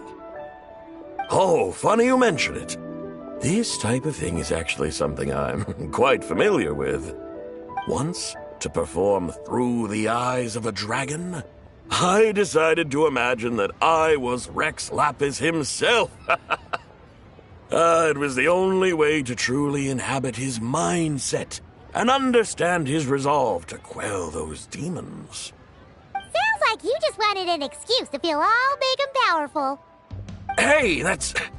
You just don't understand how inspiration works. You're one to talk. Paimon's traveled all over with the Traveler, and she's seen things that would make your jaw drop. All right, then. Since you claim to be so knowledgeable, why don't you prove it by reciting an ancient poem? An ancient poem? Which one? Ha! See? You mean to tell me you've never even heard of the ancient poem called An Ancient Poem? What kind of a title is that? Quit teasing, Paimon. We only just found out about that ourselves. He's talking about the writing on those ancient relics. When we first saw it, we couldn't figure out what it all meant.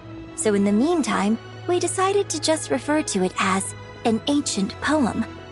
However, thanks to the painstaking work of the scholars who were tasked with decoding it, it seems like that's exactly what it was. Or rather, an ode offered in veneration of the moon and the White Horse Adeptus. Oh yeah! Didn't Kuching mention that before? It's got something to do with Longon, right?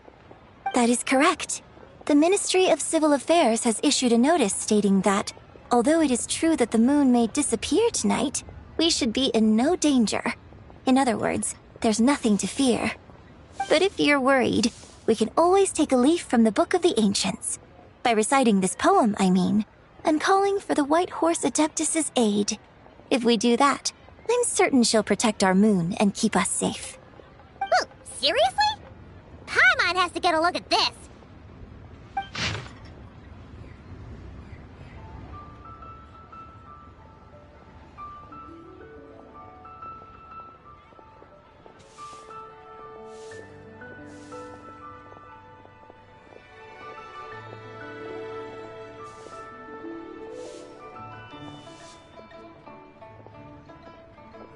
Under moon eternal, in radiant night, a maiden grants silk, soft and light? What in Tivat's that supposed to mean? under moon iridescent, in night divine. Blah blah blah, something cloth so fine. Something about fields being plowed, something else about seeds being sown from the earth. Seriously? What is this? The fields are plowed, the seeds are sown, and from the earth, life is grown. Whoa! You did that without even looking! Bravo! Bravo! We have an expert in our midst. Looks like this young lady really does know her role inside out. If I didn't know any better, I'd have taken her for the real deal. That's because I am the real deal. That's the spirit. This is exactly the kind of mindset I was talking about. Behold, mortals, I am none other than the indomitable Rex Lapis himself. Kneel before my godly splendor. Believe me, young lady, I know exactly why you do it. Back in the day, I was just like you. I must say you are rather amusing as mortals go. Miss White Horse Adeptus, it is a great pleasure to make your acquaintance today. I have some questions regarding the poem, and I was wondering, perhaps, if you might be able to shed some light on it? You want me to explain the full meaning of its verses? Your guidance would be much appreciated. Fascinating. Tell me, do all the people of Liyue still express such reverence for the ancient ways? Well, it's true that we hold a deep fondness for our history, but it is hardly our only pursuit. One of my good friends, for instance, is even more devoted to the modern Fontanian art of rock and roll. Exactly! And don't forget, great practitioners of the role-playing arts walk among us too. People like me and you, young lady. Yes.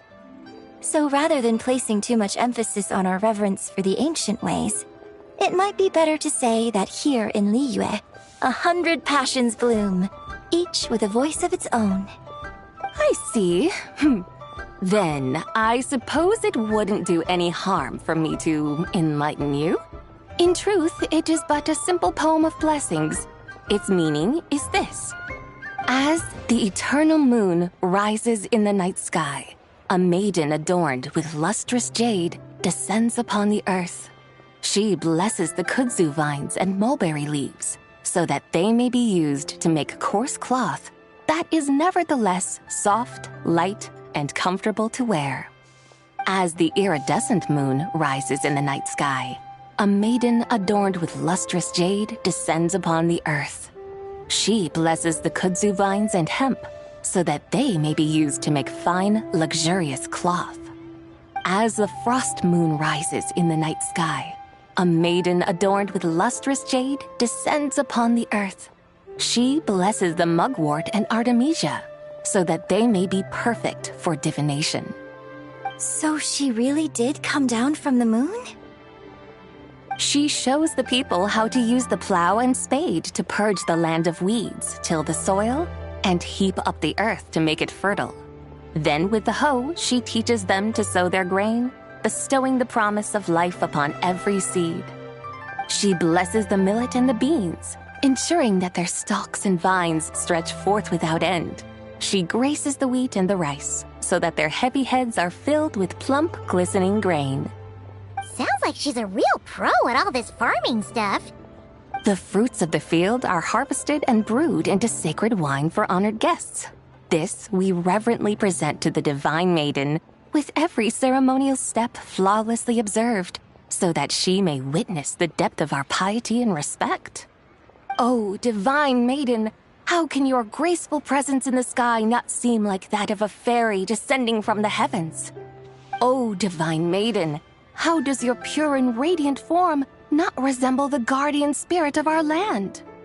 I send my heart's desire, ascending to the heavens, beseeching you to grant us good fortune and blessings in the coming year. Huh? So, that's what it's supposed to mean? I find myself speechless. moved beyond the power of words to convey. Oh, young lady, you have shown me the heights to which a true role player might aspire. A truly remarkable performance. I did not anticipate that anyone could unravel this poem with such depth and clarity, and so soon after the Ministry of Civil Affairs noticed, too. I'd even begun to consider myself somewhat versed in the matter, but as they say, there's always someone more knowledgeable out there. Allow me to extend my thanks to you, Miss Whitehorse Adeptus. You are far too humble, young one. I must confess, it is I who have been surprised, not only by you, but also by this Liyue Harbor of the present day. Ah, so you're not from Liyue. And what, may I ask, has surprised you about it? Oh, it's nothing really. Just some old memories scattered here and there. Very well, my guides. I suppose it is time we set forth on the next part of our excursion. I'd like to go see that wharf now. What say the two of you? No problem. We'll take you wherever you want. Oh, leaving so soon? Before you go, allow me to introduce myself. I am Yunjin, director of the Yunhan Opera Troupe. May I ask your name in return? My own name is scarcely worth mentioning, but since you asked, perhaps I'll tell you the title of that poem instead. Huh? So, it isn't actually called an ancient poem? Of course not. Its real title is Odes of Long Zabai. Odes of Long Zabai. All right then, until we meet again.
I just like to make people smile.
me!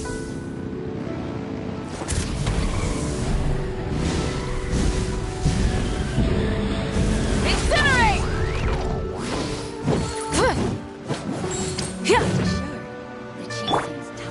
Solidify!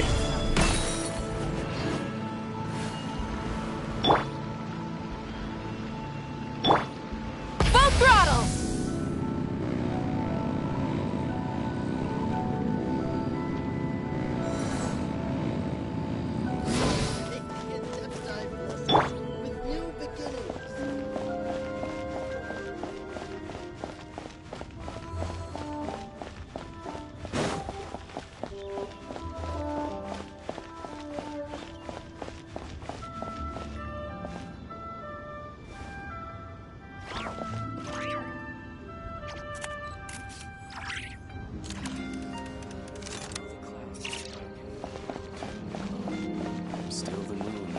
chamber rooms.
Rev the engines!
I almost forgot to mention.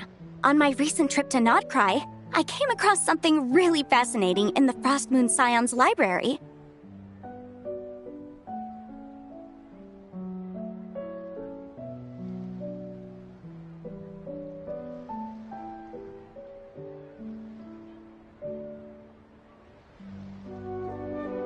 I found records in their collection of another divine envoy living on the moon. A divine envoy on the moon? You don't think it could have been referring to the White Horse Adeptus too, do you? No way to say for sure. Still, the similarities between our legends are intriguing, to say the least. Isn't it amazing? Especially when you consider how far apart we are. It truly is. We might live in different lands, but when we look up at the night sky, we all see the same moon and stars. Right? It's like we're all bound together, no matter where we are. When you think of it like that, it's almost as if our friends from other nations will be right here celebrating with us. Isn't that a wonderful thought? No wonder you were so excited to go see the giant lantern when you first got back. Sounds like you're a real fan of the White Horse Adeptus, huh? I guess you could say that.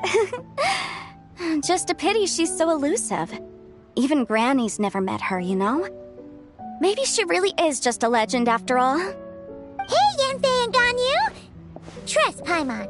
The White Horse Adeptus is as real can be. Huh? Oh, look! It's the Traveler and Paimon! Feels like I haven't seen you two in, like, forever. Happy Lantern Rite. It's so good to see you again. Hey, you two. Happy Lantern Rite. Did I hear you right just now, Paimon? Does that mean you've actually seen the White Horse Adeptus? She has indeed. And now, so have you. And you are?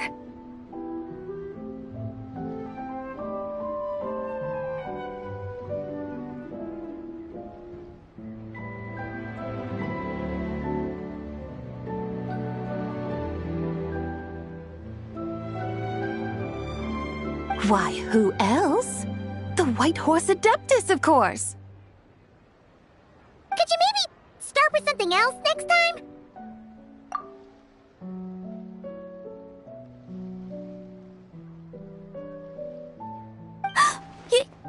You're the White Horse Adeptus? That's right. Allow Paimon to introduce you to our new friend, Zichao. She's been low-key obsessed with cosplaying the White Horse Adeptus ever since we met her. I see. Well then, greetings, Miss Zichao. My name is Yanfei, and recently I've been low-key obsessed with learning everything I can about the White Horse Adeptus. I'm sure the two of you will get along like a house on fire. Oh, and by the way, I'm Ganyu. So, Miss Zichao, you must be here to see the giant lantern too, right?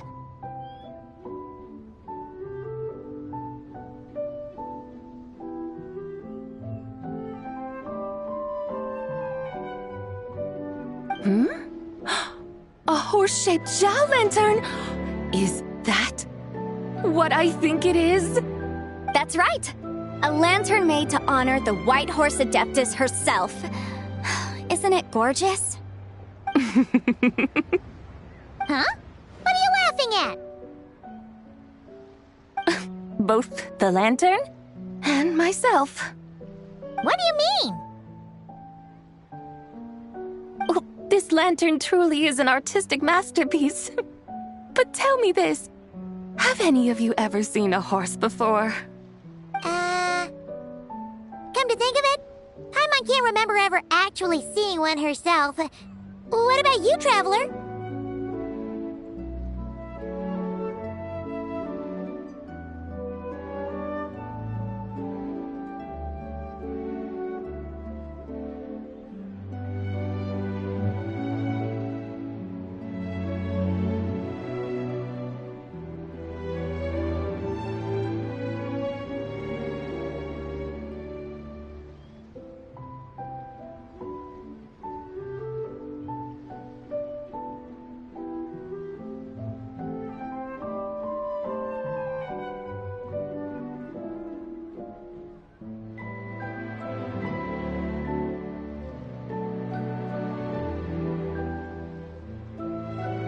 This horse appears to be mid-trot, but it has adopted what is called a lateral gait, where the legs on one side of the body move together in unison. A rather rare sight indeed. Just now, I suddenly pictured myself, I mean, the White Horse Adeptus running the same way. The image was so absurd, I could barely contain my mirth. Oh, really? I never knew that. You learn something every day, huh? Oh, come on! It's basically a giant piece of fan art! Who cares if it's different than the original?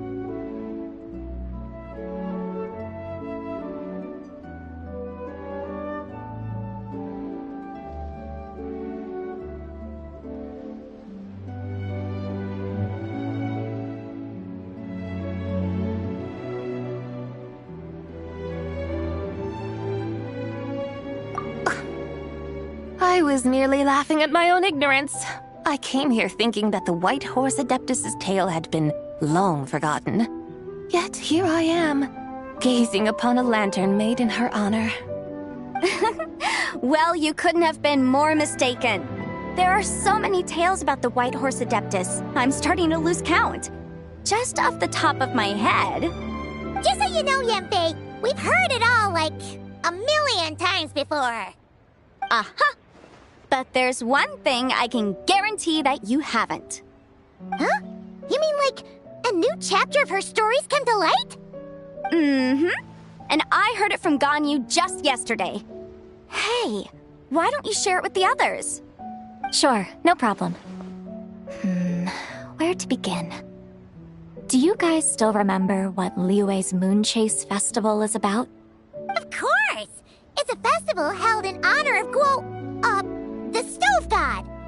That's right.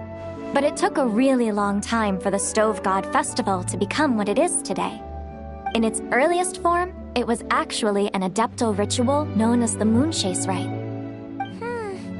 Paimon remembers Madame Ping mentioning that before, but she never explained exactly what it was. According to Cloud Retainer, the Moon Chase Rite was originally a ritual meant for communicating with the moon. Communicating with the moon?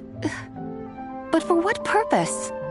At first, Cloud Retainer wasn't entirely sure either, as it was always Rex Lapis who performed the ritual. Whoa! Rex Lapis did it himself? Must have been a really important ritual. That's right. Unfortunately, despite numerous attempts, they never actually received any response from the moon, which is why they eventually stopped performing it. But then, just yesterday, Keqing took a picture of the moon being obscured by a dark hole to Cloud Retainer and asked if it had anything to do with the Moon Chase Rite.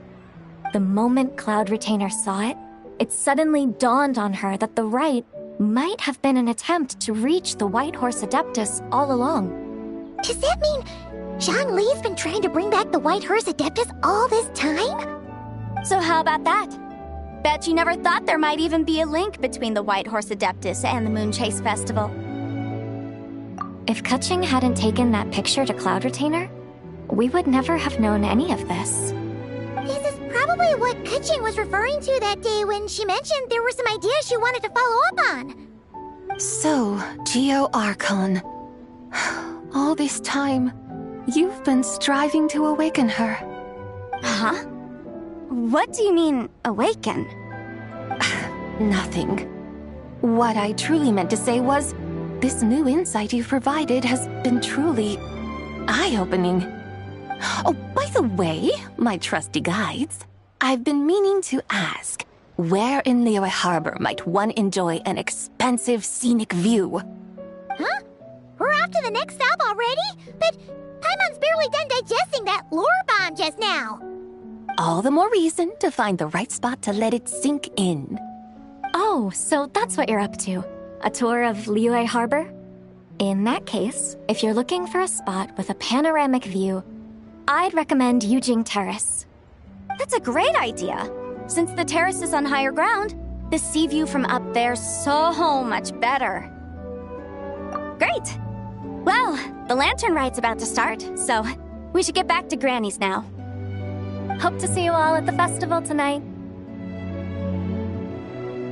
Oh, you're off too?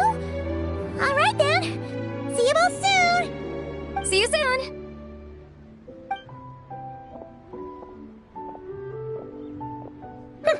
Very well, my guides. What are we waiting for?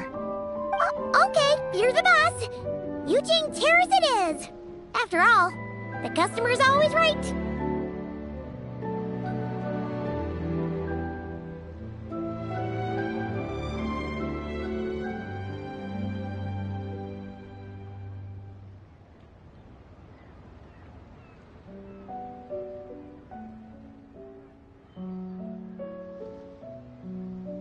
Something else you needed to do? Oh, Paimon likes that idea. And what, may I ask, is a photo?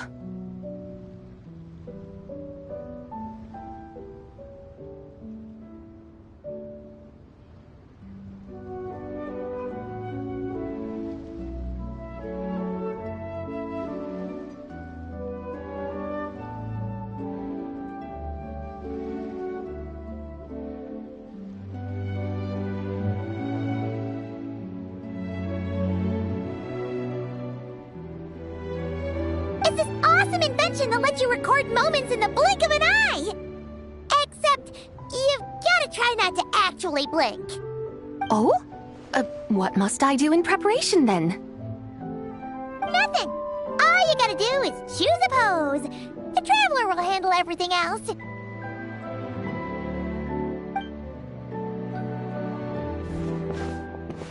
Come on, let's give it a try! Look! We got a great picture! Paimon's gonna call it The White Horse Adeptus Meets the White Horse Adeptus in Liyue Harbor. Huh. They've even discovered a way to preserve moments in time. Now I truly am curious to witness what else these mortals might accomplish. Very well, let us proceed. Yujing Terrace lies in that direction, does it not? Hey, wait for us!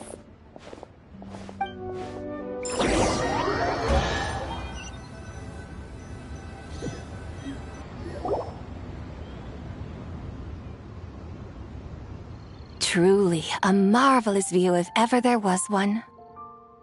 It seems the charm of this Liyue Harbor is only heightened by the sun's dying light. And soon, people will start releasing their shell lanterns to mark the most important day of the year.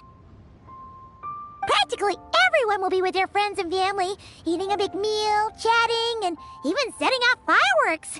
Trust Paimon, it'll look even more amazing then. What do you say? Want to stay to see that? No need. Let us bring this weary day to a close. Weary day? You mean you didn't enjoy your tour? I had imagined you would arrange for me to witness some grand spectacle.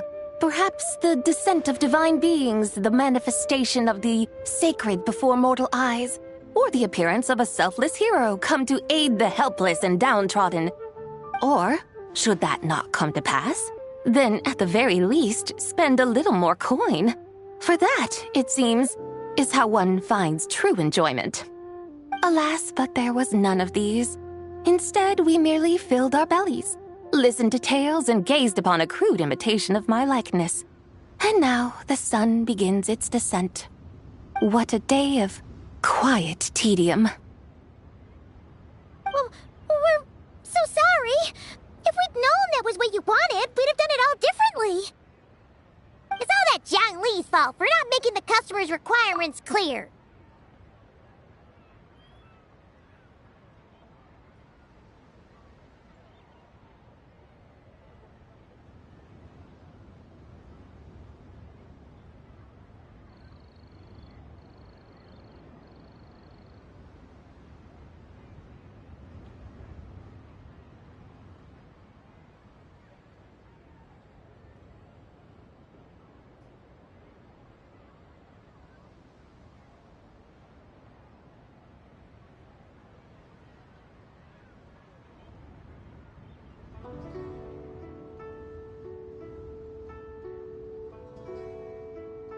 Well, it's too late now.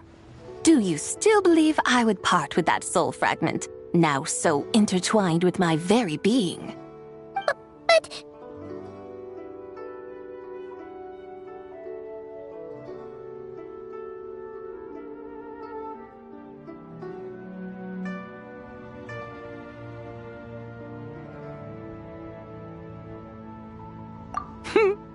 I knew you were the more astute of the pair. Huh? You were just trying to scare Paimon? It seems the realm of the Geo-Archon has a way of making one more stony-faced. So, you were just pulling Paimon's leg? Of course. I was merely engaging in a little banter with the two of you. Long ago, I shared tales with various mortals who chanced upon my mountain abode. Never did I imagine that those stories would endure. It seems I greatly underestimated them. Perhaps, as your Geolord said, a few pieces of ancient Langan's magnificent jade have truly become part of the very foundation of this land. So, you've decided to help us? Again, that goes without saying. I made up my mind some time ago now.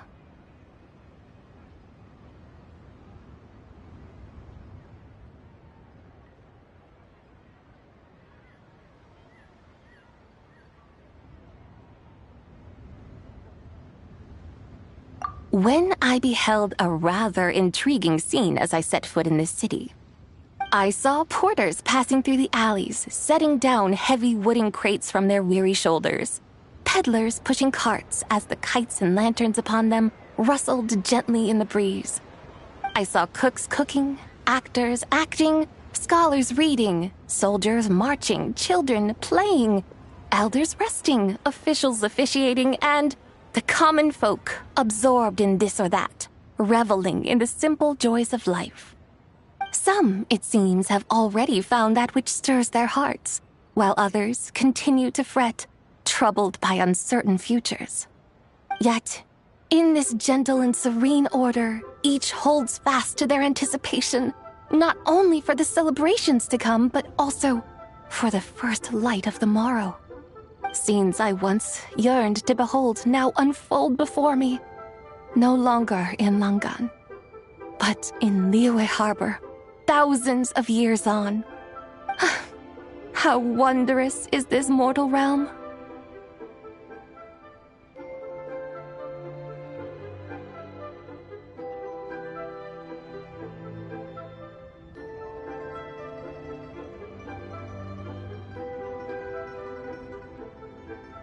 Thank you, Whitehorse Adeptus! Thank you so much!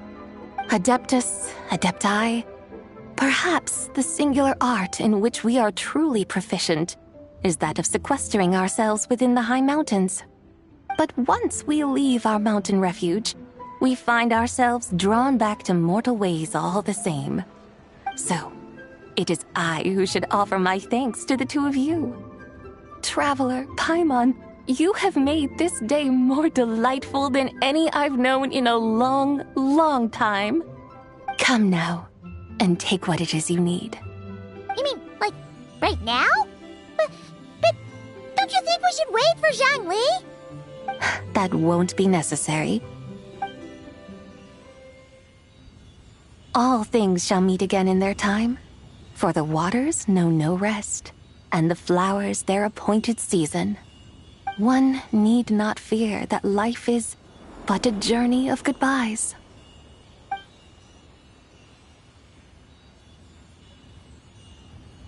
Is she gone?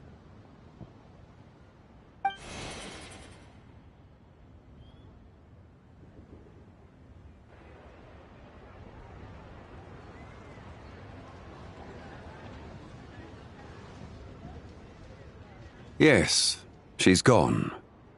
A deadly self is formed from the body's impure vapors, so naturally it cannot survive long in this world. Had it not been sustained by the remnant of Zibai's soul, it would have faded away a long time past. Now that the remnant is gone, it has severed its ties to the mortal world. Zhenhui! When did you get here? A while ago. I would have thought you'd at least want to say goodbye. Though mountains endure, the ceaseless waters will, at last, wear away their sharp edges. Thus must I meet the marks wrought upon her by the ruler of time with great caution.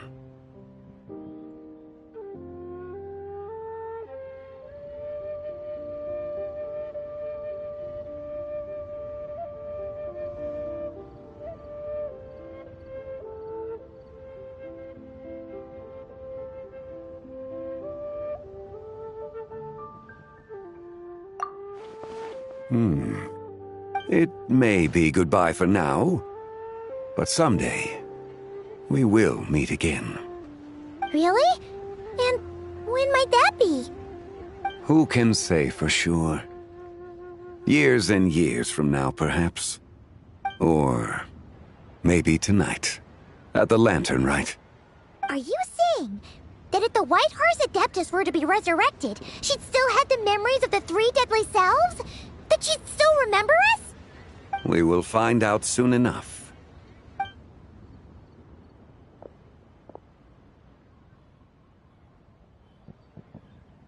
It is time.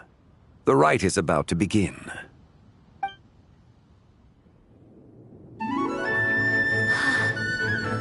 The rite is about to begin. Is the moon really gonna disappear? Got your lanterns ready, everyone? All set. Might be about time to put eyes to the sky. Wouldn't you say, Tianquan? Look!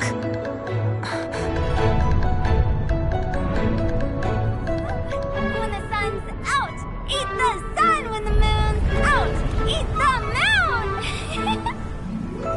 Whoa, is this the lunar eclipse? Under moon eternal, in radiant night, a maiden grants silk, soft and light. Under moon iridescent, in night divine, a maiden grants fiber for cloth so fine. Under moon of frost, in night so great, a maiden grants tools to divine our fate. The fields are plowed, the seeds are sown, and from the earth, life is grown. The seedlings stretch, the crops do rise, and all unfolds before our eyes. Fruits are gathered, sweet wine is poured. These gifts we offer to our Lord. Pure as heaven, so fair and bright, she shines as light in this dark night. And with her does this, wish take flight.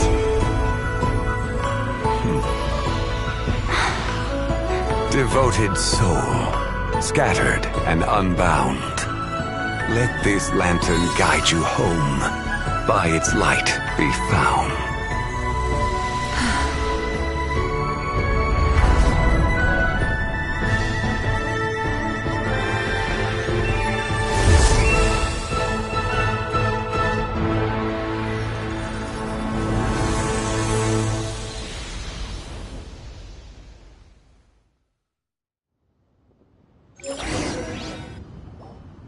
Did we do it?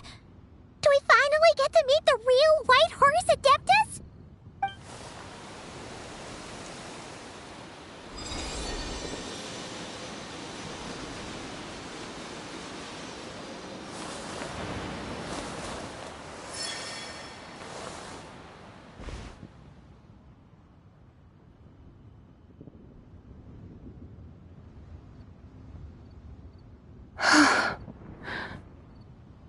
place? Where am I? A familiar land, now known by the name of Liyue. Liyue? The peaks adorn the clouded moon. Then, who might you be? Oh no! She seems to have lost all her memories after all. And those countless lights in the sky, what are they? These lights, each like a dwelling in glad accord, usher in this day of joyous rebirth. And whose rebirth might that be? That of my old friend, Zibai. Zibai? Yeah, that's you! Don't you remember anything at all? That's... me? Oh, yes. The envoy of the Lunar Palace. My name is Zibai, indeed. Then you must be... the Lord of Geo, Heaven's Star.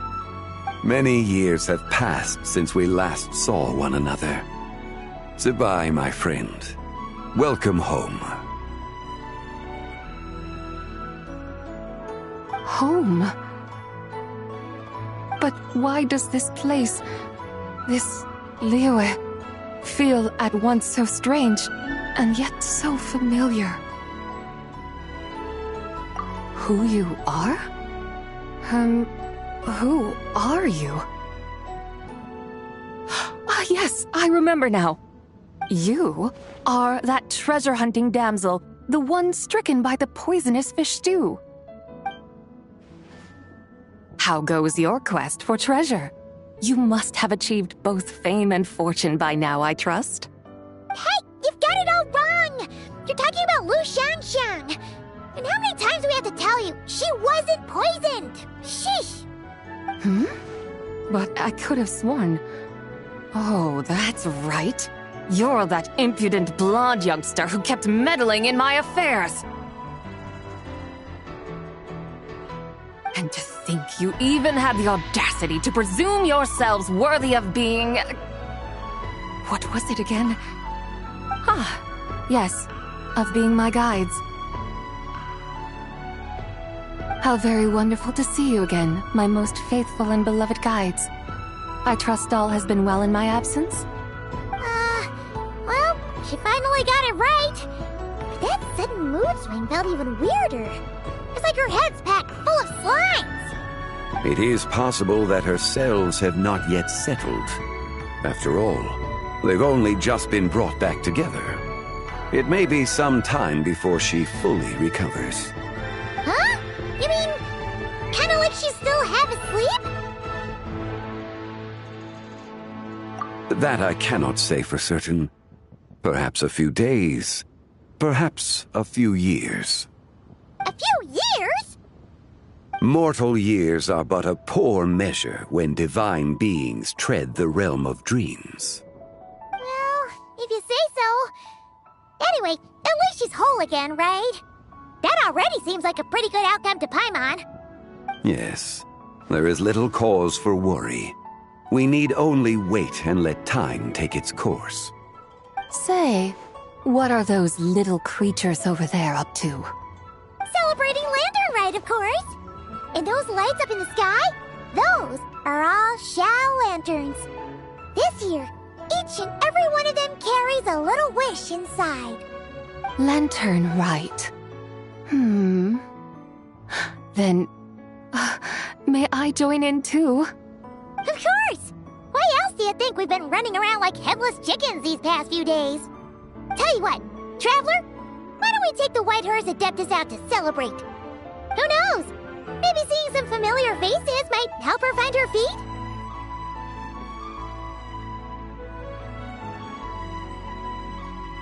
Hey, Zhangli!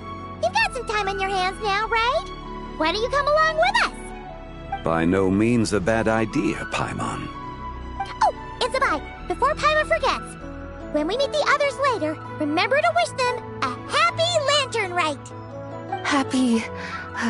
Lantern Rite? Happy Lantern Rite! Yes, happy lantern rite indeed. Well then, let's go!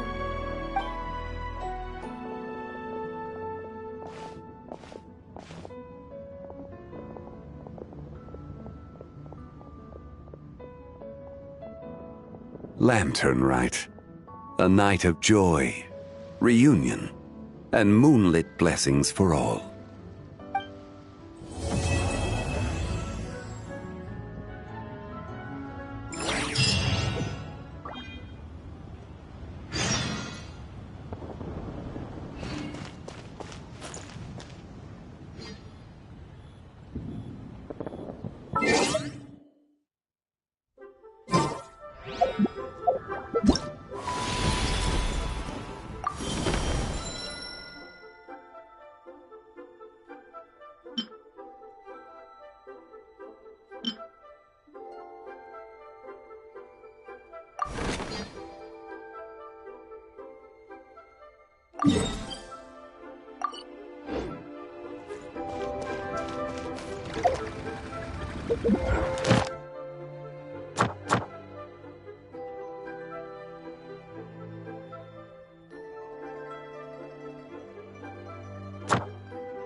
Ad Astra Abbot.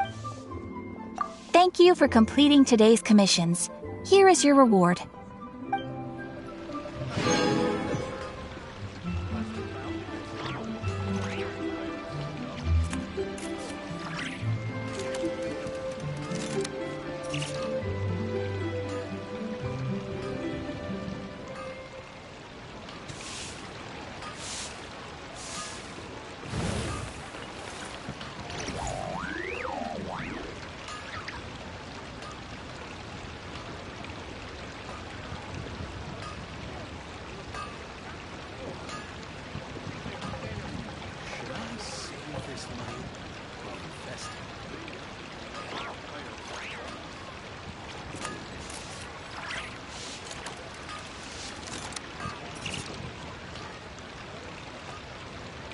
Error.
Many insects have a compulsion to follow the light, and humans are...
wonders how the White Horse Adeptus is getting along. Maybe we should check in on her? We can ask Zhangli where she is.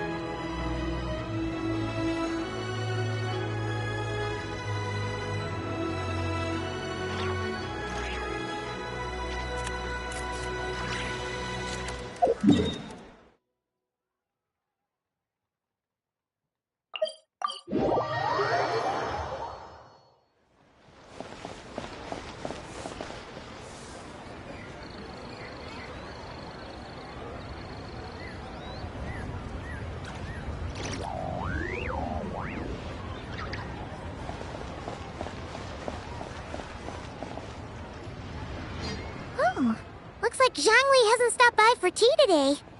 Hey, are you two looking for your friend? Try going up that way. Is Zhangli up that way? No, but that young lady who was dressed up as the White Horse Adeptus the other day is. She's your friend, right? I just saw her head toward Wanmin Restaurant. I was wondering why she was eating alone. But then you two showed up hot on her heels. Oh, what luck! We were just on our way to find her. But what's she doing at Wanmin Restaurant? I have no idea. I said hello, but she completely ignored me. She couldn't have forgotten who I am, right? I mean, we're kindred spirits, aren't we? Maybe she's still half asleep. Her brain might be a little fuzzy. Oh, that makes sense. I was wondering why her eyes were so red. Her eyes were red? Oh, that doesn't sound good. You young people, staying up all night because you think you're invincible. Look at your friend, missing out on sleep so she can pretend to be the White Horse Adeptus. That's where that leaves you, you know. A word to your friend from someone who's older and wiser. She really needs some rest.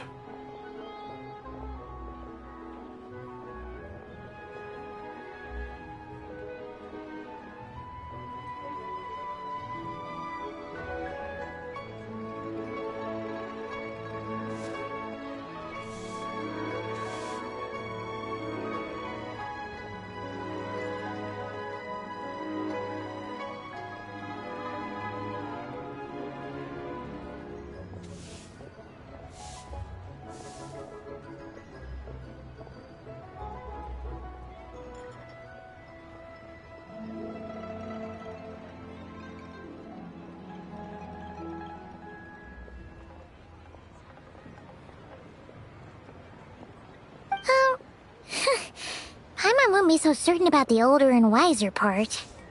Yeah, what was that? Hurry along, then. Oh, and don't forget to come back and check out my Rex Lapis cosplay when you're done.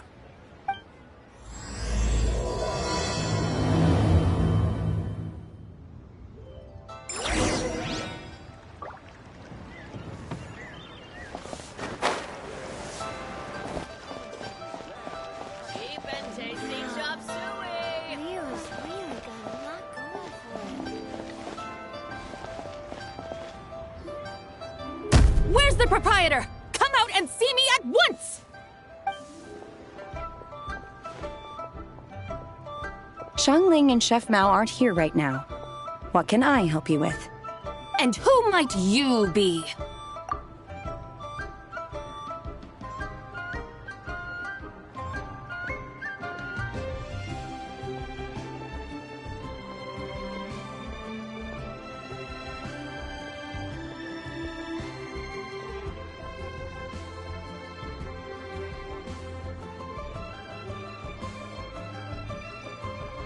My name is Shenhe.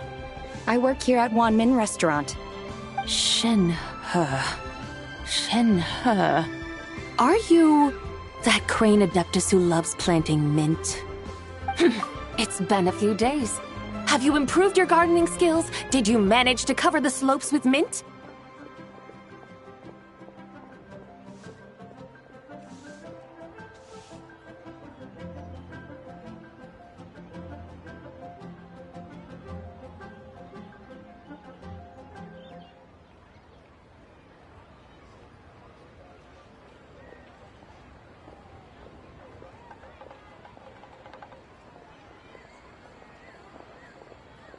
Mint? I don't know anything about mint. But I am familiar with Genshin and glaze lilies. Ha!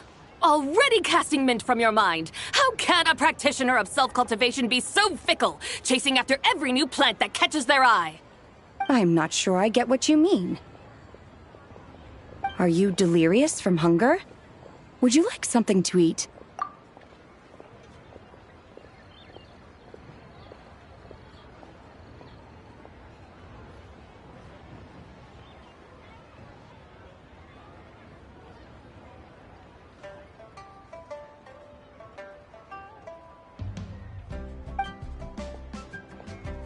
Shenhe! Whitehorse and Zabai! So this is where everyone is! Traveler, Paimon. It's been a long time. Happy Lantern Rite.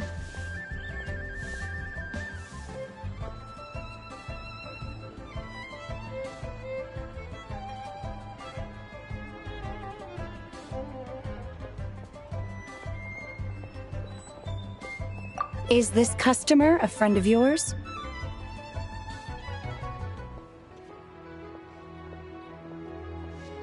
Don't mind her, Shenhe. She's just a little cranky because, she didn't sleep well last night and she's only just woken up.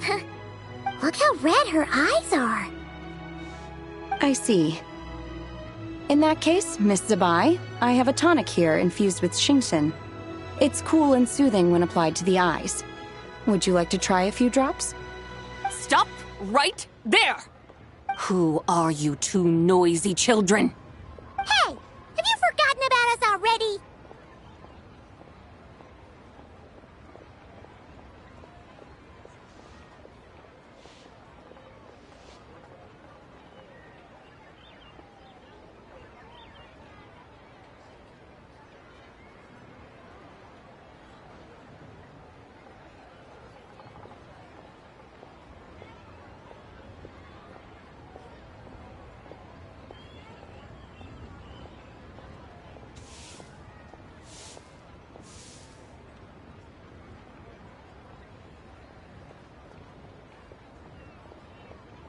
Guides.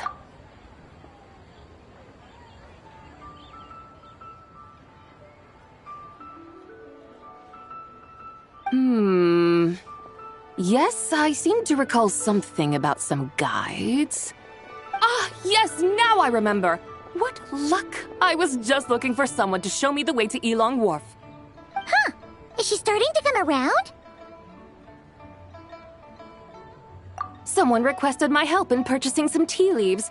I was informed they have discounted prices during the festival and that I shall get a good deal there.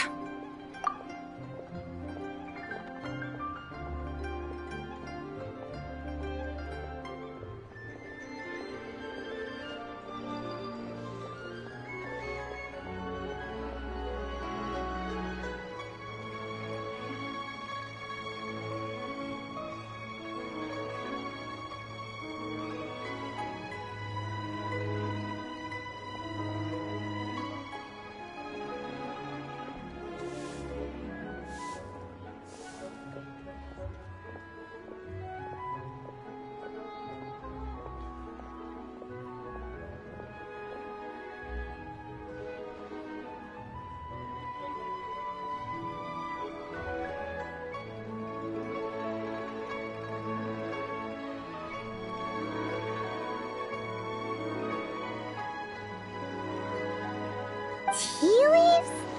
This sounds like Zhongli's doing. He sure knows how to get people running errands for him.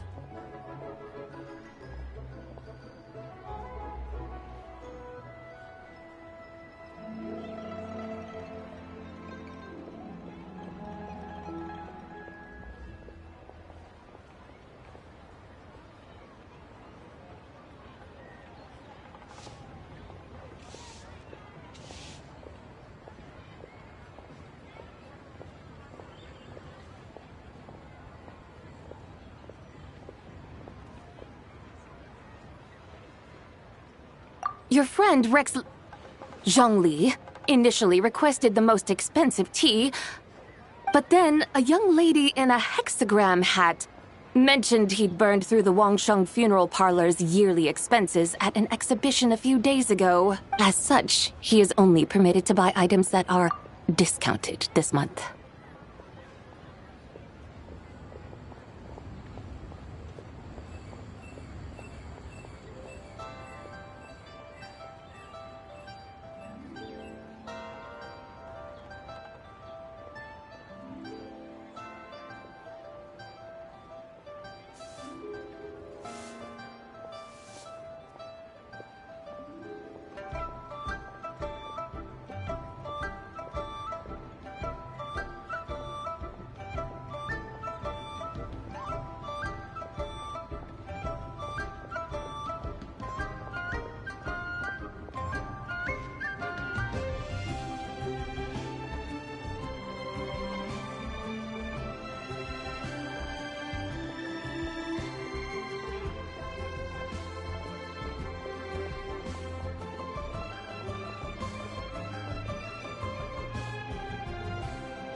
Tao.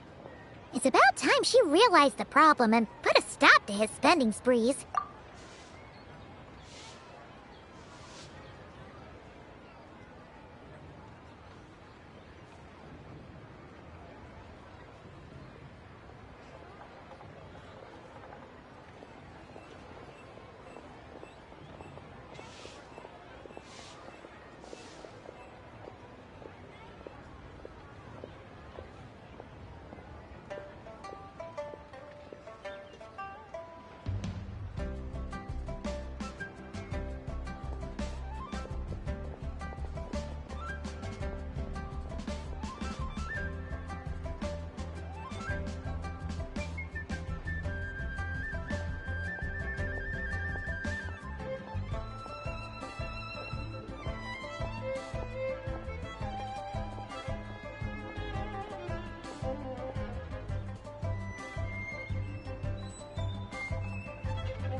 Oh, I see. So that's why you're here. Unfortunately, Wanmin Restaurant doesn't sell tea leaves.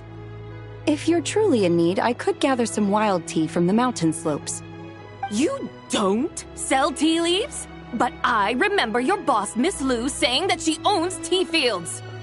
You really should get some rest. The person you're talking about isn't the boss of Wanmin Restaurant. She's just like you. She came here to eat. Is that so? Life really is full of surprises.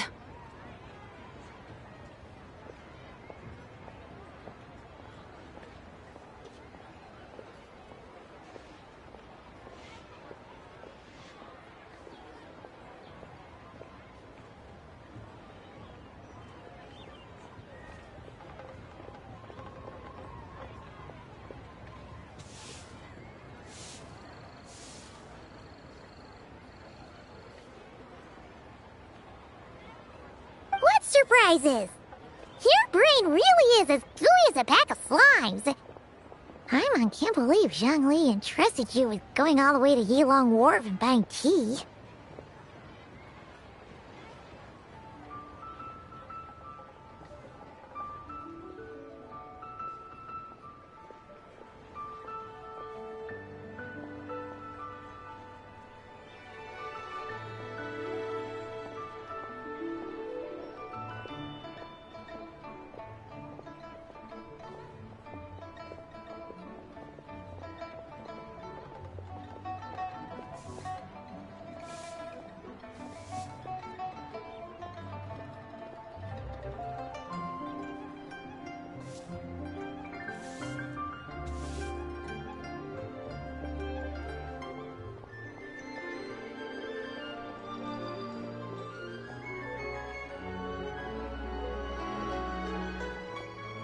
That would be excellent, my dutiful guides. Ah, yes, Miss Crane.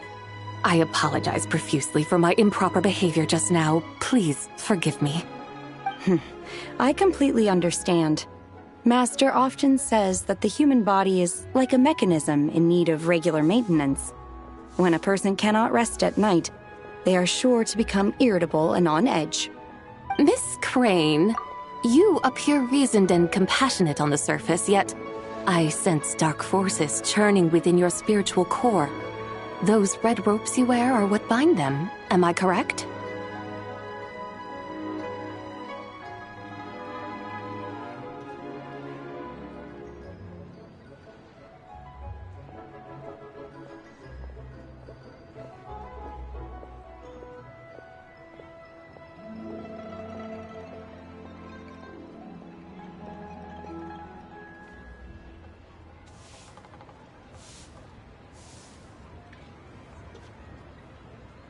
Oh, you can sense that? Indeed. I also sense that with your strength, you might try undoing one or two of those bonds when training. Untie Shen has ropes? Wouldn't that be risky? Though the use of red ropes to bind the soul is a wondrous technique, practitioners must eventually learn to break free from external aids and look within themselves for restraint. Master has told me similar things, but I am not ready yet.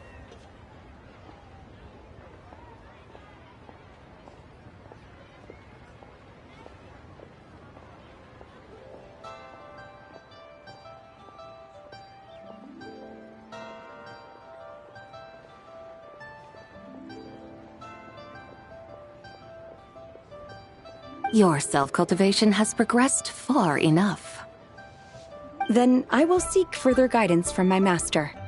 If you still have doubts, you can find me at the Baiju Guest House. I'll be taking up residence there for a while. For now, my dutiful guides, let us be off.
Instead of confining themselves to the heavens, God should broaden their horizons in the world below.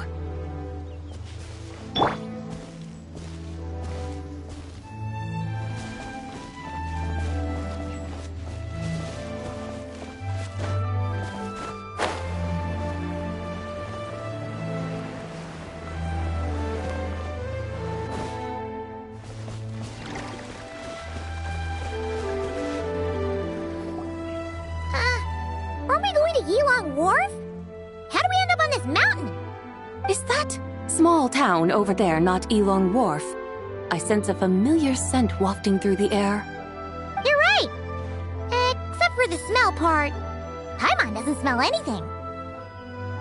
That is because this scent is the essence of jade, which can nourish the spirit.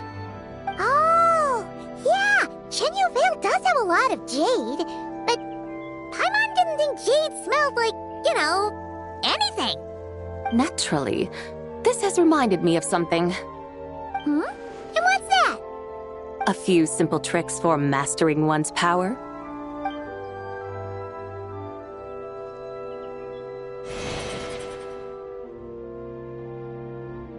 What is that thing?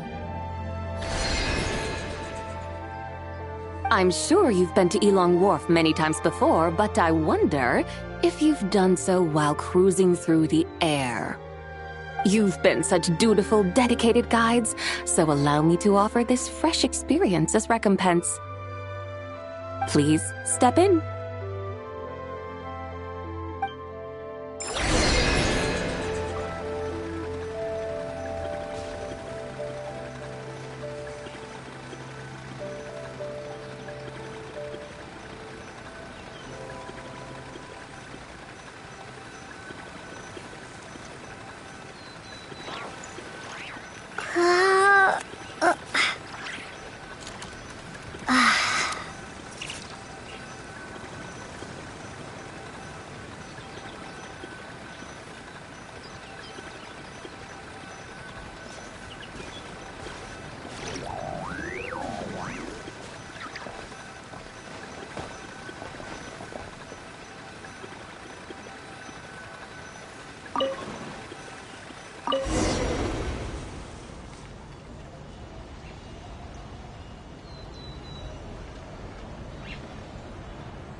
I created it from my memories of the chariot of the Lunar Palace. Many years have passed since I last laid eyes upon it, so there may be some discrepancies. Nonetheless, it is functionally much the same. A lunar chariot? Wow! Paimon never imagined she'd get to ride in one! So, Sabai, does that mean you used to work on the moon? Work. That's an interesting way to phrase it, though I suppose you are correct. I was once an angel, a member of a race tasked with guiding humanity. Then, graced by serendipity, I became a moon envoy. Huh? What's a moon envoy? Some kind of super important angel? As you would understand it, a moon envoy is a job title. Any angel, or non-angel, can become a moon envoy. Does that mean you're not the only one? Of course not. Though my memories are still hazy, I vaguely remember some of my colleagues. There was one who liked to take on the form of an ibis. An ibis? Could it be... Can all moon envoys turn into animals? Does that mean Rauma could take that job? She can turn into a deer, and moon chanters are some sort of Luna envoy anyway, right? Moon chanter? I have no idea what those are. Oh, okay then.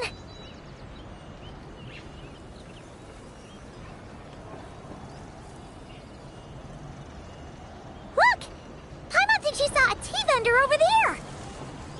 Very well. Let's take a look.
Welcome, please have a look around. We only sell teas of the finest quality sourced directly from Chaoying Village. Right now we're offering a special discount for Lantern Rite. Look over there! Discounted tea!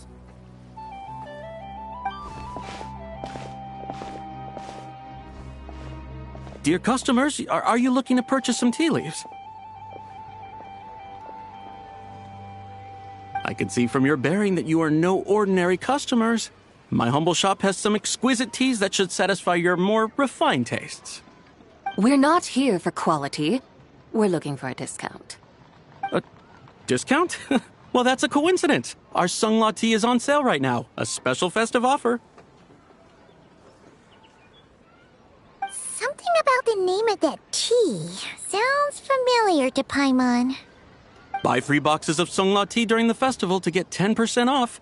Buy 4, get 20% off. Buy 10, but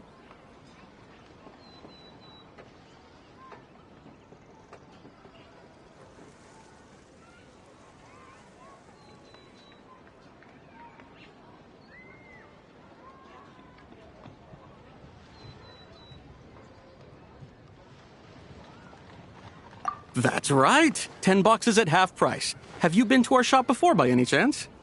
Oh, Paimon's definitely heard this spiel before. 3, 4, 10, 10, 20, 50.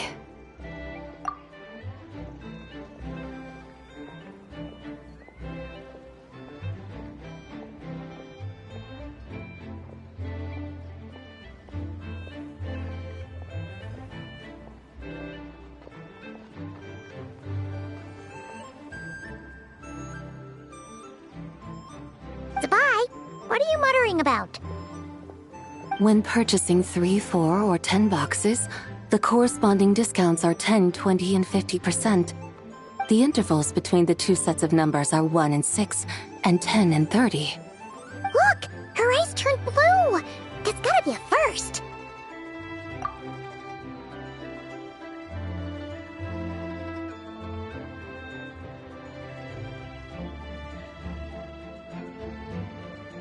If the differences between intervals remain equal, the interval after 6 should be 6 plus the difference between 6 and 1, which is 11. Similarly, after 30, the next interval should be 50.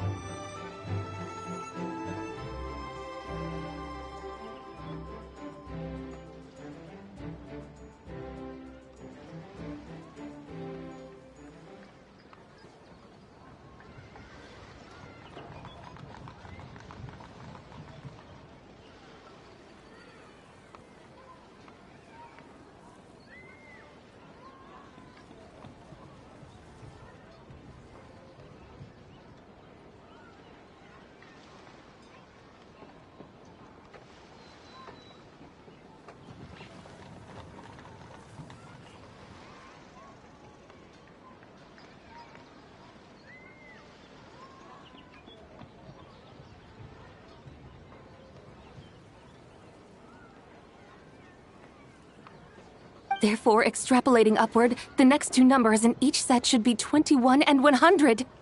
You're making Paimon's head spin! Those numbers, what do they mean? They mean that if we buy 21 boxes of Songlot tea, we should get a 100% discount!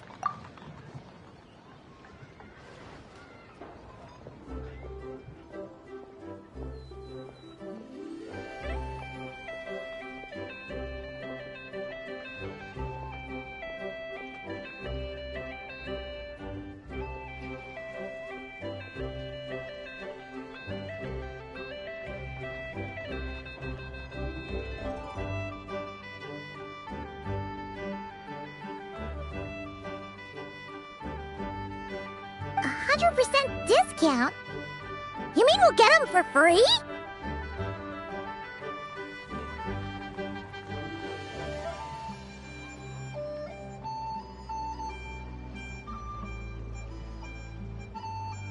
Oh, there was a pattern to the discounts. Is that right? The pattern we speak of is mathematics, little one. A pattern that is always right. This is amazing! You're a shopping genius, Zabai! Oh wait, something feels off here.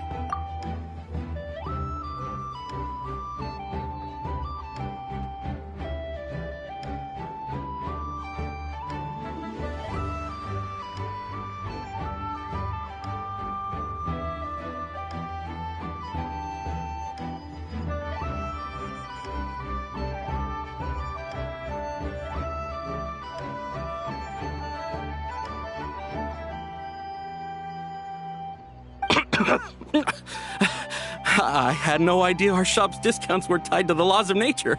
I've learned so much from you, dear customer. No need to thank me. Now, please give us our 21 boxes of free tea.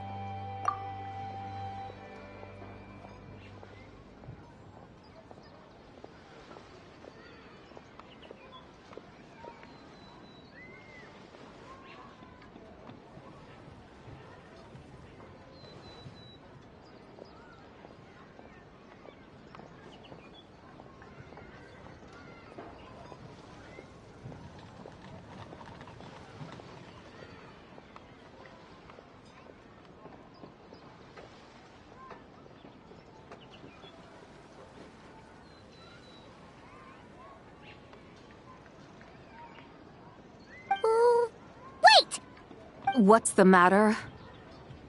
Paimon just realized what it is that's not right. It took you long enough. We got the short end of the stick!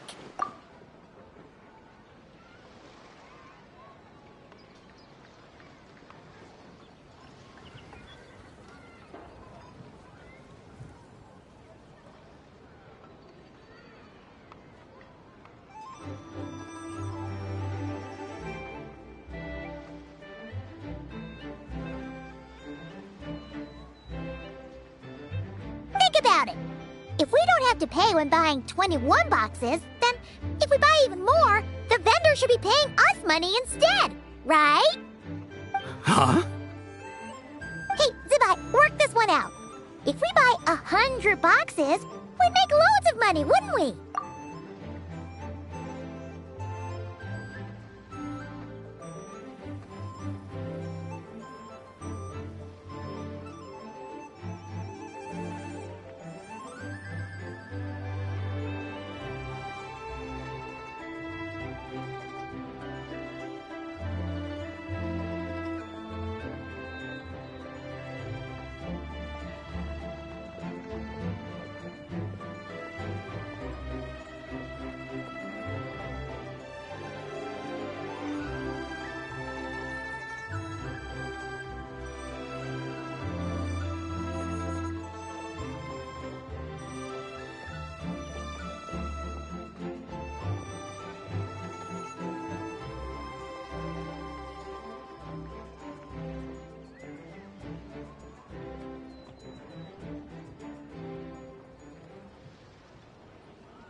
It stands to reason. Wait a moment, dear customers. Don't you think you're haggling a little too hard?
You are the one dictating the discounts. We're simply extrapolating the numerical patterns within.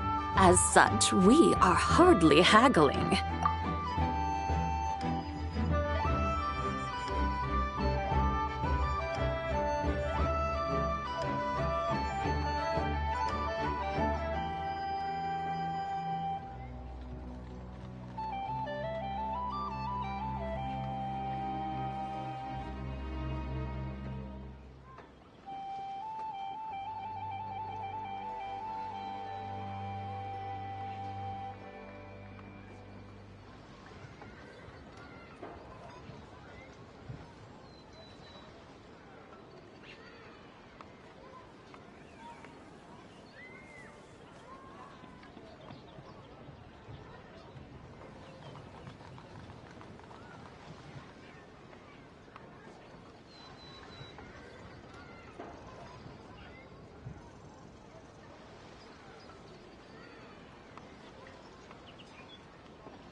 You have a point. However, that's right.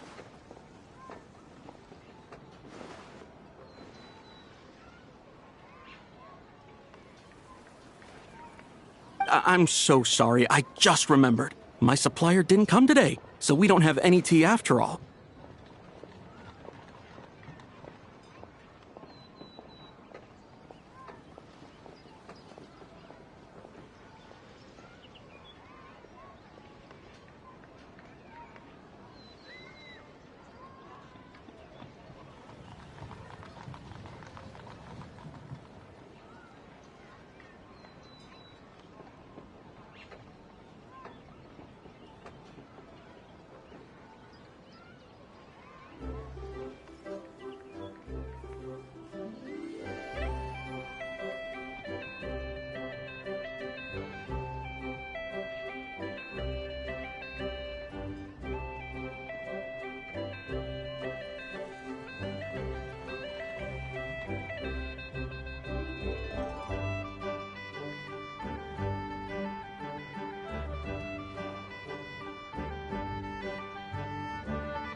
Such a shame. Terribly sorry about this. Awful luck.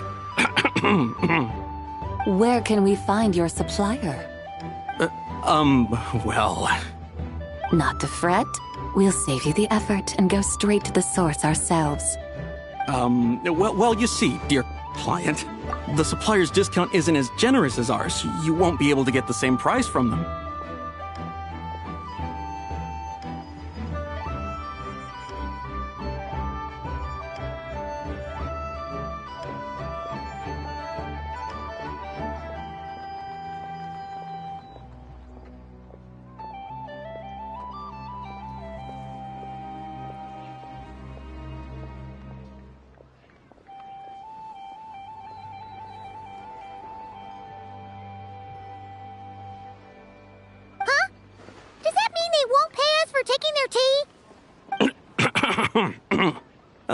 They might not even offer you a 100% discount. How very unfortunate. Nevertheless, as the original supplier, they must offer some sort of discount. Besides, we're not looking to make money. We just want a good deal. That's great. My suppliers are all tea farmers from Chaoying Village. You can go ask around the village, but please don't say I sent you. Do not worry, we appreciate your generosity. Referring customers to your business partners, even choosing to remain anonymous, the demeanor of a true gentleman indeed. Your business will surely prosper.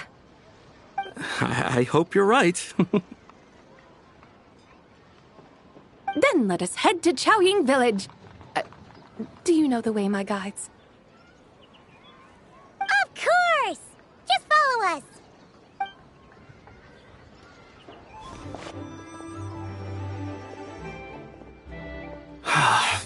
What otherworldly beings were those? Thank the heavens I managed to send them on their way. I should hurry home and pray to the White Horse Adeptus. May she bless me such that I never encounter such customers again.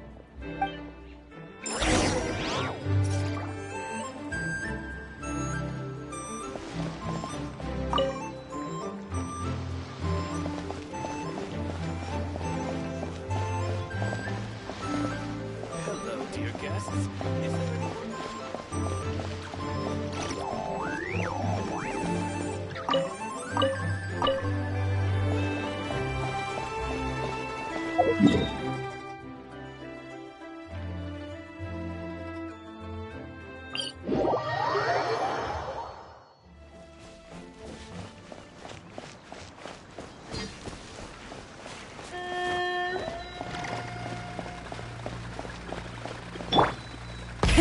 Rev the engines!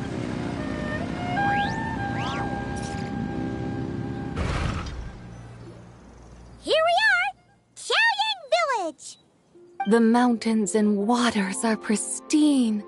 They embody the beauty of heaven and earth. It's a good-looking place, all right.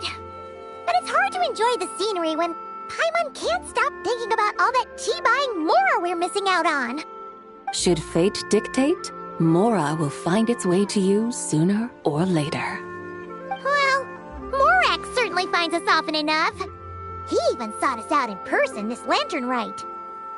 For now, let's look around and see if any tea farmers are selling their crop.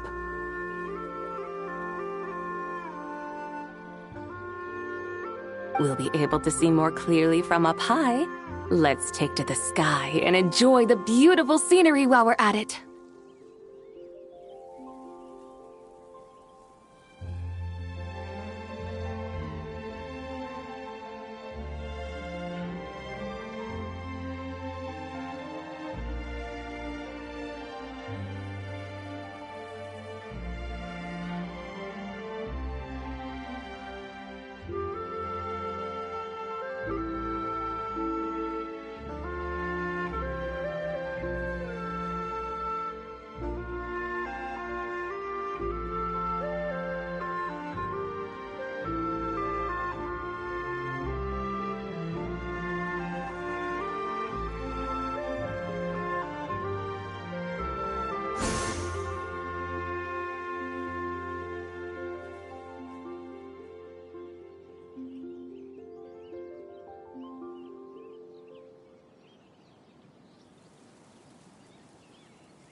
Looks beautiful from up here.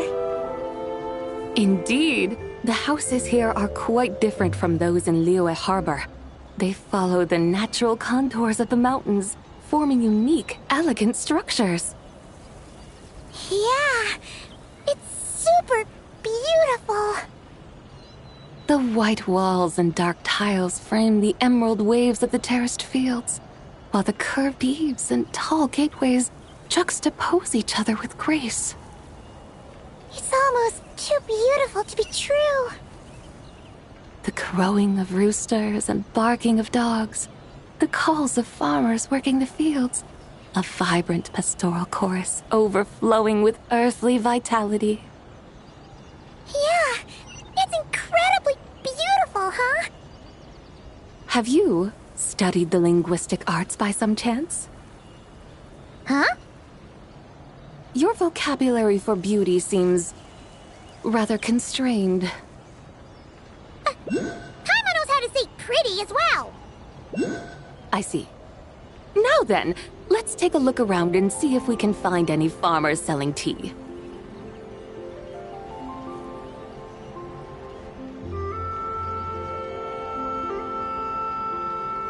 Look! There's someone in that tea field! And they look kind of familiar. Wait, is that Lu Shanxiang? And who is that? Oh, you'll remember her once you see her up close.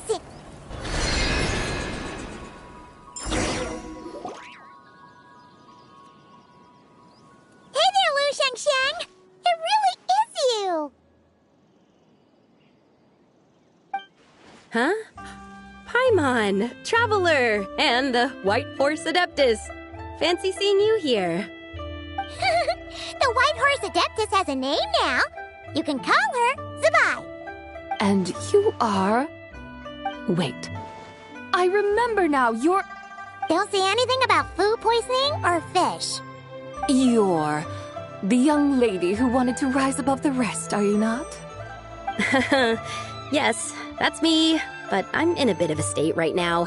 At best, I can say I've fallen below them. Fallen below them? What happened? Like I said the last time we met, I'm being punished according to family rules. My father, mother, grandfather, grandmother, other grandfather, other grandmother. Oh, that's a lot of family members. Yeah, and on the night of Lantern Rite, they held a family meeting to discuss my situation. So, they do care about you. There's no doubt they care. But they think that since I caused all that trouble in Liyue Harbor, it shows I can't be trusted on my own. They decided to ground me. Ground you? Yeah, though they're not confining me to my room.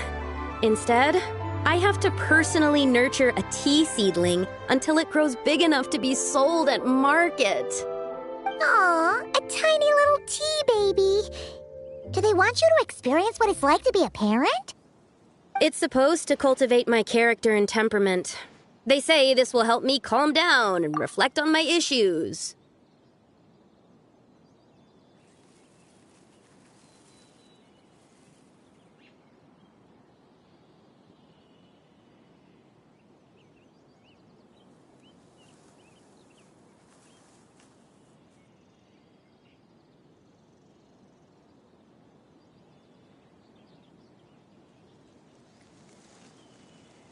What happened in Liyue Harbor really wasn't your fault.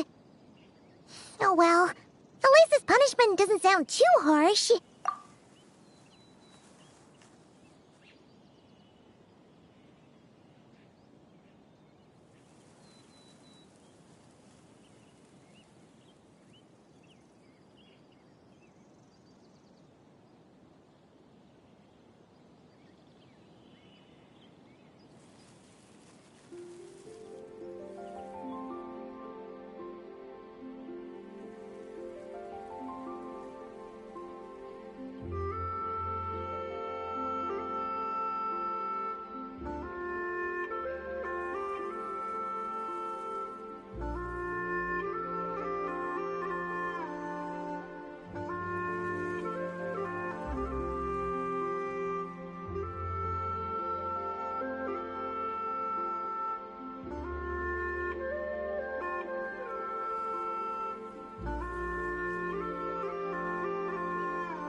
So, how long will it take for the little tea baby to grow?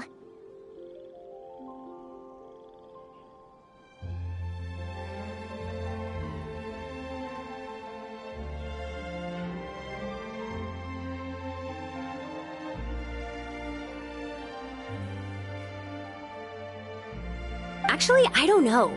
I've never grown a tea tree before.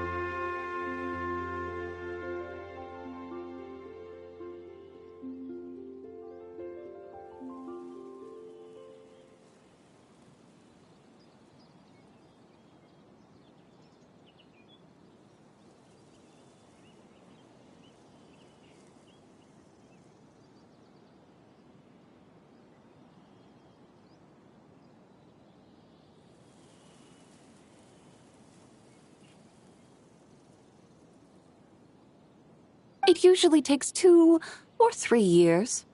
2 or 3 years? Yes, the tea in this garden requires 2 or 3 years to mature.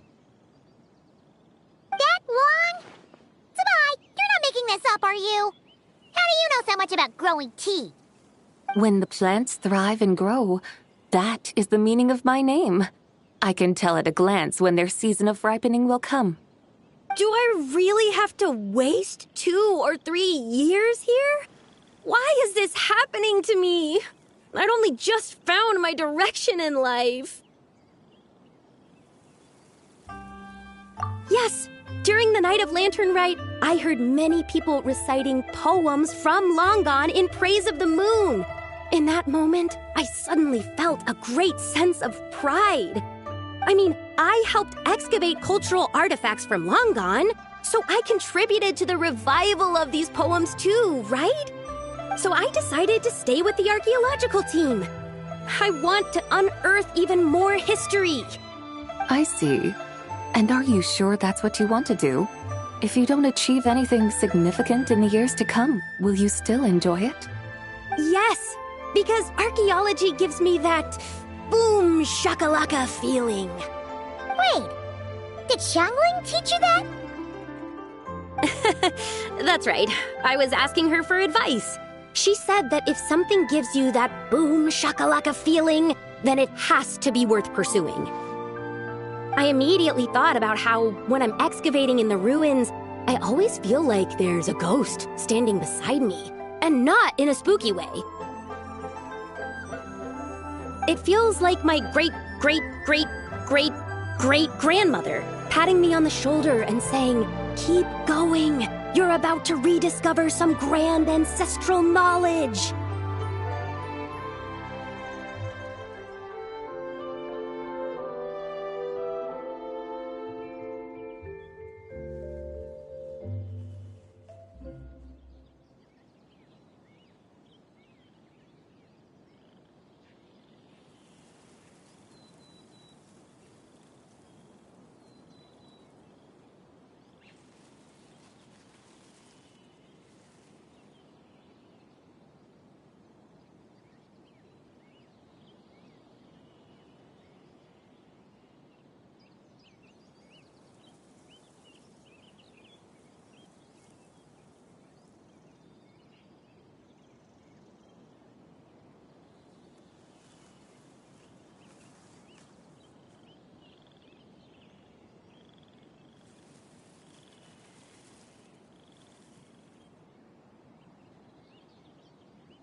Right? It feels like I've made some kind of connection with my ancestors.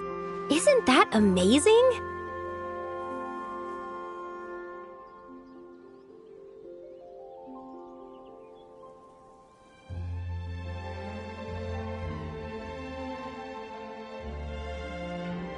Since you've made up your mind, you should give it your all. And I'd love to, but I'm still grounded. Run away, summon up a little boom shakalaka, and leave the tea garden behind. Flee this village. That might be going a bit far. You don't want to lead others astray, Zabai.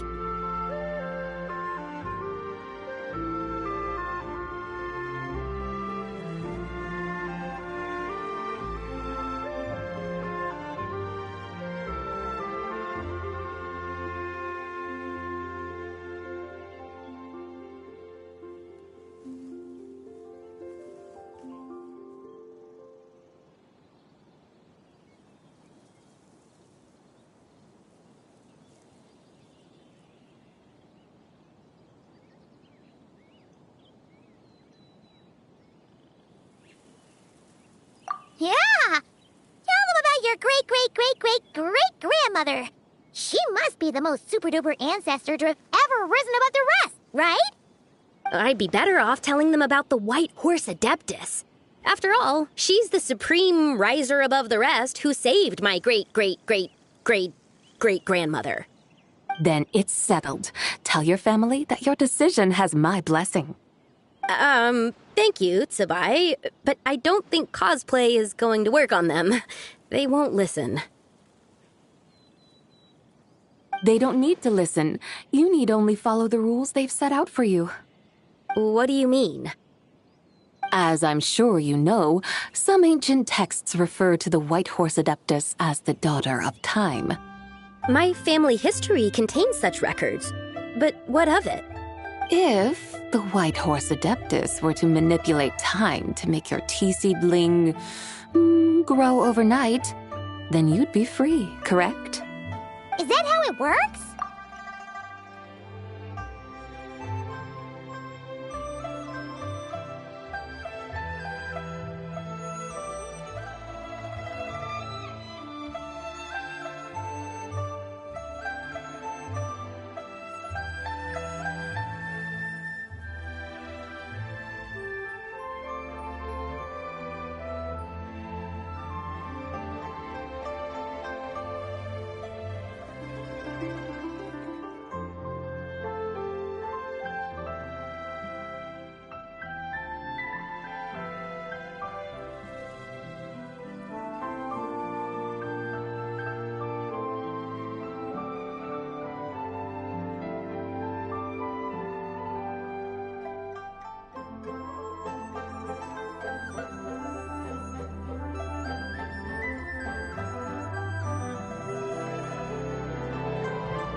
If the White Horse Adeptus were to really get involved, my grandfather would let me leave right away. But who really believes that she'd show up and help?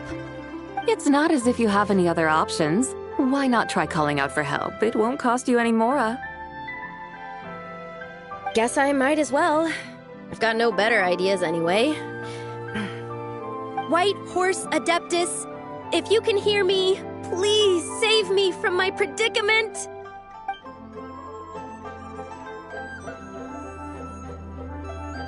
Ugh. Nothing happened, as expected. Perhaps the White Horse Adeptus has already heard your prayer. Why not come back here tomorrow and take a look? By then, the seedling you planted may well have grown into a thriving tea tree. Thank you, Tsabai, for trying to comfort me. I do feel better now, kinda. But can't you really do something like that? Oh, it's getting late. Why don't you all stay at my house tonight? My family may be strict with me, but they're always welcoming to guests. That sounds great! Let's get some sleep and then come back here tomorrow to see if our tea baby has grown.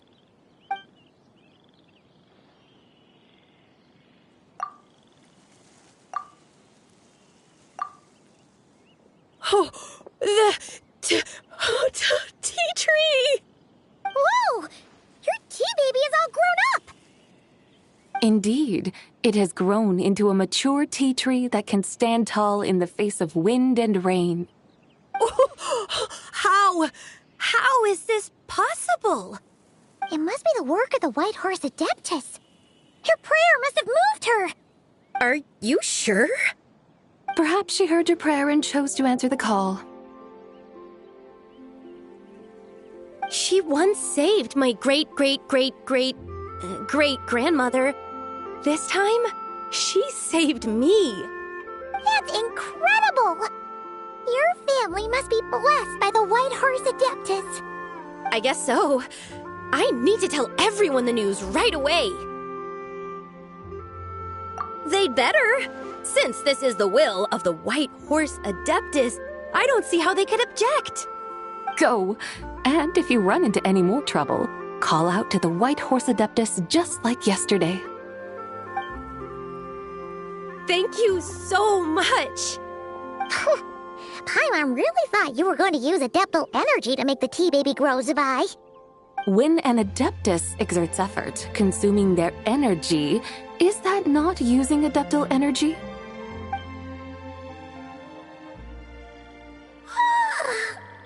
All right. What are we doing out here in the middle of the night? We're here to help Lu Xiangxiang fulfill her wish, of course. Can you really make the tea baby grow? It won't be easy, but there are ways.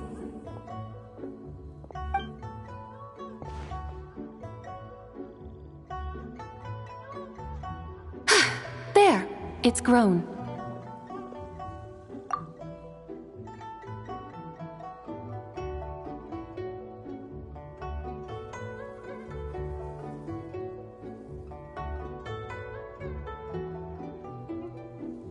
Hey! You just transplanted a tea tree from over there! So, there's a mature tea tree here now, yes? Oh, yeah, but... And am I not the White Horse Adeptus? Well, yeah. Is this tea tree then not a manifestation of the White Horse Adeptus's will? You're not wrong. Then again, there's something not quite right about this. Maybe this will become another mystical Adepti tale recorded in their family history. That would be marvelous. Paimon thinks so too. Hey, Traveler! Sabai seems to be doing much better now, don't you think?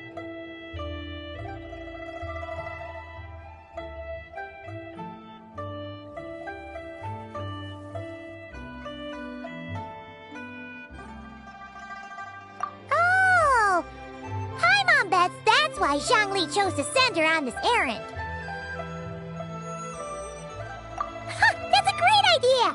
We've already shown her Liyue Harbor, Yulong Wharf, and Xiaoying Village. How about we head to Qingce Village next? Qingce. That name sounds familiar. The scenery there is really beautiful. Pretty, too. It's the perfect sightseeing spot. How about we show you around? I must say, I have been mightily impressed by the mountains and waters of Liyue. Please lead the way, my dutiful guides. Alright, let's go!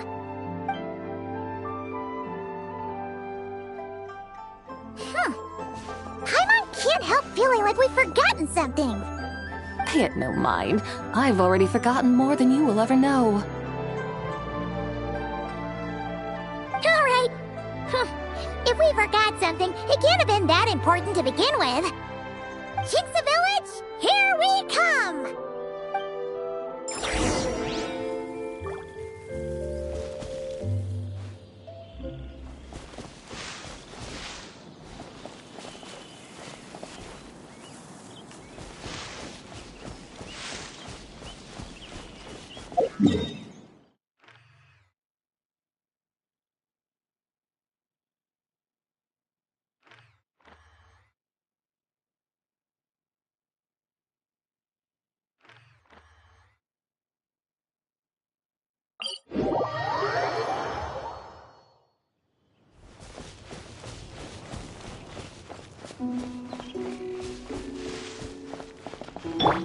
Try and stop me!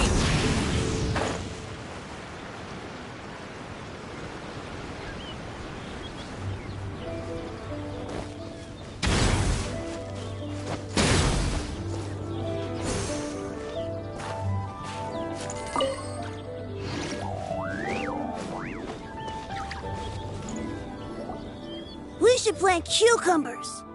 We should plant canolas. We should plant cucumbers. They're easy to sow. We should plant canolas. The flowers are pretty. What are you arguing about, little ones? We're deciding what to plant in our field once Lantern Rite is over. Yeah. Dad gave us a small plot of land to grow our own crops. He said we can keep all the more we get from selling them.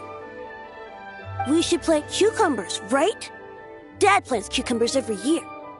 We should plant canolas. We can press the seeds for oil. It smells good and sells for a good price. Ah, an agricultural debate. This should be easy to sort out. Granny, are you a farmer? Could you tell us what to do? Granny? What did you just call me, you rapscallion?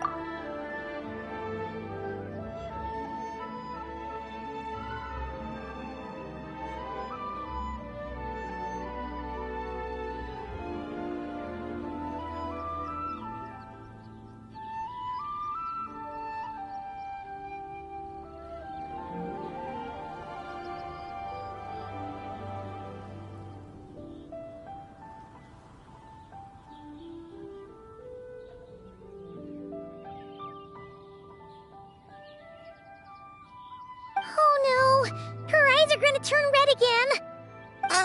It's just, my granny smells really nice, and you smell nice too, so... Sorry. How about we call you Auntie instead? Auntie?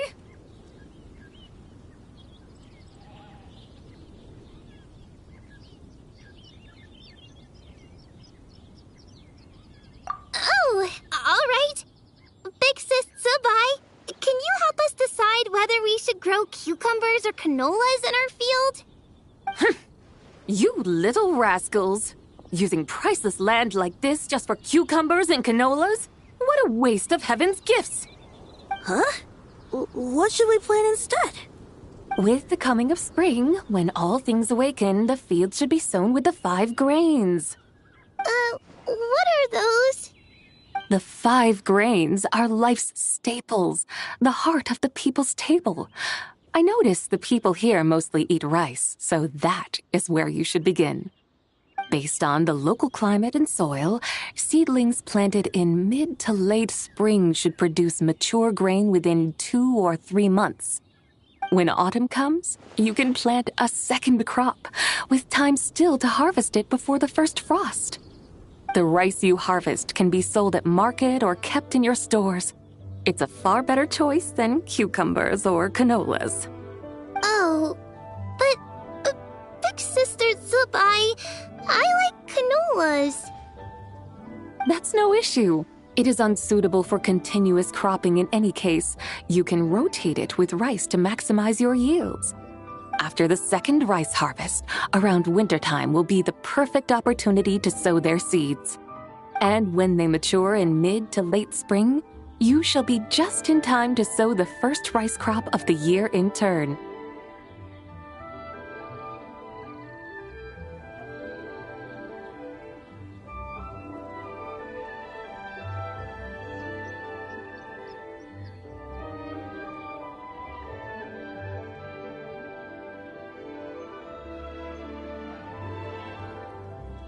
This way, your field will sustain balance, rice and canola in a harmonious cycle.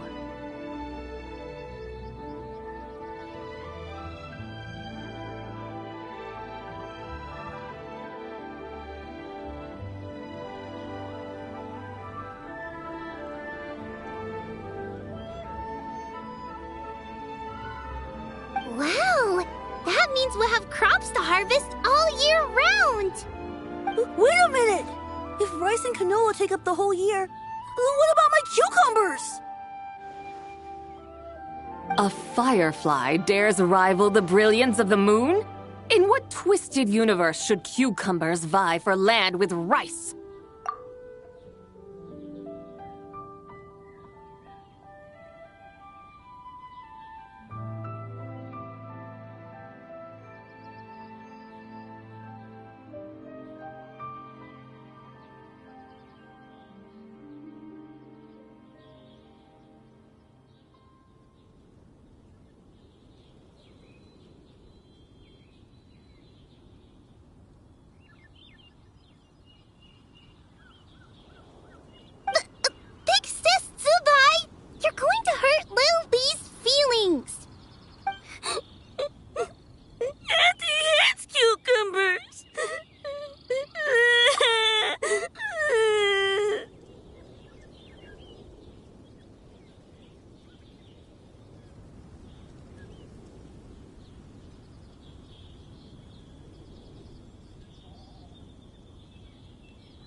Stop crying this instant! I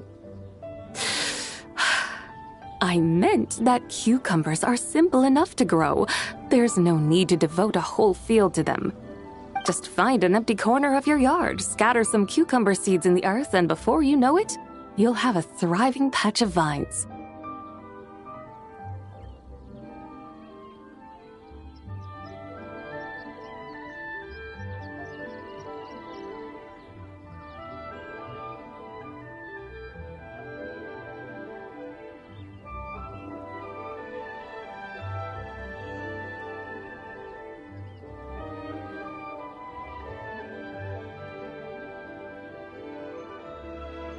Cucumbers delight in sunlight and moisture, but they suffer in cold weather. If you wish to plant them this early in the year, you should make sure they're protected from frost. Wow. Is it really that simple? Let's hurry home and get started right away! Are you really in that much of a rush? Well, thanks, Big Sis Zubai. who's fierce but really good at farming. We gotta go! Thanks, Big Sister Bye. See you around! Paimon never imagined you'd know so much about farming. What's so strange about that? The people of Long Gone called me the god of soil and grain. Are the fields not made of soil? Is rice not one of the 5 grains? Huh. That's true. So, if the god of soil and grain is a farming god, that means the White Horse Adeptus must be a farming adeptus, right?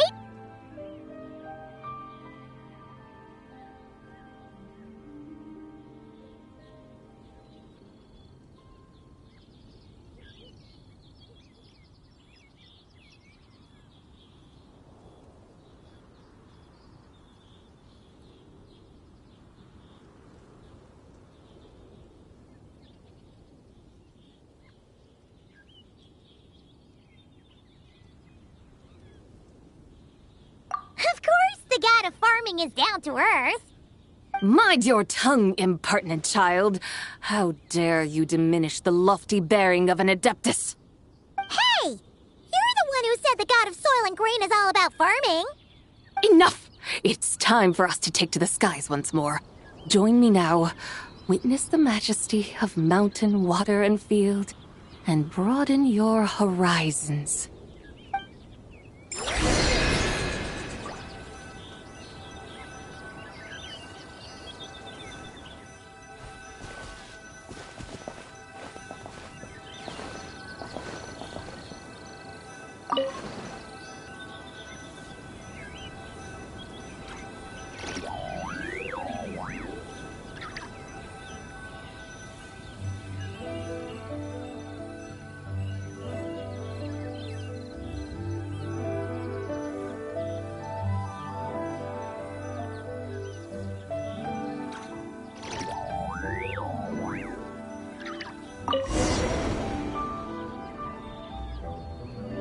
Wow! The terraces look so pretty from up here. The mountains tower like pagodas, the hills coiling at their feet like shells. Layers built upon layers, rising and falling in harmony. A truly unique and mesmerizing sight. Thinking about it, you have a special connection to this place, you know. A special connection? Yeah! There's a local legend about a white horse leaping from a pure spring to follow Rex Lapis into battle. Don't you remember? You must have been living in seclusion around here. That does sound somewhat familiar. Oh, and if we keep going up this way, we'll reach a super duper spooky spot. You might have a connection to that place too. There's an ancient array that seals away the remains of a fallen god. A god's remains? Yeah! The people Liyue turned that story into an opera called The Sanctification of Tao Do. Does that ring any bells? Tao Do. Huh. The 7 and 8 gates array. That's right, that's right! You do remember! Buna, the god of the underworld, who could pacify the forces of life and death. Huh? So, Tao Do had another name? Let's go take a look.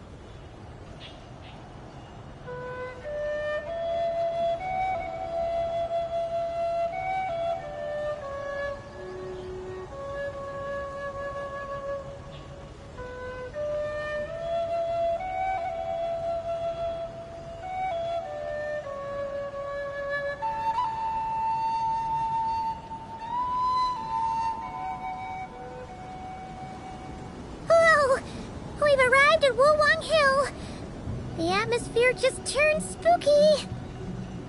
I can't help but feel there's something strange about this friend you haven't seen in ages. Huh? Paimon thought she heard someone's voice. Let's head down and check it out.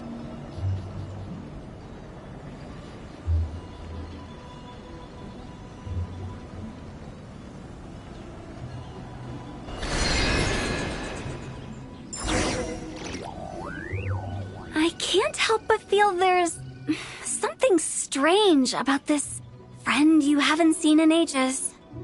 Strange? Whatever do you mean? Her strangeness defies description. This Miss Zabai is a full-blown enigma, don't you think? I'm afraid I have no idea what you're talking about. Aren't you worried about sending her all the way to Yilong Wharf on her own to buy tea? What if she gets lost? Where there are people, there are paths. Now I'm the one with no clue what you're saying. She can ask for directions. And then what? She will meet strangers in unfamiliar lands, build friendships, part ways. Hers will be a long journey indeed. The further the journey, the more footprints one leaves behind. The deeper those footprints, the harder it is for time to erase them. Ah, so you want her to make new friends. I see. But from what you say, it sounds as though she's not from Liyue. I believe she was not. But perhaps she will be. You're sounding stranger by the second. Huh. Oh, over there. Oh, look who's here. Hotel! Zhongli! What are you doing here? Traveler. Paimon. Fancy meeting in a place like this. Oh my, and Miss Zabai too.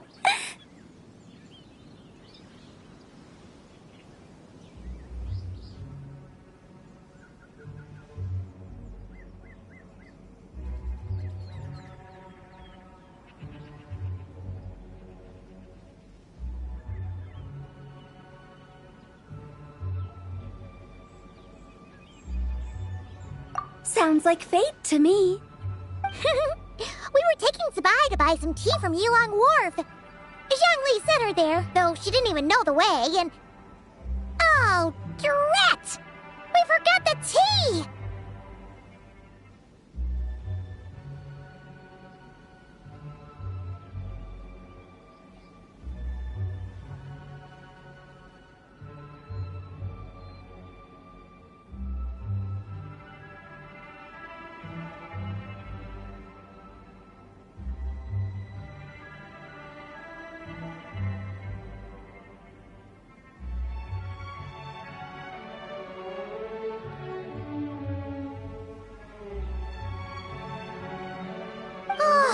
Paimon knew we were forgetting something! Why didn't you say so earlier then? What's done is done. There's no need to dwell on it. Fresh tea grows with each passing year. Let fate deliver it as it wills.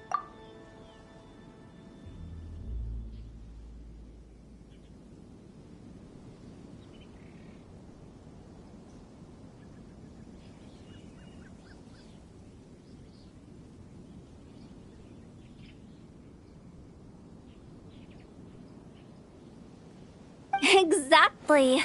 You can get tea wherever you go. You're hardly running low now, are you? Paimon feels a lot better now that you've said that. Still, I'm a little confused. If you were buying tea, how did you end up all the way out here? We're taking Spy on a sightseeing tour. We started at Liyue Harbor, stopped in at Yilong Wharf, went sightseeing around Xiaoying Village, made our way to Qingce Village, and now we're here. Wow, that is quite the itinerary. Yeah, actually, Paimon thinks it's about time we headed back.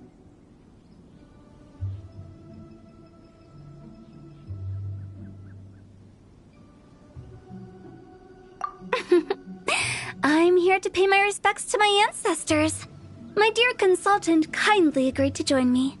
It is Lantern Rite, after all. Adepti and ancestors should be venerated alike. Ancestors? Wait, could you be? Are you heir to the Wu-Wong kid? Or perhaps the lone butterfly of the Crimson Flame? Whoa, have you got all your memories back? Huh? Miss Zabai, you know about the Wangsheng funeral parlor and the 8 adepts? I happened to hear a storyteller expound on the sanctification of Tao Do. Lots of people know that story, sure, but very few can discern my family lineage from just a glance. Well, Zhongli, your friend here really is quite something. Unfortunately, there's no time to dally right now. We have a hill to climb. Perhaps once today is done, we can find time to chat over tea, recite poetry, and admire the moon? That would be wonderful, Director Hu. Oh, and before we go, you've been traipsing around all day. I suggest you stop off at the Wangshu Inn on your way back for a good night's rest. Wouldn't do to exhaust yourselves, Don't mention it. All right, we'll take our leave now. See you later. Hotel's so thoughtful. Why don't we follow her advice and stay at the Wangshu Inn tonight? Zabai, you can see the whole of Dihua Marsh from up there. The view's amazing. Plus, you can sample Smiley Yinxiao's cooking. Wangshu, an intriguing name. It couldn't hurt to check it out. Awesome! Let's go!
you